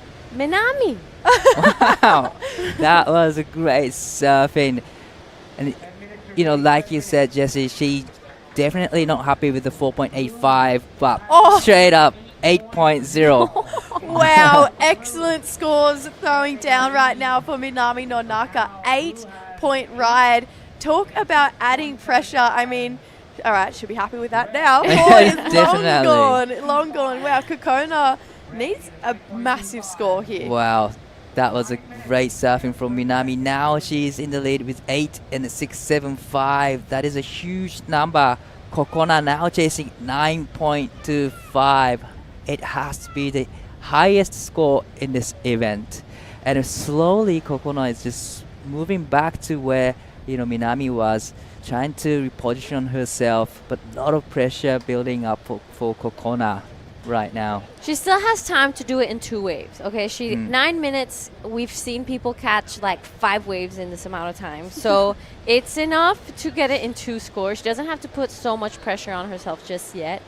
I think she just needs to stick to her guns. She's been killing it all week, and just trust her gut.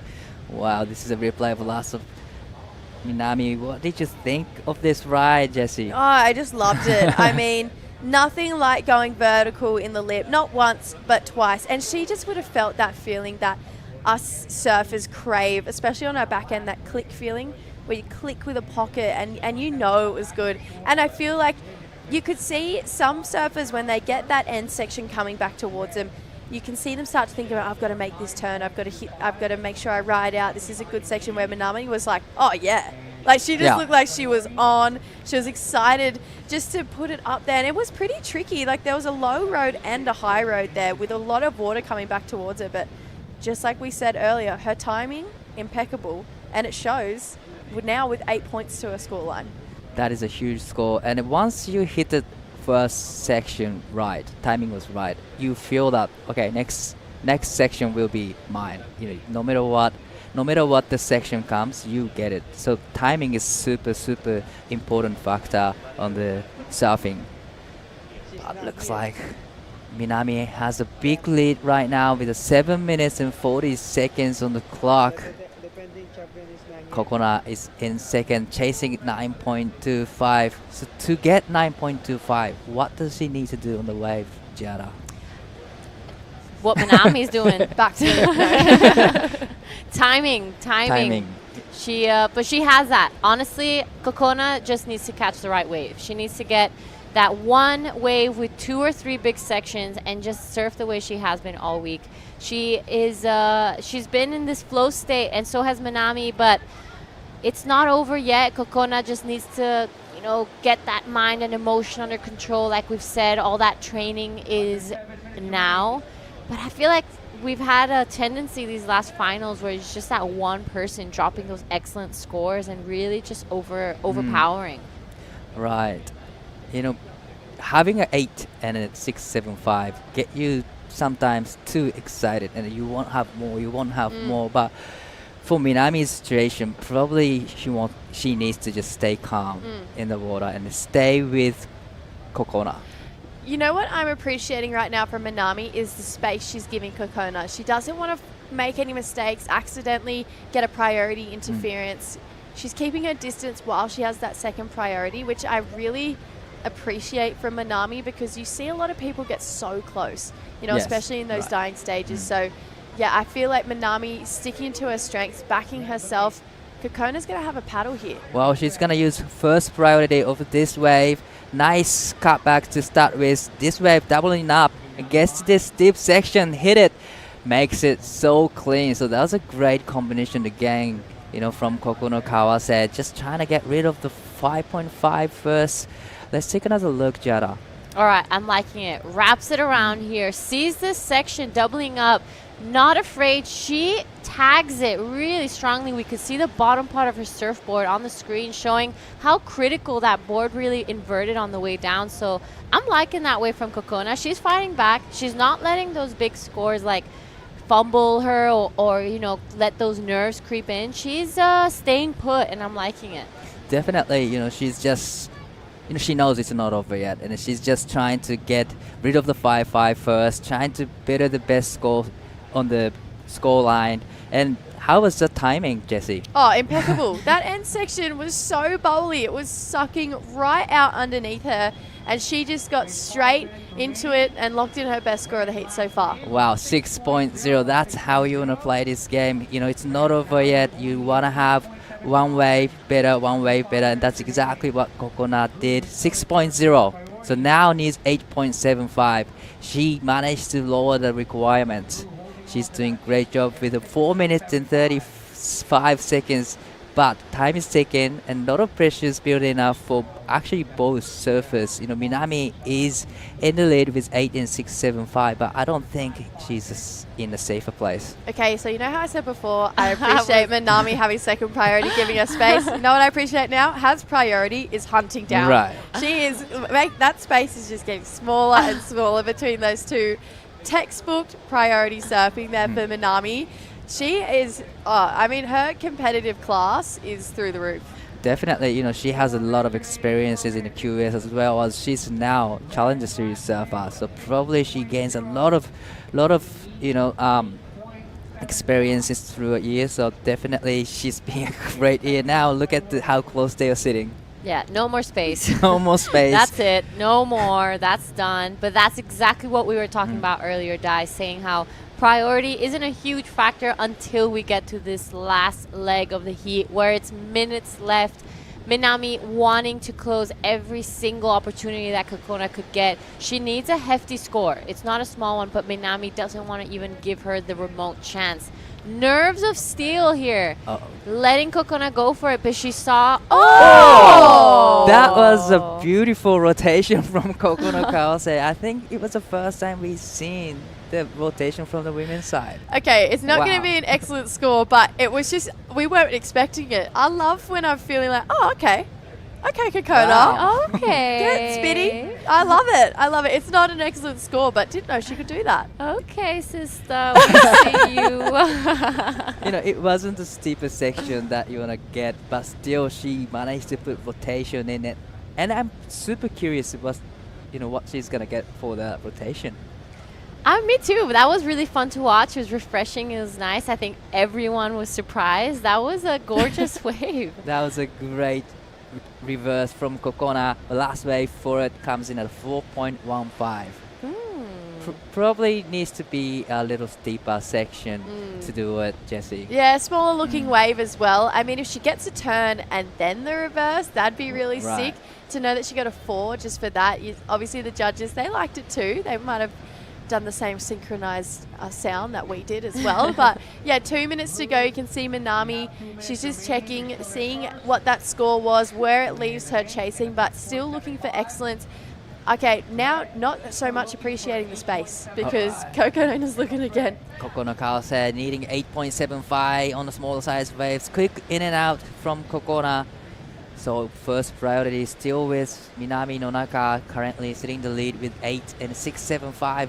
Kokona with a 6 and 5.5, chasing 8.75 with 1 minute and 35 seconds to go. So this is the time when priority games comes in. Minami won't be just sitting there and creating a space between Kokona. Interesting though, Minami is sitting by herself. She's not chasing Kokona down. She's sticking to her guns. She's sticking to her positioning. Just about to reach the 1 minute mark. Usually in these situations we would see if first place has priority, they'd be chasing that other person down. But Kokona paddling towards her, not even...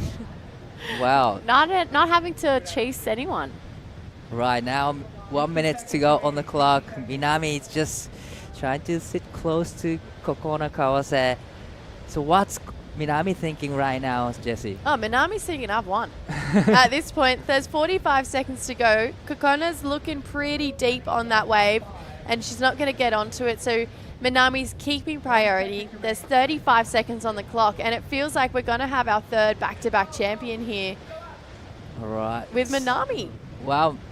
Minami Nonaka have up and riding on this one, but just quick in and out.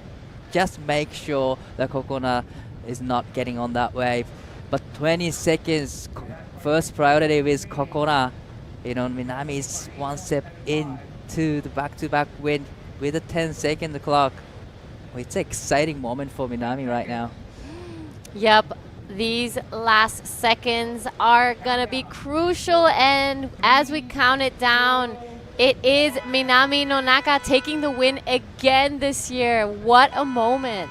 What a moment. Back-to-back win from Minami Nonaka. Nonaka Minami 選手、バレアインターナショナルプロ QS4000 ウィメンズ。昨年に引き続き2回目の優勝を果たしました。What a great performances. What did you guys think of it? Oh, I loved it. I also love the sportsmanship at the end here between Minami and Kokona. A worthy opponent from Kokona Kawase, but Minami, she just looked unstoppable from the start. Yeah, her timing was flawless. Flawless.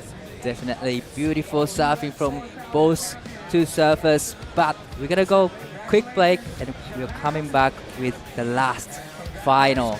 Men's QS4000, Yuji Nishi up against Kei Kobayashi. Stay tuned.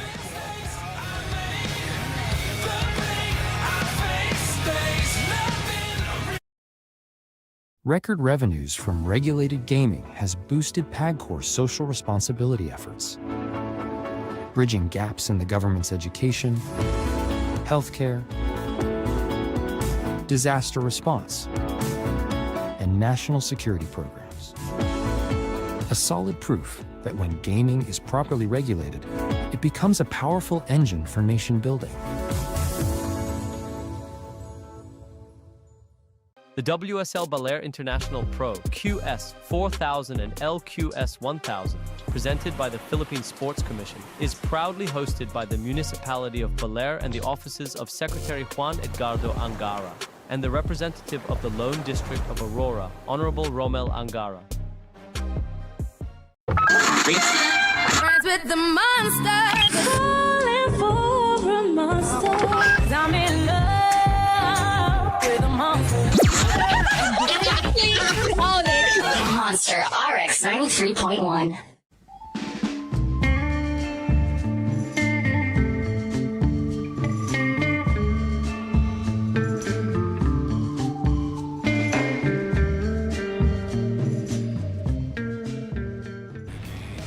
This is the last final of this event, Baler International Pro QS4000. We are now into men's final. Yuji Nishi up against Kei Kobayashi. What a matchup. I am Daiwako here in the booth. I'm welcoming in John-san and Camille-san. Look at that. Look at Minami that. Nanoka back to back. 3 from 3 so far. I'm stoked. She ripped that apart. What a heat. What a final. Oh my gosh. Great, great friendship between all the athletes. You know, Shino Matsuda, Mirai Ikeda, Nanaho is there just celebrating their friend. Great friendship there, Camille. I love it. This is such a nice picture. It's one of those things that, you know, you'd see it over and over on social media. It's just repostable. But here on the replay now, we're seeing Kei Kobayashi. This man has been on a mission since he got into Baler actually, and this is what he does with his final section. Wow. Super sharp, and yeah, good first wave for him. And now this second one, replay, John. Yuji Nishi, on point entire event so far. He has been ripping, and just that style, flow and speed that he can carry. The judges have been eating it up all the event. He's been super consistent, and the stage is set a 5 for Kei and a 4 for Yuji. The judges know the scale. These guys know the scale. Where do you think it's going from here, Dai? Right. You know, Kei's getting a bit of the last exchange, but still there's 26 minutes remaining. And actually, Kei's got another wave.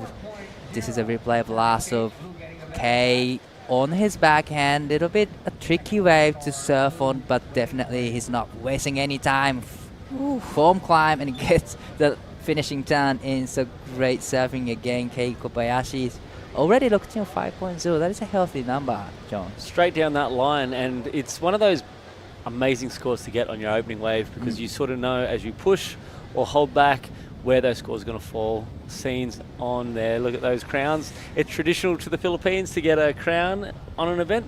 Yes, the same way that we do the traditional breaking of the surfboard to open a ceremony. I think love that though. And you guys stick together again, right? In the end, in the closing ceremony. Yeah, absolutely. And it's one of those things. Well, all those guys on the glass for that interview with JR, Joe Marie, they are such a community. Camille knows she's a part of that community up in La Union.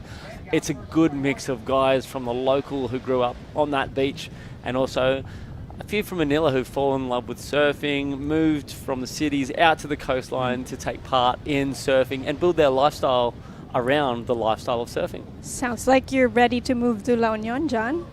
but live action now. I love La Union. I do love La Union. I love Baler. I love Siargao. I have to ask you guys, what does it mean to have one of the highest QS event here in Baler? Ooh, that is big. It is very, very big for the surfing community, not only in Baler but in the Philippines, because it is testament to the amount of effort that our local governments, our surfing groups, our surfing enthusiasts, and everyone, all the shareholders are pulling together their effort, and it's just a matter of stamping down their presence in a global scale. 2, 3, 4, 5 years ago, we all watched the WSL, and it's just a dream come true, even that, hey, the WSL, we watch this online, it's only something we watch online, but now it's actually here on our shores. We've got some of the original surfers actually out in the restaurant. It all started from a typhoon and a board floating down a river. That's what you call humble beginnings. In a town like Baler, the birthplace of Philippine surfing, the story is just amazing. It was on the movie Apocalypse Now, but the men who started it are literally sitting maybe 20 yards away from us, having breakfast, ready to take part in the awarding ceremony. So it's just the story. It's building. It's not finished here. It's just chapter 1. Chapter 1. So there's more to come to the Philippine surfing community. But looks like we're gonna send it straight to Giada with the last hit. The women's final winner, our champion, defending champion, back-to-back win, Minami. All right, I am here with Minami. Back-to-back wins. What's the secret? ここの波はすごく好きな場所で自分のホームブレイクに似てたので練習も調子よくてまたここで優勝することができて嬉しいです。So both you and Kokona are both from Chiba. The waves are very similar. How did you train and what was it like out in the water?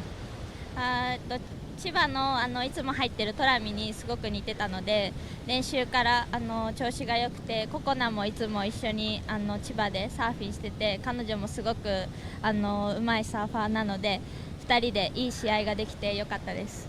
So after this win in this QS4000, what's the rest of the week? What's the rest of the year looking like for you? 次は、中国で試合があるんですけどそれまで少し日本で過ごせるのでちょっとゆっくり日本で She's coming home.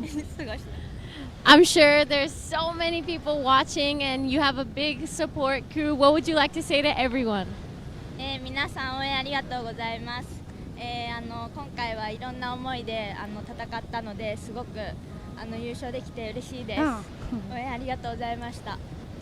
Arigato, Minami, and congratulations. Huge back-to-back win. Back to you guys in the booth. Thank you so much, and Giada, and big congratulations to back-to-back winner, Minami Nonaka. So she was saying that she's super stoked to get a win, and she's been surfing back in Japan with Kokona a lot of times. So that was a great final up against Kokona Kawase, and she knew that she was, one of the great surfers from Japan. So she was just stoked to get a win. And not much in it really. Sort of 3 points separated them at the end there. Anyone's heat the whole way through that. We were just waiting. That little reverse blowout from Kokona was epic, and the judges loved it. Yeah, and the judges, you could see, even with a 4, it wasn't too dramatic, but they wanted. And you could see that in that score, that innovation part of the girls' criteria. The judges love it, and they're coming. I love it. They are coming. But this is men's action right now, so we're going to see some airs, laybacks, every big actions coming. I know. I like what John said. Point is for innovation, and it makes me wonder what else can we innovate surfing with? What's in store for us? So especially in the advent of wave pools, where all the surfers now can dial in their technique. So would you say it's not far-fetched to think that some new surfing maneuvers will arise in the next 1 or 2 years? Plenty. They are already setting the bar in those pools. That just transitioned to the right section in the ocean. Right. Live action. Kei Kobayashi up and riding. Nice first turn. Tags it to second turn. Little fumble there, but still managed to come around the section to get to finish. It was a tricky wave, but he managed really well to put 3 turns in. What did you think of it, John? Wow. Nice answer back from Yuji. That's a sick hair reverse. No moment to think. We just have to absorb that greatness. Here's the replays. Here is Kay up and riding. Bit more foamy on this one. You did say nice little tag at the start. Not too critical. Really anything on this wave. He absolutely smashed every section. Judges have been rewarding clean sections. There wasn't too much on offer on that wave. He surfed the absolute face off that thing. Judges might be a little bit hard on him just because of the wave opportunity, and this is what we didn't see from Yuji out the back, shaping up for this inside section. Nothing done out the back, but nice classy reverse there on that finishing section. That was a lovely tail high kick reverse from Yuji Nishi. It's just different approach from Kei and Yuji's last exchange, Camille. Yes, we've seen this happen in a couple of the heats today, whereas we're comparing just high impact single maneuvers versus a combination of 2 or 3 turns, and it depends, it varies. Sometimes you can get away with a higher score if it just has that explosiveness that is so exciting to watch, and whereas as we just saw Kei Kobayashi just really milking that wave for what it's worth. Maybe not so steep, but again, his wave reading was on point. He did everything correct on that wave and even tried to sell it even more than what it had to offer. Right, so it's interesting to see, these last waves will, how much they can throw from the judges. In the judging criteria, you have to check the flow, speed, power. So it's going to be really interesting exchange. But last wave 4K locked in already, 5.50. We are still waiting for the last of Yuji's. Yeah, you can see a bit of with that wind and all the storms recently, we're sort of seeing a bit of natural debris sort of out there in the water coming from that. We have a river mouth just a little bit not too far away from us, which is also why it's called Sabang Beach. It's where Camilla might probably help us through this better. Well, you did mention the river mouth, and from what I heard the past couple of days, it was also pretty pumping the right-hander over there. Ooh. So yes, with the river comes runoff from the mountains, so that's exactly why you see a lot of debris right now. And yes, Sabang is really, as the name implies, it's just where the water connects to the ocean, from rivers to sea. So there's a lot of Sabang beaches. It's just the mixing of the two waters from fresh to salt, which means Sabang, which is another super interesting little fact about Philippine beach names. Right. And another interesting thing is that Yuji just locked in 6.25. So our judges are looking for explosiveness, and as you said, speed, power, and flow. That last single maneuver from Yuji just had exactly all of that. Well, now he's still in the second place, but now he's chasing only 4.25. That is a really small score for Yuji's capability. This is the final we're sort of hoping for, right? The girls never broke away. The longboard, we saw JR sort of not really get too far ahead, but obviously in the first longboard we saw a breakaway. Wow, this is Yuji Nishi up and riding, needing 4.25. First time really flares in it. It gets the second time in, so probably the first time was a bit bigger and solid than the last time, John. Yeah, that JS board looking sharp under his feet. He has got one of the best backhand styles. And this is Kei Kobayashi up and riding again. First time, nice, and run a section. Gets a little bit of a floater turn. Unfortunately, he didn't have this end section to finish up. If we see that replay from Yuji, his style, it sets him apart. He looks so amazing when he's going right or left. That's what the judges also love. Not saying that Kei's style is any bad. Yuji's style, as we see him on that replay, you'll see what I mean. He just so dynamic, so fast, so smooth, and he just puts everything together so well. Not overdoing it. And there's Kei. This wave was also sick. Nice straight up into that lip line there, and then backs it up with a second turn and just fumbles on that foam climb at the end. Again, he's holding on to a 5 and a 5.50. I'd be surprised if that one gets into that tally. Right, so he's still, Kei's still in the lead with 5, 5, and 5.0 like you said. So last wave for Kei comes in at a 3.05. Still waiting for the last Yuji Nishi. So what did you think of the last exchange, Camille? Super exciting, but we're kind of in the middle point of the heat now with 15 minutes to go, and I think Kay is going to do something explosive. He's waiting for Right. the right moment that will really gather all the impact. He is very capable of doing that, and meanwhile UG sitting on second for now has just been so consistent in dropping those totally high single wave scores. Definitely, in the last, in the semifinals, he was in the second place. But back to the live action, we have Yuji is up and riding, and here comes his signature kick reverse, makes it super clean. And quick in and out from Kei Kobayashi. The last wave for Yuji Nishi comes in at 4.35.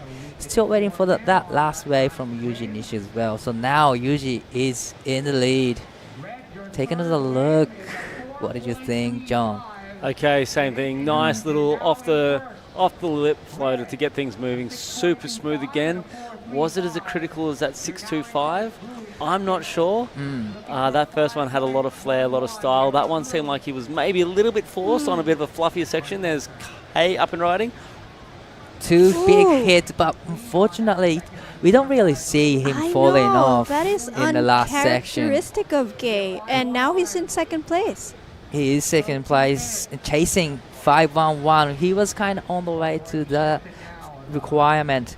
But unfortunately, he goes down. So last wave locked in for K. It's only 2.75. Still needing 511 with 13 minutes and 20 seconds. Well, it's just, I got a feeling that we're going to see some big air reverse. They have to. I think these guys are both the sort of guys not to leave anything out in the water.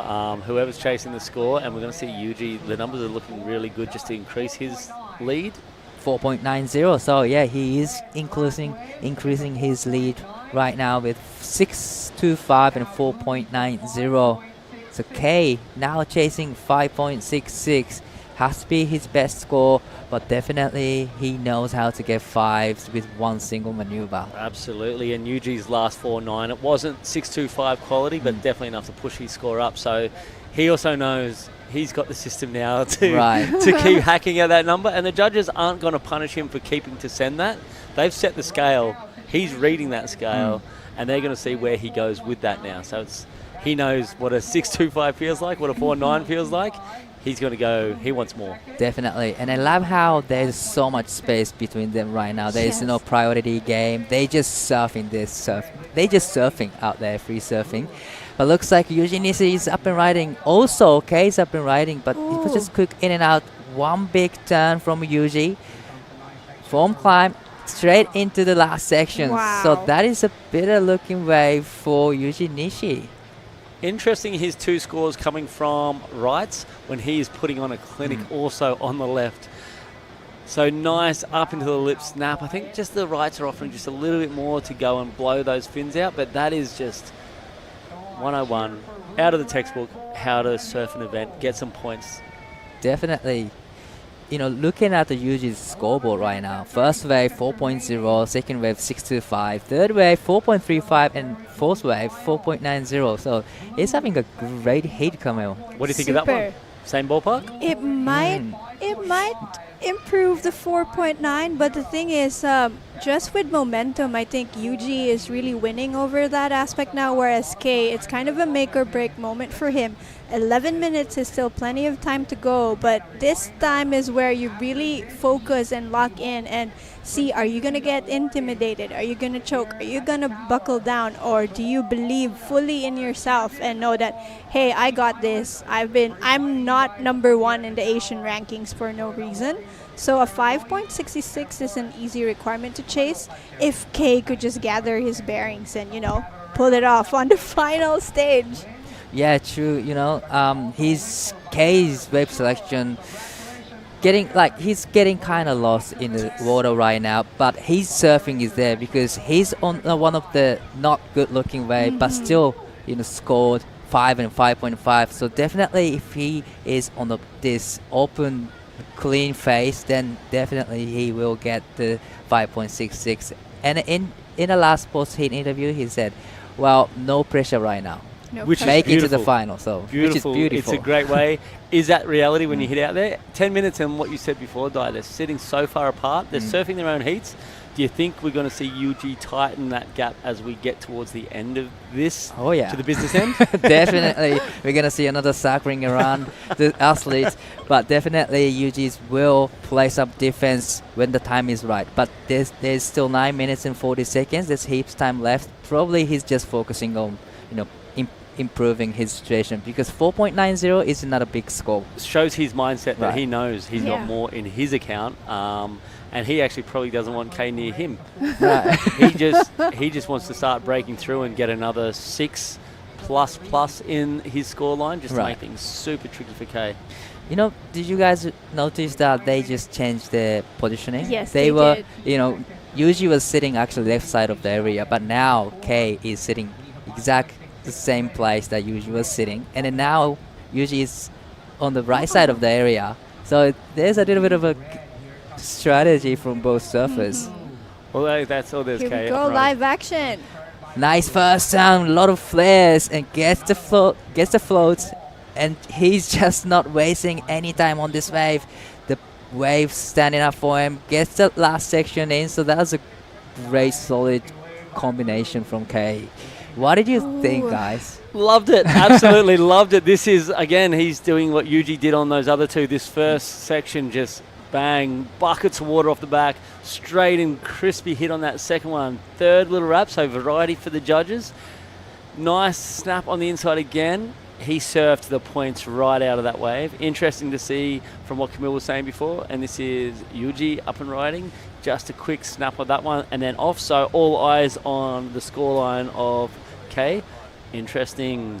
Wow, interesting. He was not wasting any time on the wave, needing 5.66. But what do you think, Camille? It's gonna be enough for? That's kind of one of the longest waves that we've seen any of the surfers strung together in this finals. But since this is the finals, I kind of want to see more, Yes. more variety, more action. So it was a good wave. So it's the Perfectly judges. served. The But- judges 4.80. They agree wholeheartedly with you. There was no exclamation points. It Right. was all just Dots. full stops. Yeah.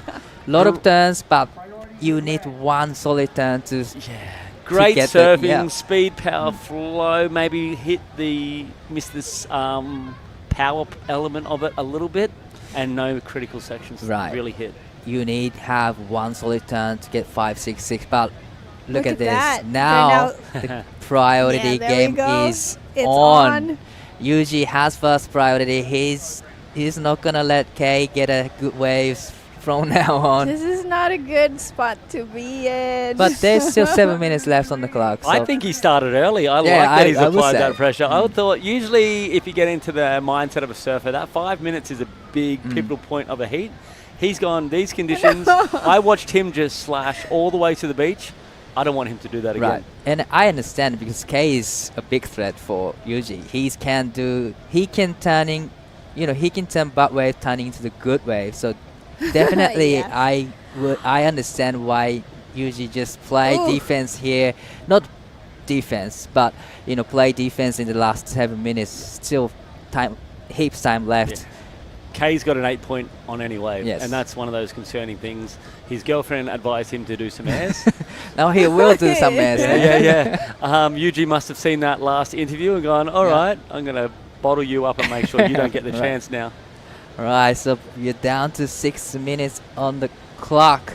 Time is ticking, but still there's heaps time left. But Yuji decided to play some defense, offense mode right now. He follows Kay anywhere he goes. He's not gonna let him get a good wave from now.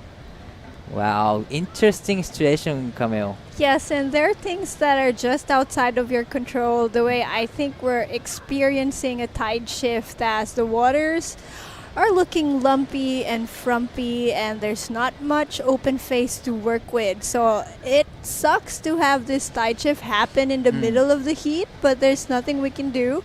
We are not going to call any more holds. This is the last heat of this entire event. And here is Kay Wow. scratching away. he is up and riding on this one. So trying to get a 5.66, racing down the line, aiming for the ramp. But unfortunately, this wave didn't offer the wall for Kay. But probably that wasn't wave that he was looking for. He was just trying to make a space between Yuji. Now Yuji's just You have to swim all the way counting. here. Yeah. That's a good strategy. That's a good way of putting it. I think that was just a way to get a cool way to get to the other side of the lineup. Right. Super easy to see strategy when you can see Yuji's eyes. He's not looking at the pack.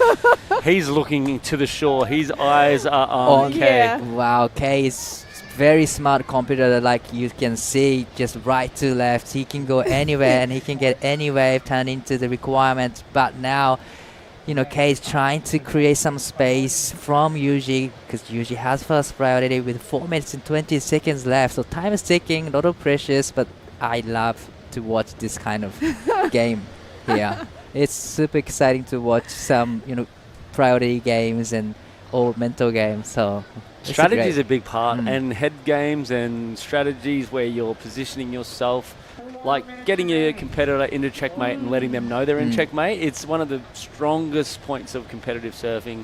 Like you get out in the water, you've got people like Gabriel Medina who play this game better than anybody. Kelly Slater, notorious for not so much what he done on the water was his huge asset, but what he did out and in as heat strategy, getting into people's heads and just destroying them before they even paddled out in a good, fair, honest way. Never like aggressive or harmful.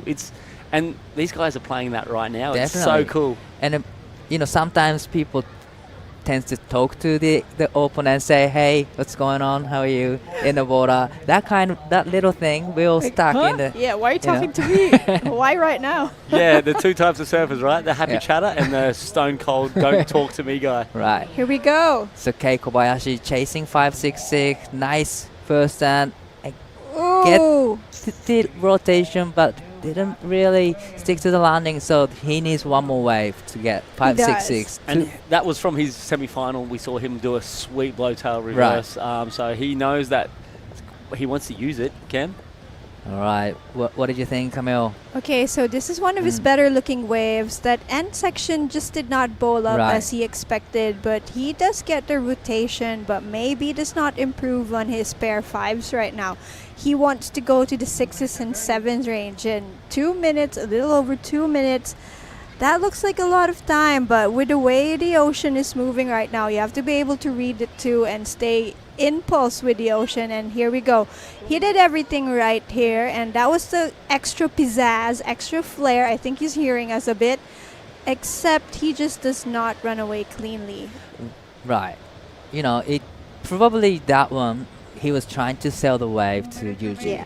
Probably. He knows that it's not going to be a 5.66. He just tried something different in case, you know, he can make it, and he might have gotten the scores he needs.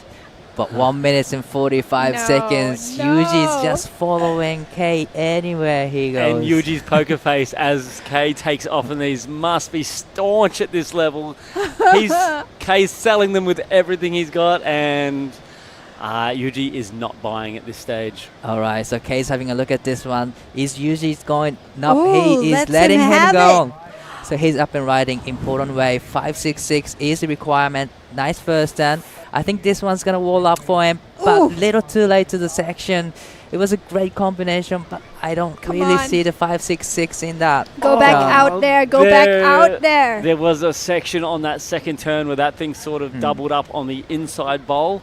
If he had a timed that perfectly, he would have got to an end section that we're going to see on the replay, and he would have sent it and got the requirement. Here it is. You can see this here. This thing doesn't look like much. He does a little foam climb, and you can see it hits the bank just perfect here. That little glitch maybe just got him off point for that final hit. That is going to eat him up unless he can get back out and reset. Here it is. Look at this. That one. No, yeah, that little wobble just got him half a second off time. Right. Quarter That of a is second crazy. means Half everything. a second mistimed everything already. 25 seconds left. Yuji wanted to hold on to the fast priority first place. He is in the lead. 15 seconds. K Oh my knees gosh. wave. Chasing 5.66. So last wave for K comes in 4.15. Not enough. He's still swinging. He's going for this smaller size of waves. Oh no. Big level and jump, that's but about it. so it looks like it's Victory lap. wow. What a man. Congratulations. Love that. How The most Oh, consistent omedetou competitor gozaimasu. throughout this Yuji-san. whole event. I think he deserves this championship. He has worked all event for it. That is sick. That's so good. Ah, Oh, I love the Great friendship over there. You know, he was a big battle between them in the end, but still, outside of water, they have good friends. They've been surfing together for years and years. So big congratulations to Yuji Nishi. He is 2025 Baler International Pro QS4000 champion. Yuji Nishi, that was a great final. And this is it, guys. This is at the Yes. end of the it's heat. been such a wonderful event. I am still not over how we have 3 back-to-back champions consecutive. In the women's, we have Natsumi Taoka. In the men's longboard, we have JR Esquivel. In the women's QS, Mina Minonaka. And our first, just brand new, first to his name, Yuji Nishi. Well, what a moment for Yuji. He's been on the tour quite a long time. He has one of the famous surfers as a brother, Keijiro Nishi. Probably he's tuning in this final. Congratulations. さあ、2025バレアインターナショナルプロ QS4000 メンズディビジョンチャンピオンになったのは西裕二選手です。素晴らしいヒートを見せてくれました。Here we go. The chair. Woohoo! I might have to go there and get a Yeah. word from Yuji Yeah. Nishi. I think so. I think so. All right, so we're gonna go a quick break, and we'll coming back with our champ Yuji Nishi's post-hit interview. Thank you so much, everyone.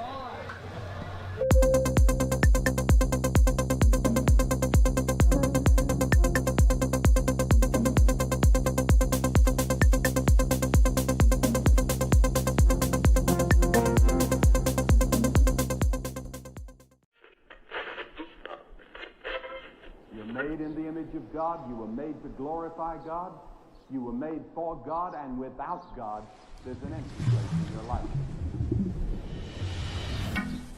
Travel all this way now, more than a million miles. And in a world that's fading, ooh, you make the world wow. I am striving for greatness, 'cause it ain't my style.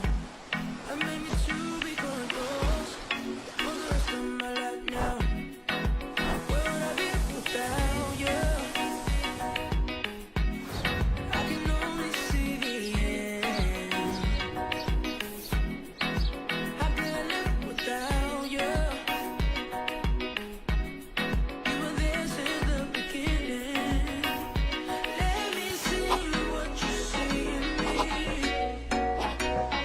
Let me be who you want me to be.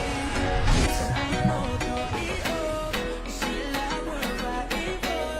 'Cause I know through it all, you see like we're fighting for. You see like we're fighting for.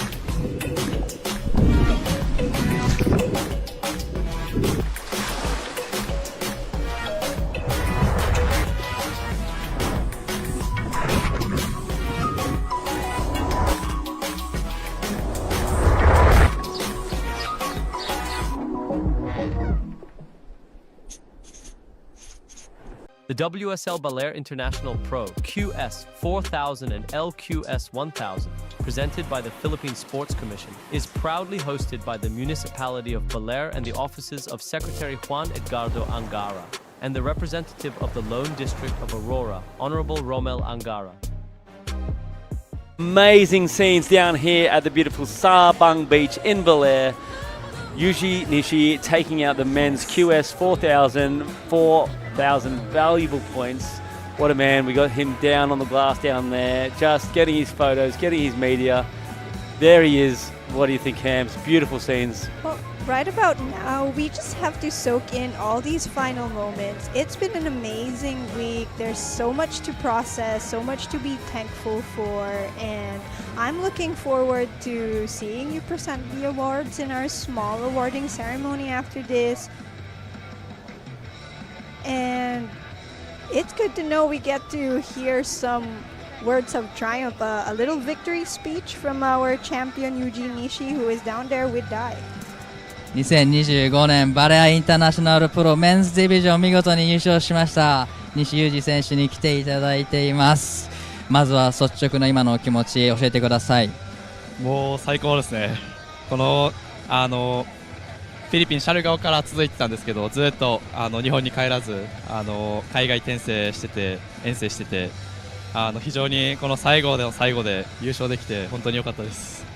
これがキャリアでの QS リザルト一番ベストリザルトということなんですが、やはり気持ち的にもかなり嬉しい部分はありますか？そして初優勝でQS4000 で優勝できて本当に良かったです。かなり長い3試合連続の、遠征でしたけど、どういうふうにメンタルを保って、このQS4000 に臨みましたか？本当に毎日スポンサーの方たちと本当毎日電話したりメールしたりしていて、で本当にコーチの方も非常にサポートしてくれて、でしっかりメンタル保てるようにサポートしてくれて、なんか全部に感謝です。今この優勝一番誰に伝えたいですか？お母さんに伝えたいですね。このライブ配信見てますか？はい。いや見てないです。見てないんですか？普段見ないんでいつも電話で結果報告してるんですけど。じゃあこの後の電話楽しみですね。はい。では最後に今、おっしゃっていたようにたくさんの方応援してくれています。ライブ配信でも多くの方が見てくれています。メッセージの方お願いします。本当に長いこの3試合初めスタートは1コケだったんですけど、そこから5位1位と取れて、本当に皆さんのサポートでおかげでここまで来れたので、引き続き気持ち切らさずしっかりやりきりたいです。おめでとうございました。Okay guys, this is our new champion, Eugene Nishi. Give it up. And back to you guys in the booth.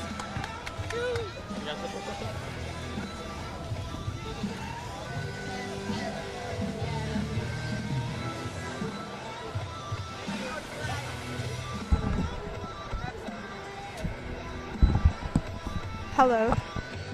Okay, we are back. Omedetou gozaimasu to Eugene Nishi, our men's QS4000 champion. This is Camille Pilar. It has been a pleasure being with you all throughout the event. It's been an amazing week. Maraming salamat mula sa bayan ng Baler, Aurora. And here, we will throw into a quick recap of everything that went on. Some of these spectacular highlights are about to hit you in 3, 2, 1.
God. You were made to glorify God. You were made for God and without God. And made it colder. All right, we're going to get this thing going. Akal Baler, welcome to the awarding ceremony of the 2025 Baler International Pro. First of all, thank you all for being here, and thank you to everyone who was a part of such an amazing week of surfing. We had great waves, great weather, great vibes, so big thank you to not only the staff, but the athletes, the community. We're very grateful. I also have to say thank you to Chairman Pato Gregorio from the Philippine Sports Commission, Secretary Sunny Angara, Congressman Rommel Angara, the Municipality of Baler and its people, Mayor Rhett and Vice Mayor Leanne Angara, Asrai local surf community, Asrai OGs, Jeff Bustamante, Department of Tourism Region 3, Costa Pacifica and PAGCOR. So a big round of applause to all of those people, please.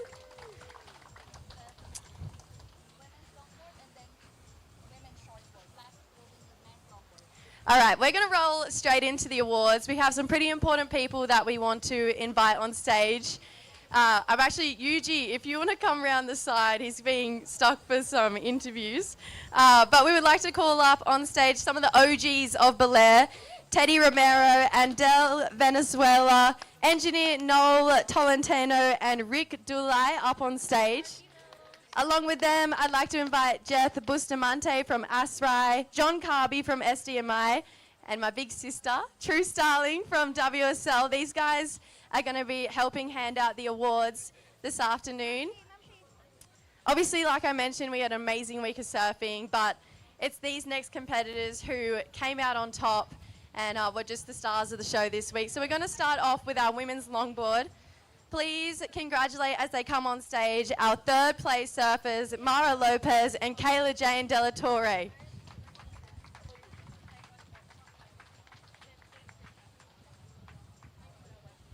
Such a strong surf community coming out of the Filipinos for the longboard side. So these are our third place getters. So a big round of applause for these ladies. All right, our second place getter, please, Japan's finest. Please applaud her when she's up on stage. Sakura Inoue, second place here at the Baler International Pro.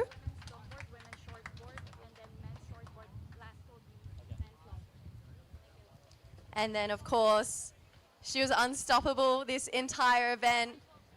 So incredible, so graceful on the longboard. She went back-to-back, so she won this event last year. She's taking it out again. Natsumi Teoka winning your champion for the women's longboard.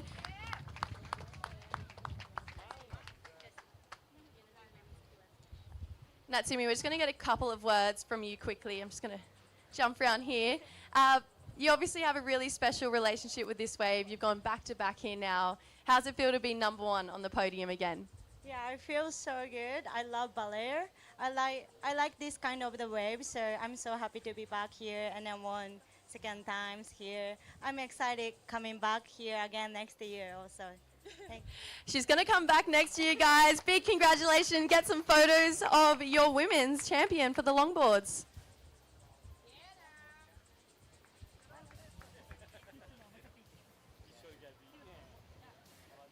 All right, amazing. Thank you, ladies.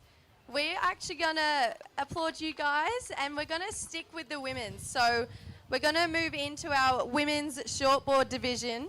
So our third place surfers for the women's QS4000, Anon Matsuoka and Shino Matsuda come up on stage. Applaud them as they come up.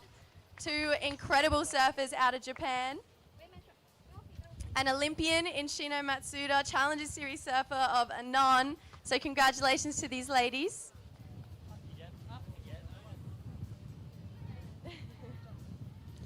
All right, welcoming up on stage, one of the surfers who was an absolute standout all week. She surfed from the opening round. She actually shapes and designs her own boards as well. Super talented. Kokona Kawase, second place in this event this year.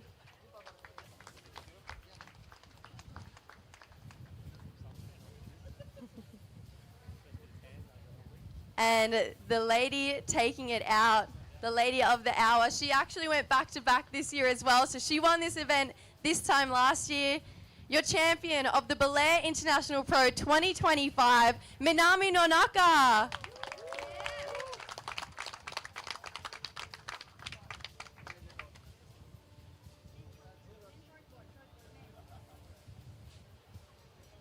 All right, get up on your podium here, Minami. We're going to ask you a couple of questions as well. Similar to Natsumi, you've gone back to back here now, 2 wins in Baler. You must love coming back here every year. I'm so happy to win this event, and yeah, thank you for everyone. How does it feel to be up on stage with some of your best friends and so many talented women coming from Japan? みんなで試合ができて、いい試合がこのファイナリストとできてすごく嬉しいです。Awesome. Thank you, ladies. You can get your photos of your women's shortboard champions here, guys. Big round of applause for these 4 women.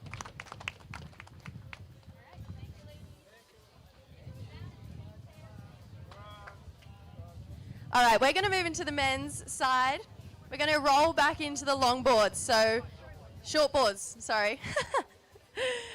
We're going to invite on stage our 3rd place getters for the men's QS4000, Rio Inaba and Indonesia's Dani Widianto.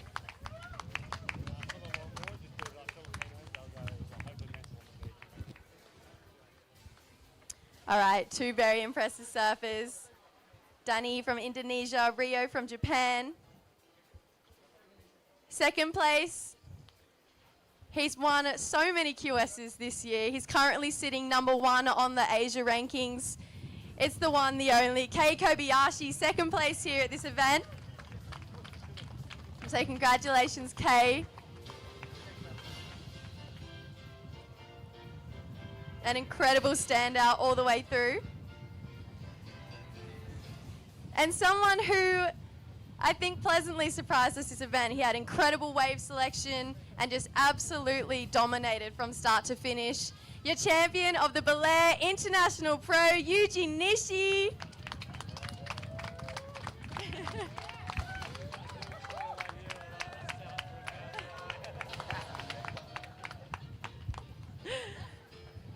Yuji taking home a win. Yuji, feel free to say some words back home in Japanese. English. Thank you so much, everyone. ありがとうございます。 He's a man of few words, we'll leave it at that. These are your men's champions of the QS4000, guys.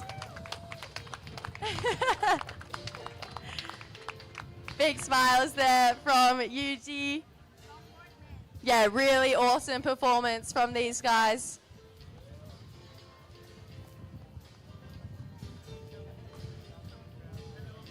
All right, congratulations, guys. Now on to the final division where you're going to be crowning our champions this year. And it was an all Filipino from semi-finals through the finals. There's only Filipino surfers in the men's longboard. So I'd like to invite up on stage our 3rd place getters, June Esquivel and Edgar Calvo Jr. So much talent coming out of the Philippines. We absolutely love to see it. June, super talented. Is Edgar here? We might have lost Edgar, unfortunately. All right, 2nd place. Put up an amazing fight, fought right to the end in the final. Had a CT appearance this year on the longboards. Jo Marie Ebueza, 2nd place this year in the longboards.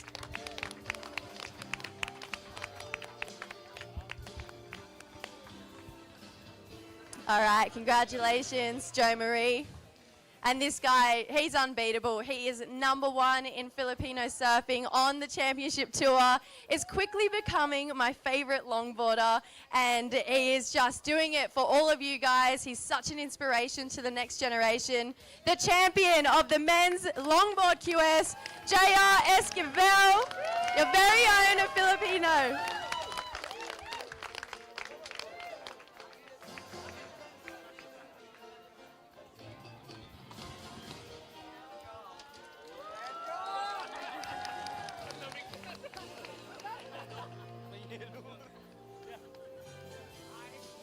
All right, JR, we're going to get a couple words as well.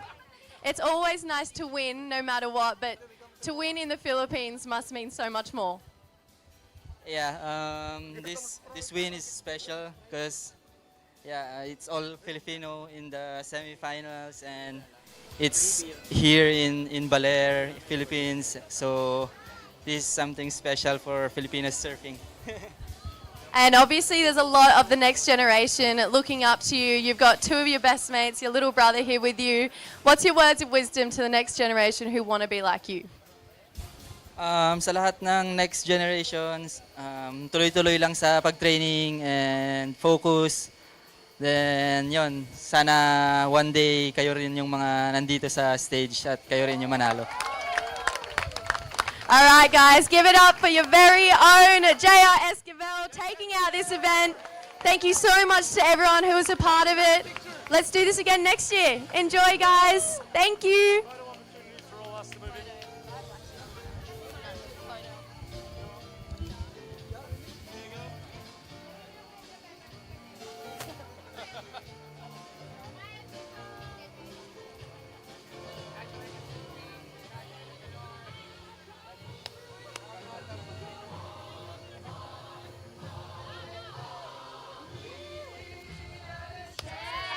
All right, thanks so much, guys. Round of applause again to everyone involved.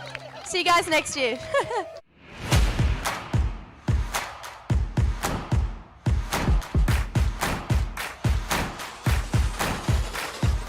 Let's get started.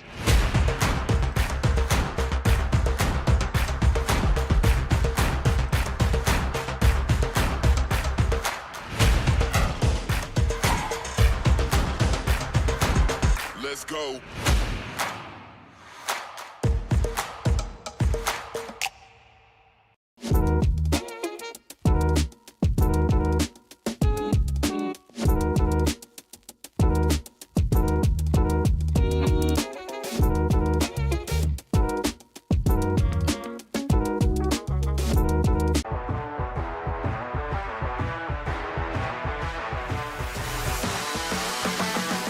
SDMI Sports. World-class sports management made in the Philippines.